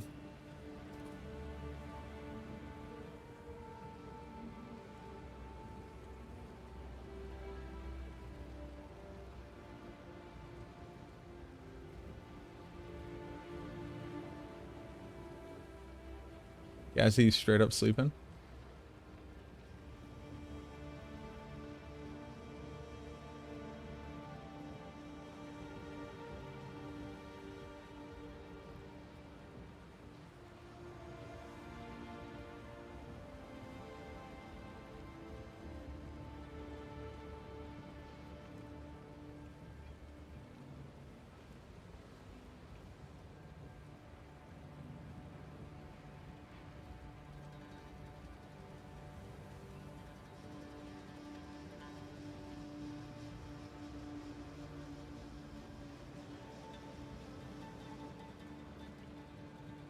Well,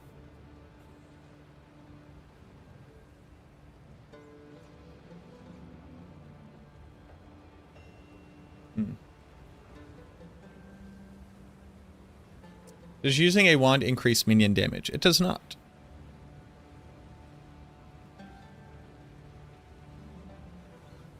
Colostia, welcome back. Question for you. Does everybody else playing minions know that bidding also grants 60% bonus damage instead of 30% bonus damage to the explosion?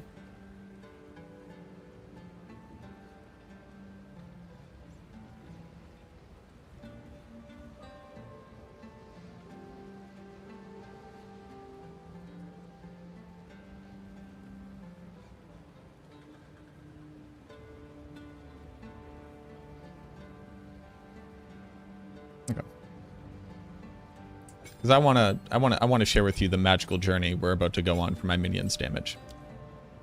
Here's my explosion damage. With no support gems, that number's fucking insane, by the way.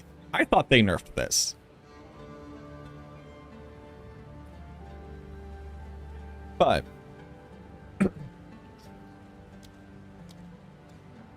obviously we know heft. Obviously we know heft is very strong. You know, it just granted me 9,000 damage, which oddly enough is not 13,000 times 1.3. It is instead 13,000 times 1.6. Now, bidding is supposed to grant 30% damage to my command skill. So 30% of 22,000 would be 2,200 times 3 would be 6,600.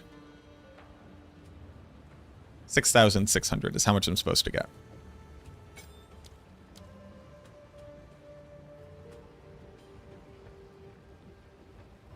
That should have brought me up to 28,000. It instead brought me up to 35,000. Now, I'm going to go ahead and save you the time. Yep, I'm looking at the explosion. Yes. The explosion's part of the command skill. The command is to do the gas arrow.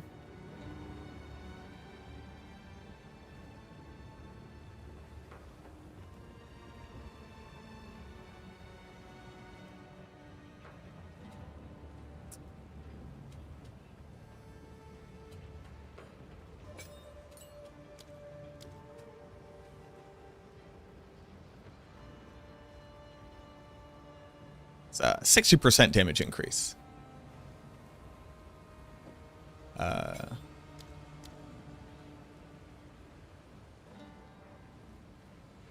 Does the gas cloud go up by 6% too? Let's see. So it's currently doing 8369.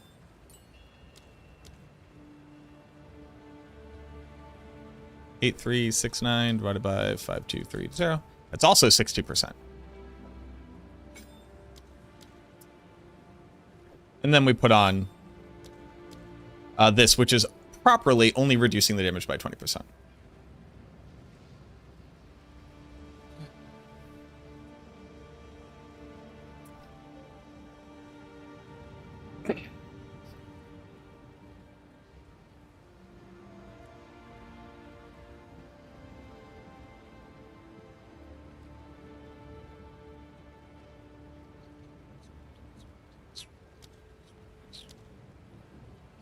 My poor little arsonists. My poor little guys.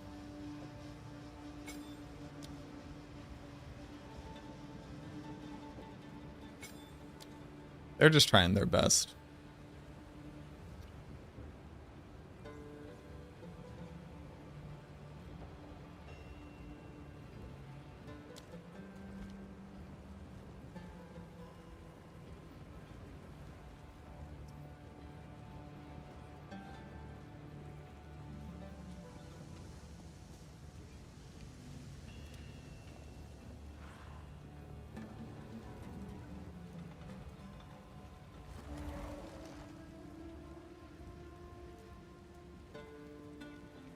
Can I, like, edit this?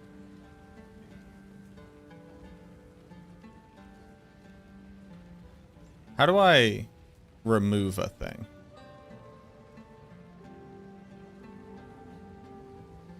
How do I just delete it?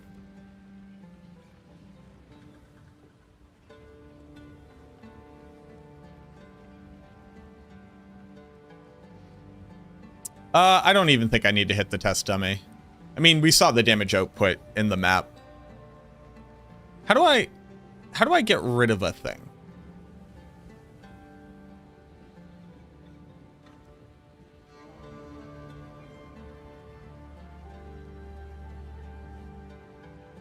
Ha ha ha.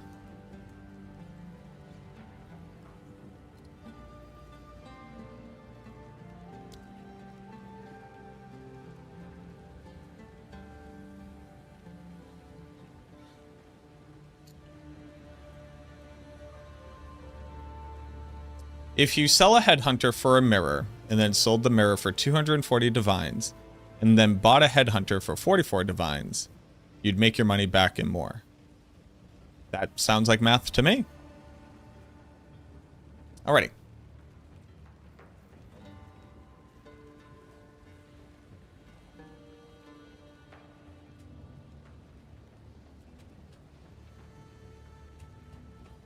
Let's record a video.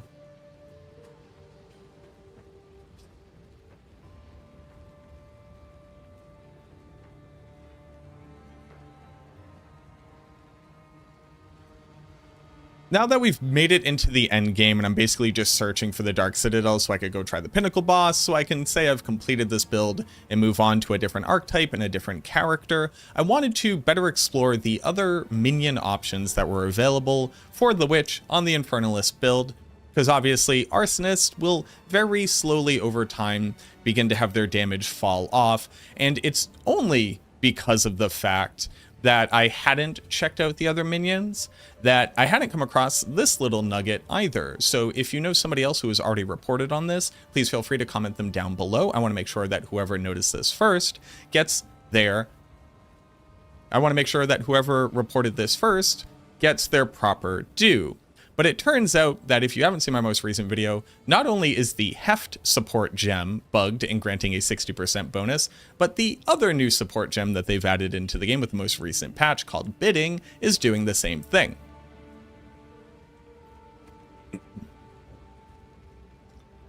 A gem that's supposed to increase the command skill of our skeleton archers, meaning the arrow that drops an explosive cloud that you can then ignite to do a huge amount of fire damage, is also getting a 60% damage bonus from the Bidding support gem. And what that means is that even with minus 20% damage on scatter shot, as well as I think I'm missing 8 levels of minion skills on my gear right now, you could be doing a whopping 28,000 maximum damage per explosion, per projectile, per use of your snipers. And what that means is that the damage output of this setup in comparison to using the Arsonist is kind of bananas wild. So I'm going to go ahead and put out a new build guide covering my first steps looking at this as an endgame version of the build. I do think that Arsonists will continue to serve you well in the early game because their ability to scale with the flat damage from Flame Wall, as well as their lower skill level in general, just means that they are able to output a bit better damage than the snipers, at least in my experience.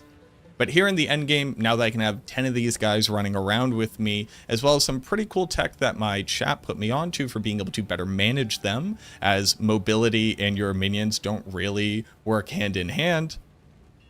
Let me just go ahead and show you. I think I ran like a tier 11 just to be able to get a sense of how the build would work, as well as this new tech that I'll detail as well. I'll use timestamps down to everything below in case you want to skip around to the various parts. I'll also do a very quick gear hover show off later on just so you can see what the comparative strength of my gear is, as well as a build planner down in the description and in the pinned comment too. Let's go ahead and jump into the gameplay footage and I'll talk about kind of the ins and outs of what the build's trying to do.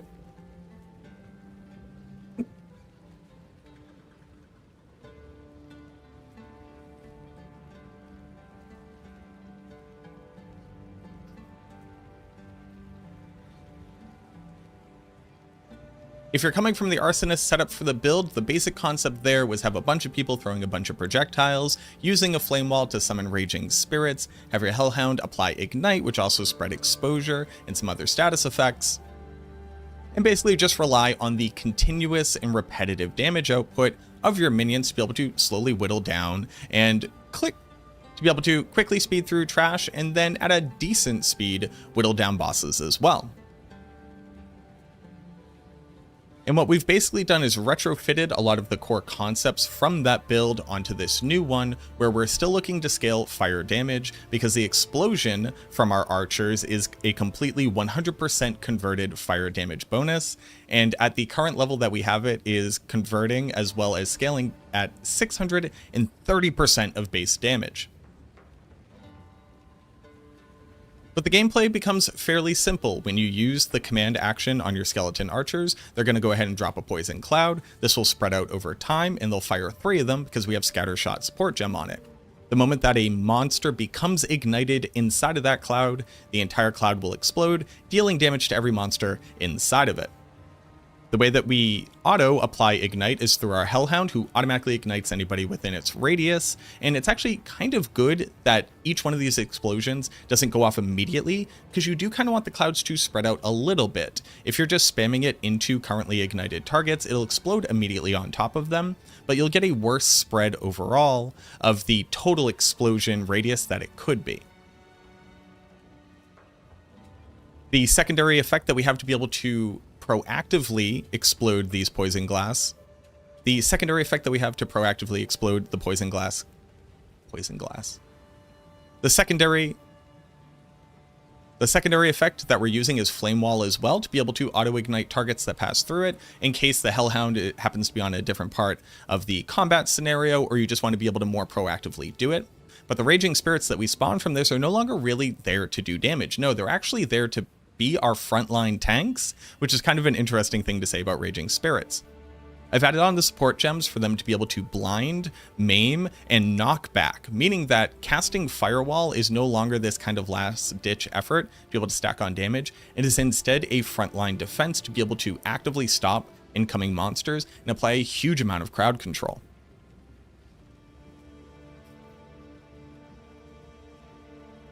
And then the gameplay rotation from there is fairly simple. See a monster, use the command on them, snipers will drop down a gas cloud, Infernal Hellhounds or Flame Wall will do the rest for you. And the explosion damage from this is truly staggering. And we'll touch on why the damage is so high in the mechanics section just after this. But I did want to touch on this tech that, again, my chat member was able to put me on to be able to manage the fact that when you're truly trying to speed through a map, like you're trying to have legitimate mobility, you'll notice that your minions, 1, get stuck all the time, and 2, just die off. When they get too far away from you, they are killed off, and then you have to go through the resurrection cycle for them to pop up again. And I found that often I would be walking into a combat scenario, spamming the command skill, but my snipers hadn't respawned yet. So how do you manage that? Well, we have to do a little bit of weapon swap trickery here, but not only will it solve this problem for you, but also naturally helps to be able to add on mobility to the swap so that you have maximum damage on your main hand and then maximum mobility on your swap. But what happens when you swap? Well, if all of your minions are alive and you swap, they all go back up to weird skeleton heaven, as far as I can determine. But the moment that you swap back, because they don't need to resurrect, they immediately animate around you. There will be a little bit of a delay where they're still like coming back into their corporeal forms, and this is where you're going to be dropping flame wall. So as you're watching this gameplay, notice when I swap, use my blink, which is only active on my swap, so I don't have to reserve the spirit on my main hand setup. And then the moment that I swap back out, I'll drop the flame wall. It'll immediately summon the raging spirits, which will gain crowd control of the area around me, which gives my skeletons just enough time to be able to pop up and then begin raining arrows of death everywhere. I still have a skeleton priest because you always need your union representative, and then I still use the warriors on our scepter right now because I don't currently have the points to be able to build into critical strike chance in our passive tree. I don't have a good malice scepter either. But they're also just continuing to be a great option to be able to hit with our offering, because you don't really want to eat any of your skeleton archers, because each one is basically one less cooldown of the command that you can use. But smoothing out the gameplay by using this swap tech to be able to use those mobility skills, proactively move through large sections of the map, and then resummon them effectively on command was the linchpin that I needed to make actually mapping at an efficient rate feel like. But this last little addition of this tech is what really pushed the build over for me to feel like I could be efficient and not effectively just waiting on respawn timers the entire time. Now, not everybody is going to want to use swap tech like this. I know that gets a little bit tryhard, and quite honestly, this version of the build effectively is a tryhard version of the Arsonists. On the Arsonists, all you really had to do was just cast Flame Wall whenever a new monster showed up, and sometimes curse bosses and elite monsters. Here, you effectively have to tell your minions to do the damage. The random AoE that they'll do from their typical bow shots isn't nothing, but it's not really something to write home about. You are basically just spamming their active ability all the time. The only reason why I bring that up is because if you just don't like to try that hard, continue to use the Arsonists or even use the Skeleton Archers, but don't worry about this swap tech. Just kind of go at a slightly slower pace and just wait on them to respawn naturally. It would only end up costing you like 1 to 2 minutes per map, but at this point I'm probably running like 4 to 6 minute long maps, at least ones that are over tier 11. And that 1 to 2 minutes of kind of having to wait on them and having to backtrack a little bit is definitely becoming a larger and larger net loss of efficiency.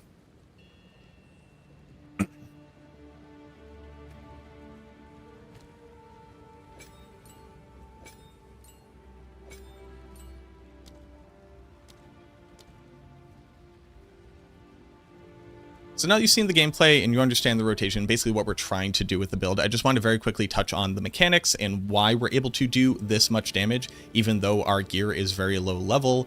What level are we right now? We're level 83, so we're getting obviously into the end game as far as levels are concerned, but we're not max level. Our gear is still very, very bad as far as being able to scale our minion damage is concerned. Let's go ahead and talk about the mechanics of Gas Arrow, because I think it's very important for you to understand that and how we're scaling it so effectively.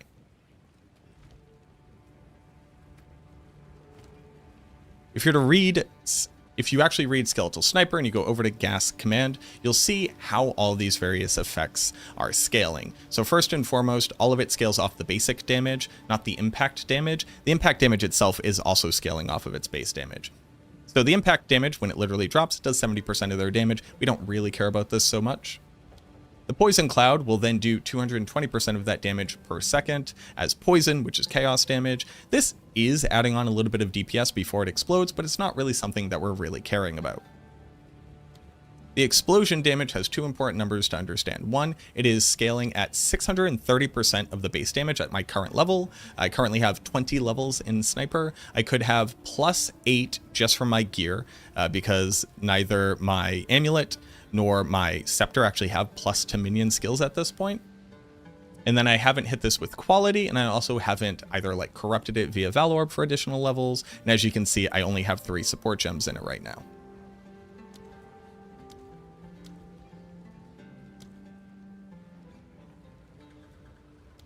But at my level, it's 630% of scaling, and it will convert 100% of your physical damage over to fire damage. It doesn't need to pass a hit check, so we don't need accuracy for this. We don't need to shred armor for this. It's basically just doing a big fireball every time that the ignite triggers on it. And the base attack for these monsters are currently doing 1,000 to 2,000 damage. So if we go over to the gas arrow and we look at the explosion, we'll see a pretty marked improvement here, but it's just a 6.3 times multiplier on it. That's how we get up to just over 7,000 and just over 13,000, which is already like significantly more damage than the arsonists get up to, even with scaling. I'm also pretty confused about this because I'm positive that this has been nerfed twice already. And I think it's probably still a little bit too high. But it gets even more ridiculous when we start adding in the fact that both Heft as well as Bidding are both applying 60% bonus as opposed to 30%. And I can just go ahead and show you that very quickly.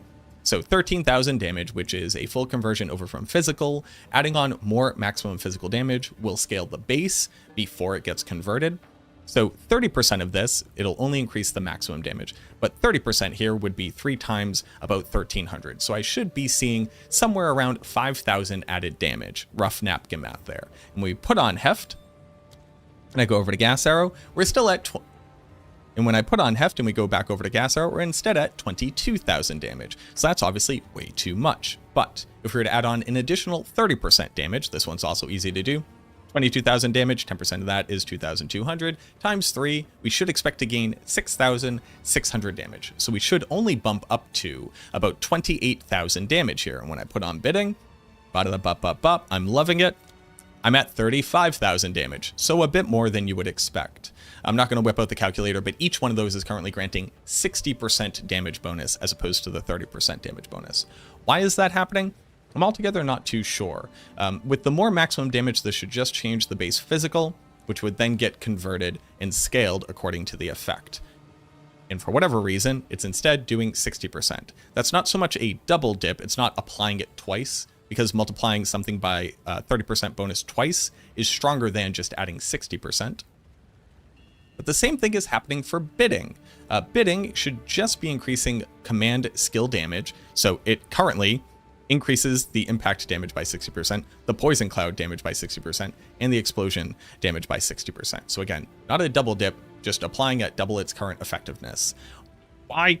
Who knows? Luckily, your scatter shot is working as intended, and it will reduce this by 20%, dropping us down to the measly 28,000 maximum damage. And again, that is per arrow that lands, so that's 3 times per activation. And you can actually stack all of these. So like if you had a boss that's waiting to spawn, you could just cast like 3 or 4 of these. The gas clouds stay around for 8 seconds. And then the moment that you trigger your ignite, all of them will explode simultaneously. So that's a really good way to be able to cheat out a huge amount of damage, especially against like overly dramatic bosses. But that's where the crazy amount of scaling is coming from. That's where the huge increase in efficiency and just kill speed against monsters is coming from as well. You get to continue to play the build from like a severe backline way if you want to, or you can be a bit more aggressive moving in. I basically just run around, I cast Flame Wall when I come out of Blink, just so I have a little bit of survivability, Pain Offering against a boss. I don't even curse elite monsters anymore, you just kind of don't have to. But if it's against a boss, I am. And then you just drop Gas Arrow. Now that we've seen that, let's go ahead and just look at the gear so you can get a comparison point. I'm not going to go over every single stat, but basically I'll let you know what I'm currently missing from them to make this even stronger. For the scepter itself, we didn't roll flat spirit, and we also didn't roll any plus to minion skills. That's what we're looking for. For the gloves, these basically are all just survivability. Whatever stacks on more maximum life from more spirit through Bidet's Will will get you more total summons, so obviously that would be pretty nice. For the helmet does have +2 ranks to all minion skills here, but more strength, more maximum life, etc. would go a long way. The chest piece is kind of insane. The only thing that it's missing, in fact, I just crafted this today. I posted about it on social media. I was just like, this thing is actually bananas. The only thing that this one is missing right now is that it doesn't roll plus spirit down in the affixes. It does have the implicit spirit though, so that's kind of good enough. As well as this huge amount of strength and maximum life does serve the purpose of increasing maximum life to get us a little bit more spirit, but I would like to see one of the resistances rolled over to that instead because we're over cap on res. still using my level 28 amulet I got from my first Trial of Chaos during the initial campaign. I can't get a better amulet. I just can't. I've tried so often. I've rolled so many, and none of them are better. This is currently missing plus to minion skills, which would go a huge way to be able to further increase our damage, and it only has a whopping 4 stats on it. And I should just go buy a new amulet, and I just haven't yet, but like, what can you do? The shield is pretty nasty. It's basically perfect for survivability. No notes here. Similar for the belt, it's just like a very good belt, and then our boots are also just very good boots. I actually haven't even put on my last stat onto these boots because I'm kind of considering selling them off. These seem like kind of insane, like somewhere around like 10 plus exalts level. I don't know how to trade. Tell me whether or not these boots are as good as I think they are. Shoutouts to the one dude who didn't do it very nicely, but did help me to better understand that the Magic Find Charm does not work when your minions kill a target. It won't trigger. You actually have to be the one to kill them. So I'm instead using a Chaos Resistance Charm now, since that's the lowest...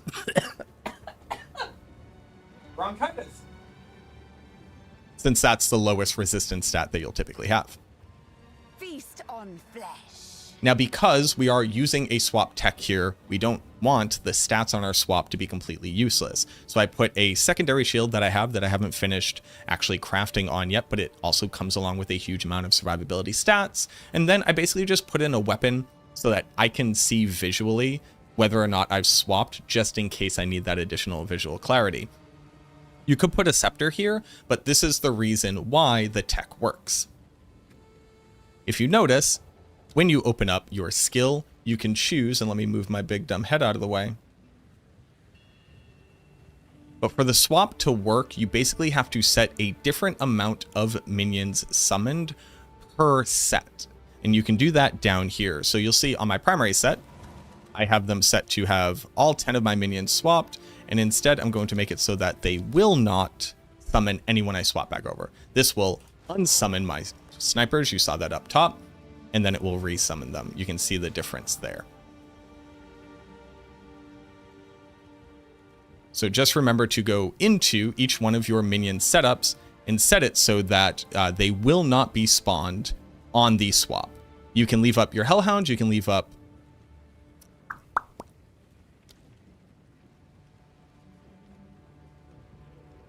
And now that we've gotten to the swap part of it, I'll just make another subnote to explain how you want to set up the swap so you can actually use this tech. I'll leave a timestamp as well. I should have done this earlier. But basically, on your swap, you have to set a specific number of minions to either be summoned or not be summoned for this to work.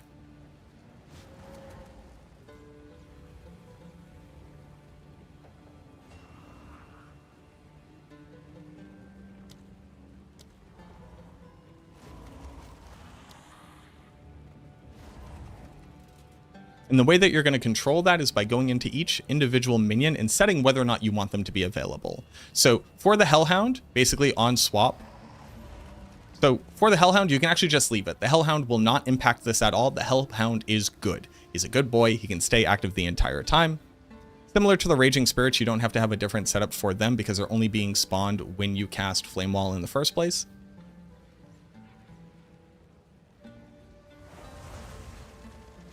But you'll see that currently on Blink, I have this set up to be running on my primary set. But you'll see for Blink, I currently have it set up that it won't run on my primary set, but it will run on my secondary set. You just click this box here.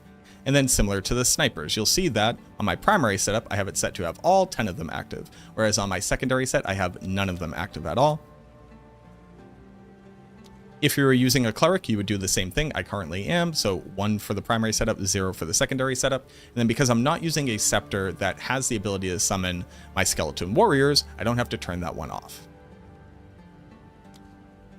And just to show you in real time, this is what it looks like. They will actively respawn the moment that you swap. So there's very little downtime here, but you can just go ahead and blink really quickly and then swap back over and all of a sudden they're back. It's really smooth once you get used to it.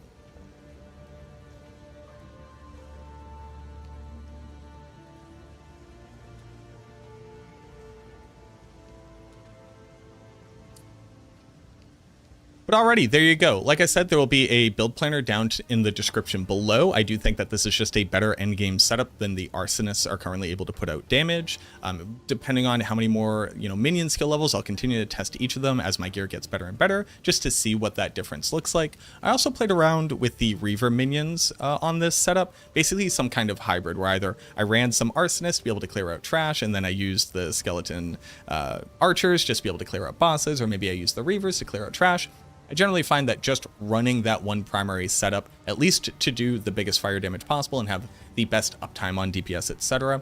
I do recommend just going fully in on one minion, but I'm going to continue to test that as well just to see what the other options look like. Thank you very much for watching this video. If you're new here, subscribe to the channel. I promise you I will be playing something other than a minion soon. I just got to go kill the pinnacle boss, and I just literally haven't found any citadels to get the shards to even go try it yet. But at least I found the tower for the pinnacle boss, so I won't have to look for that one. Shoutouts to RNG stopping me from being able to successfully go fight the endgame boss. But hey, if that's what the endgame is supposed to look like, then I'm here for it. Leave a like on the video as well. Comment down below if you had any other questions, comments, or concerns. I'm adding in a bit more of kind of some advanced tech here. So if you just want like a better understanding, or if I didn't do a good enough job, please let me know. I want to make sure that this information is accessible and digestible for all of my viewers. Or just kind of go down in the comments and tell me how you're feeling. How are you enjoying this season? What builds have you tried out? Have you found any cool new tech? Any other weird bugs that we can report on? I'd love to hear from you. Thank you very, very much for watching this video. I truly hope that it helps, and I look forward to seeing you in the next one.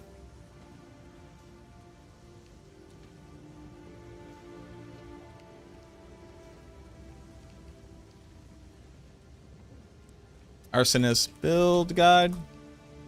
And now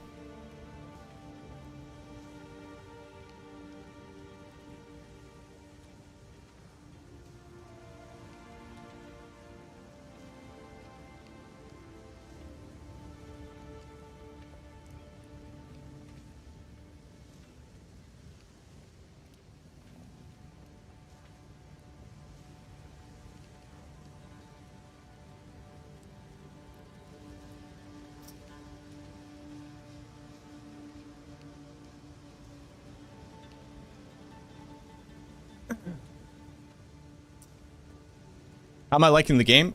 Great game. Great game. Game good. Great game. Great game. 10 out of 10. Well, 7 out of 10 right now, I'd say. It has a lot of room for improvement and growth, but like that's to be expected. It's in early access.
Even with this swap tech, like this swap tech is a godsend.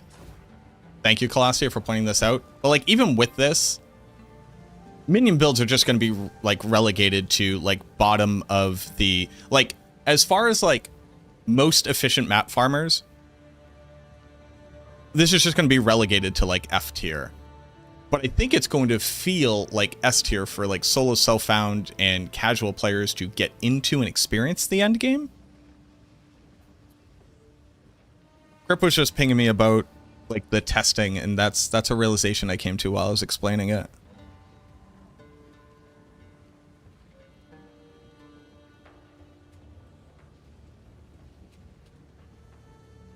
It's awesome for like starting off with the contagion, like starting off with contagion on Earth, into raging spirits, into arsonists, into snipers. You're gonna do all content. You're gonna do all content. You're just not gonna do it fast. or you're not going to do it as fast as the alternative like meta builds across other classes and ascendancies. Like, I was watching Empyrean quite literally infinite teleport already, which I doubt that will stay in the game. But like, one of the first things I saw on X today was, I found a way to infinitely teleport, do what you will.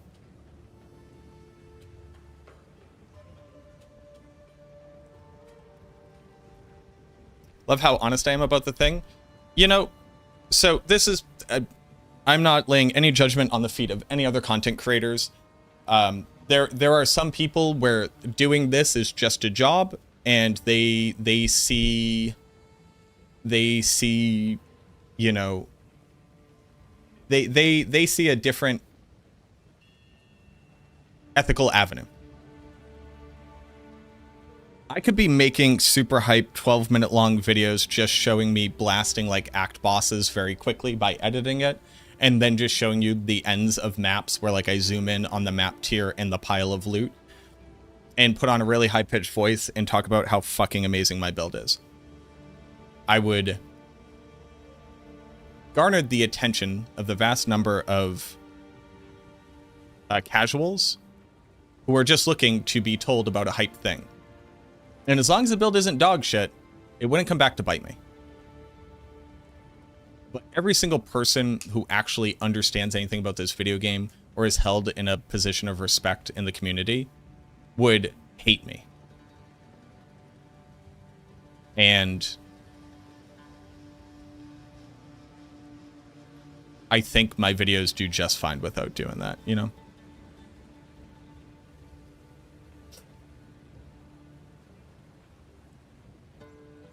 The true PoE crowd wouldn't give me the time of day. The old guard wouldn't give me the time of day. I do think that the PoE community is going to learn that the huge influx of new ARPG players are not already inundated with the cultural norms and the propaganda of the community.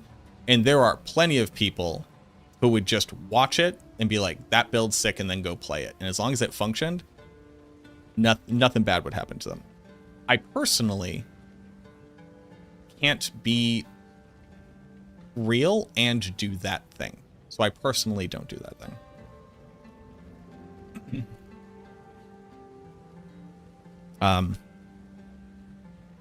When I think I've found something very exciting, I am very excited about it. But if people can't trust that when I'm bringing something to them, I have fully tested it and I believe it to the extent that I'm able to prove it, that it works this way, then they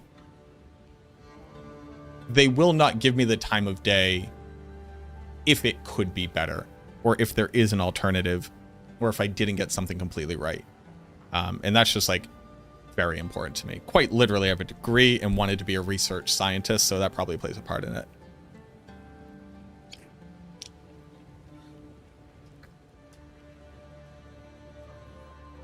I fear that the cosmos does not truly have some karmic scale by which truth wins. But I hope every day that it does, basically.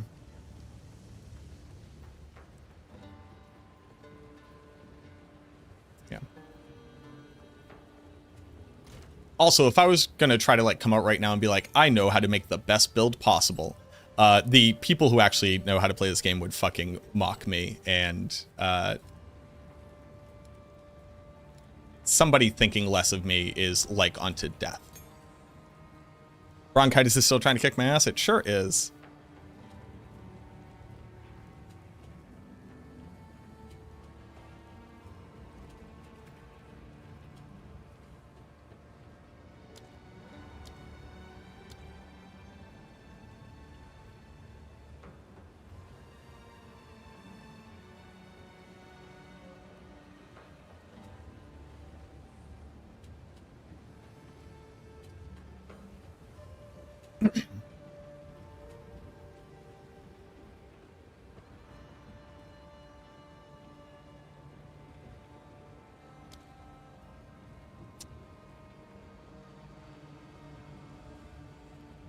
So, now that we've done this, let's do the build planner.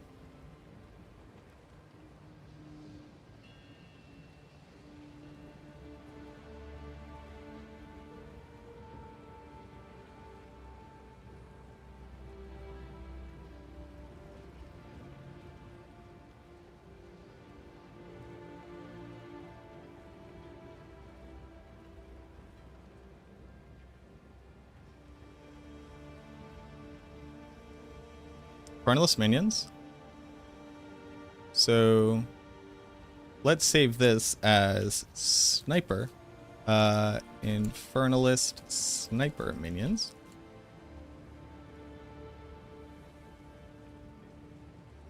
Oh wait, no. No, that's not what I wanted to do. Save. Let's make a new one. Frontless sniper minions. Okay, and then here is where we go.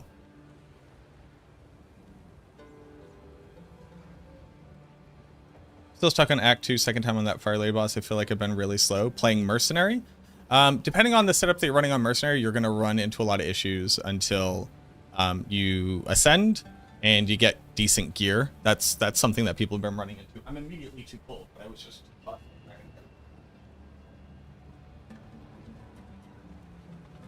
okay, let's update this. Let's update this. Let's update this. 1, get rid of Spark. We don't need it. 2, get rid of Arsonist. We don't need it. Pain Offering is fine. Cleric is fine. Blink.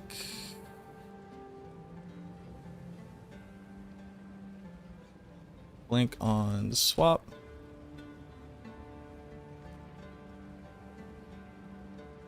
Grim Feast, good. So, for Doggo. Wildfire, yes. Meat Shield. Meat Shield? I mean, yeah, he's still doing our Ignite. Yeah, shoutouts to Riv.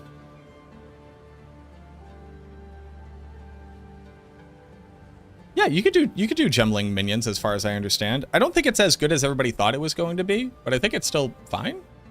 I'm not too sure. Searing Flame, sure. Fortress, Inspiration, yes. Raging Spirits is now... Raging Spirit is now... Maim? Blind? And Knockback. What's Knockback?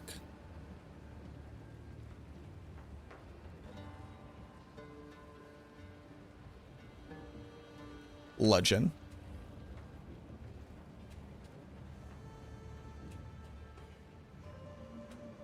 Meat Shield on warriors or priests? No, so Meat Shield on your dog increases the scaling of your Ignite.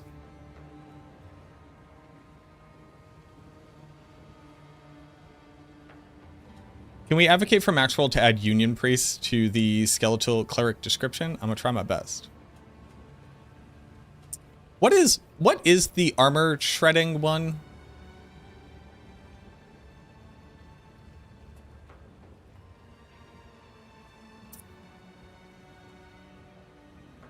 People talk about it all the time and I just don't remember.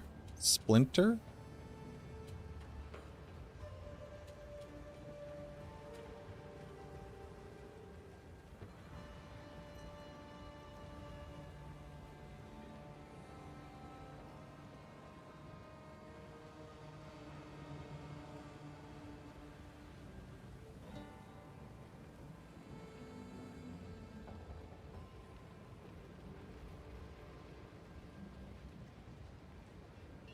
It's, yeah, if you get 4, you can do it. Why not? This is right. This is right. Skeleton Cleric. And then we got to add a skill. And this is Archer or Sniper. Sniper is going to use Heft. Sniper is going to use Bidding. What? Isn't it called bidding? It is called bidding.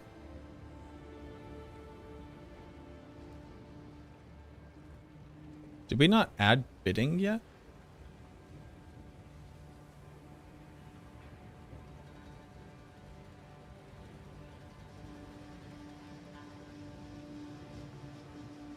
We did not. Rip. So, Scatter shot. you subscribe to a bad content creator. You're a real one. Wait, I don't care about martial tempo. What else do I care about? The one that is immolate.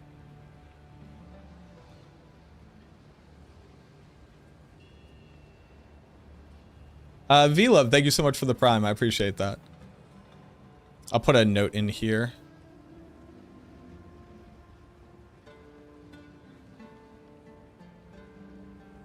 Use blink on swap detailed in this video. Yes.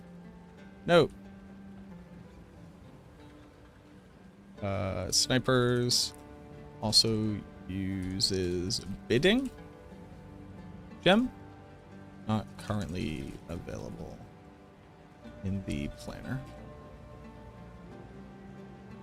Get out of here, ad. So there's that.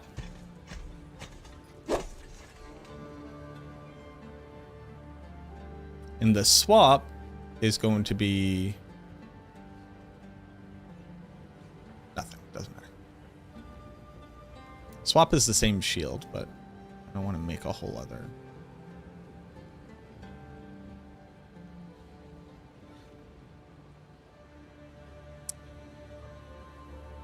Carl, thank you very much for the follow. Have I changed anything about this? This.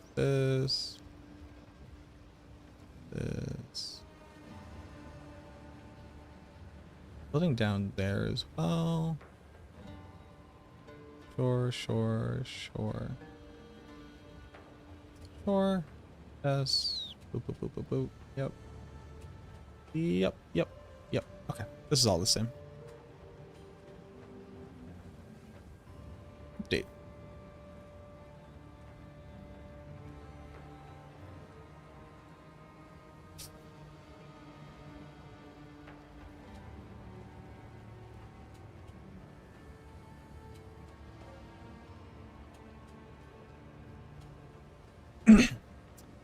Ignite from our dog as well as flame wall.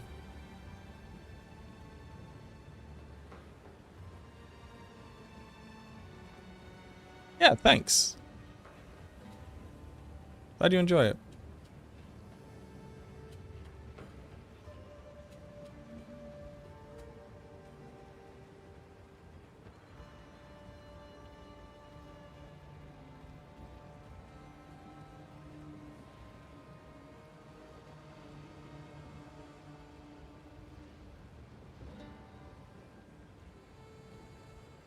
Okay, so there's that.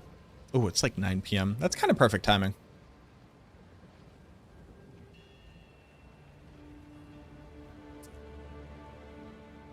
So also, if people just want to see it, you can, here you go.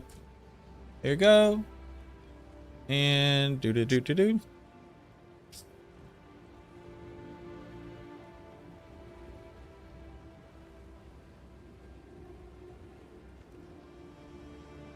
And there you go. Alright. So this is the arsonist setup. Pretty good.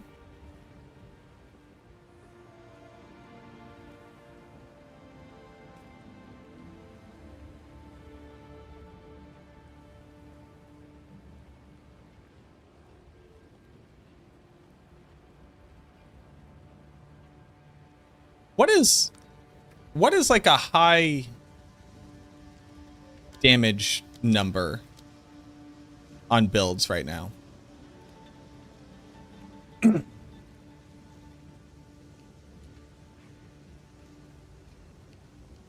Have I done a video on the Atlas tree? I don't get it.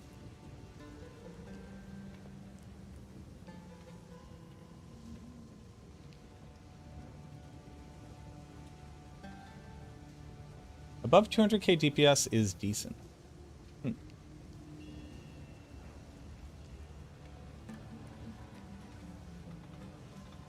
How much are, like, levels impacting this?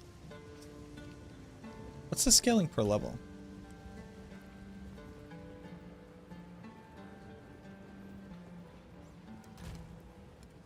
Like, if I did 14.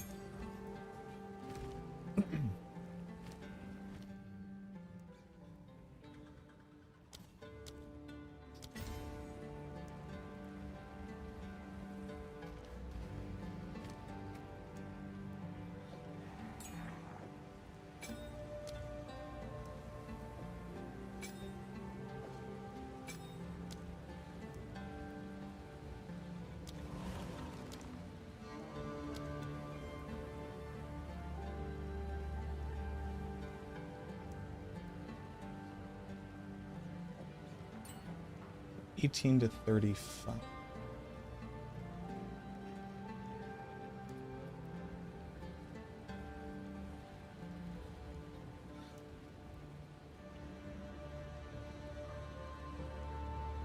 So 1.94 over how many levels? Over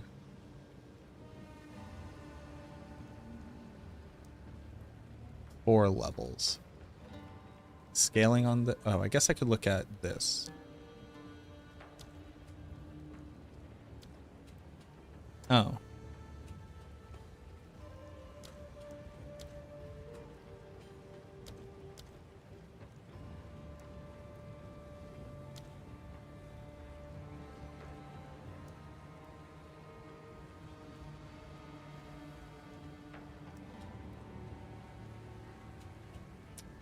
I'll figure this out. 19. It's 94% more damage over 4 levels.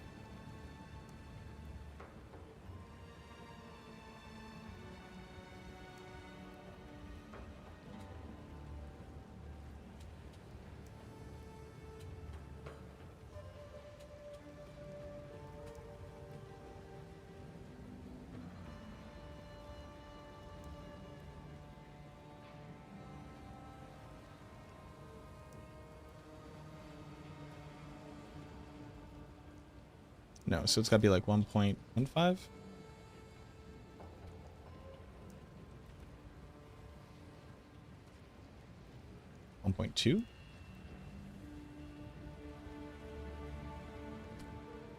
No, that's too much too.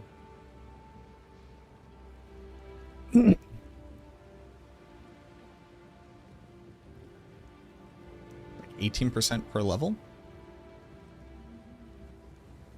So if I were to take 35k,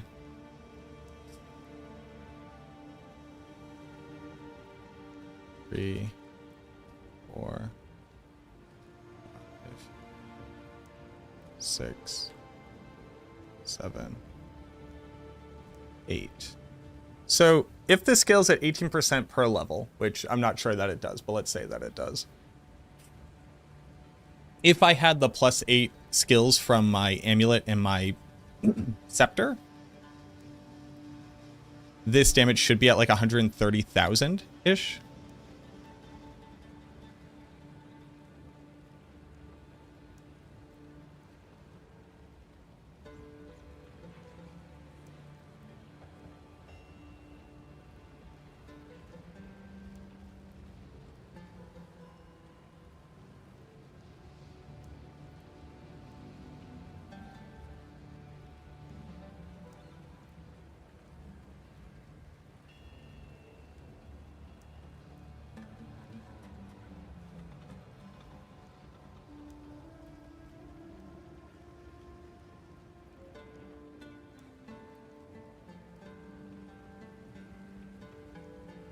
And what does quality do?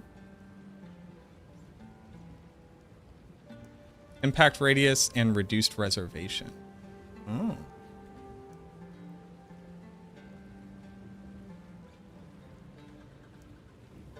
Okay.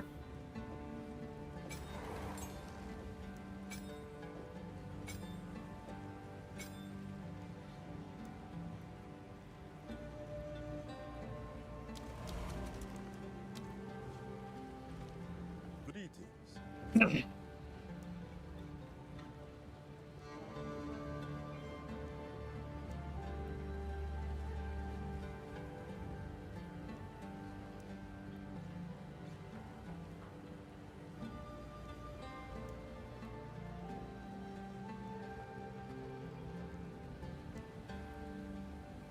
All right. On with the work.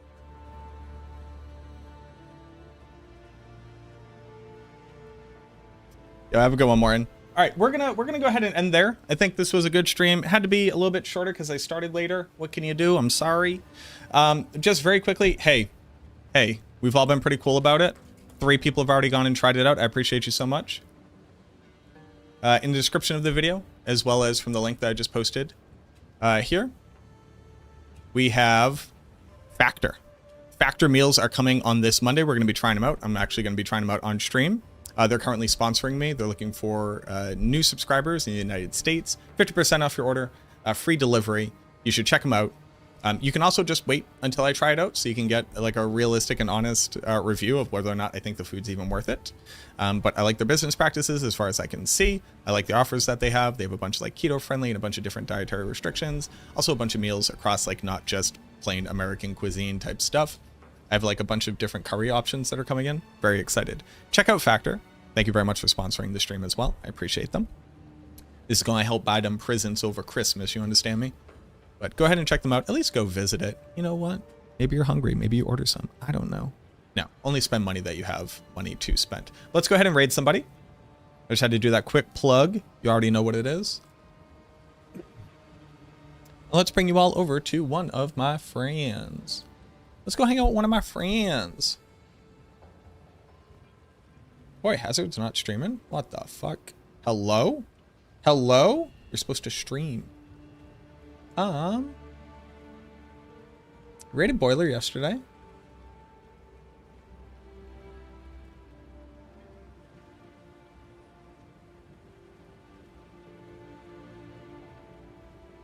There's like everybody's playing. But I'm trying to be like cool, you know? I'm trying to spread around. Let's go hang out with Aaron Action RPG. I told him I was going to play last Epoch League and I completely zoned out on that. I'm sorry, Aaron. I'm sorry. Forgive me. Here, take this raid. We'll make up for it. Go hang out with my boy. On the podcast Between Two Portals with him and Frosty. It was a good time. Go give him some love. What is he playing? Yo, he's playing Minions. Perfect. We love that. All right, y'all. I will see you all again tomorrow. Just as a quick note, I got to bring a family member in for a doctor's appointment. So that's around when I'm typically starting streaming. So by the time I get back, it's going to be a little bit later. But I'll try to come back in. We'll try to do a Reaver build tomorrow, see what that looks like. Continue to push through the map. Try to find the Ding Dang Pinnacle bosses. I'll have that video guide for the Arsenal or for the Sniper variant of the build out tomorrow as well. So look forward to that. Thank you so much for being here. I truly, truly appreciate it. As always, auf Wiedersehen, au revoir, arrivederci, sayonara, so long, ciao, kapkun krap, sawadi, guten Nacht, bon notte. I'll see you all again tomorrow. Cheers. Bye-bye.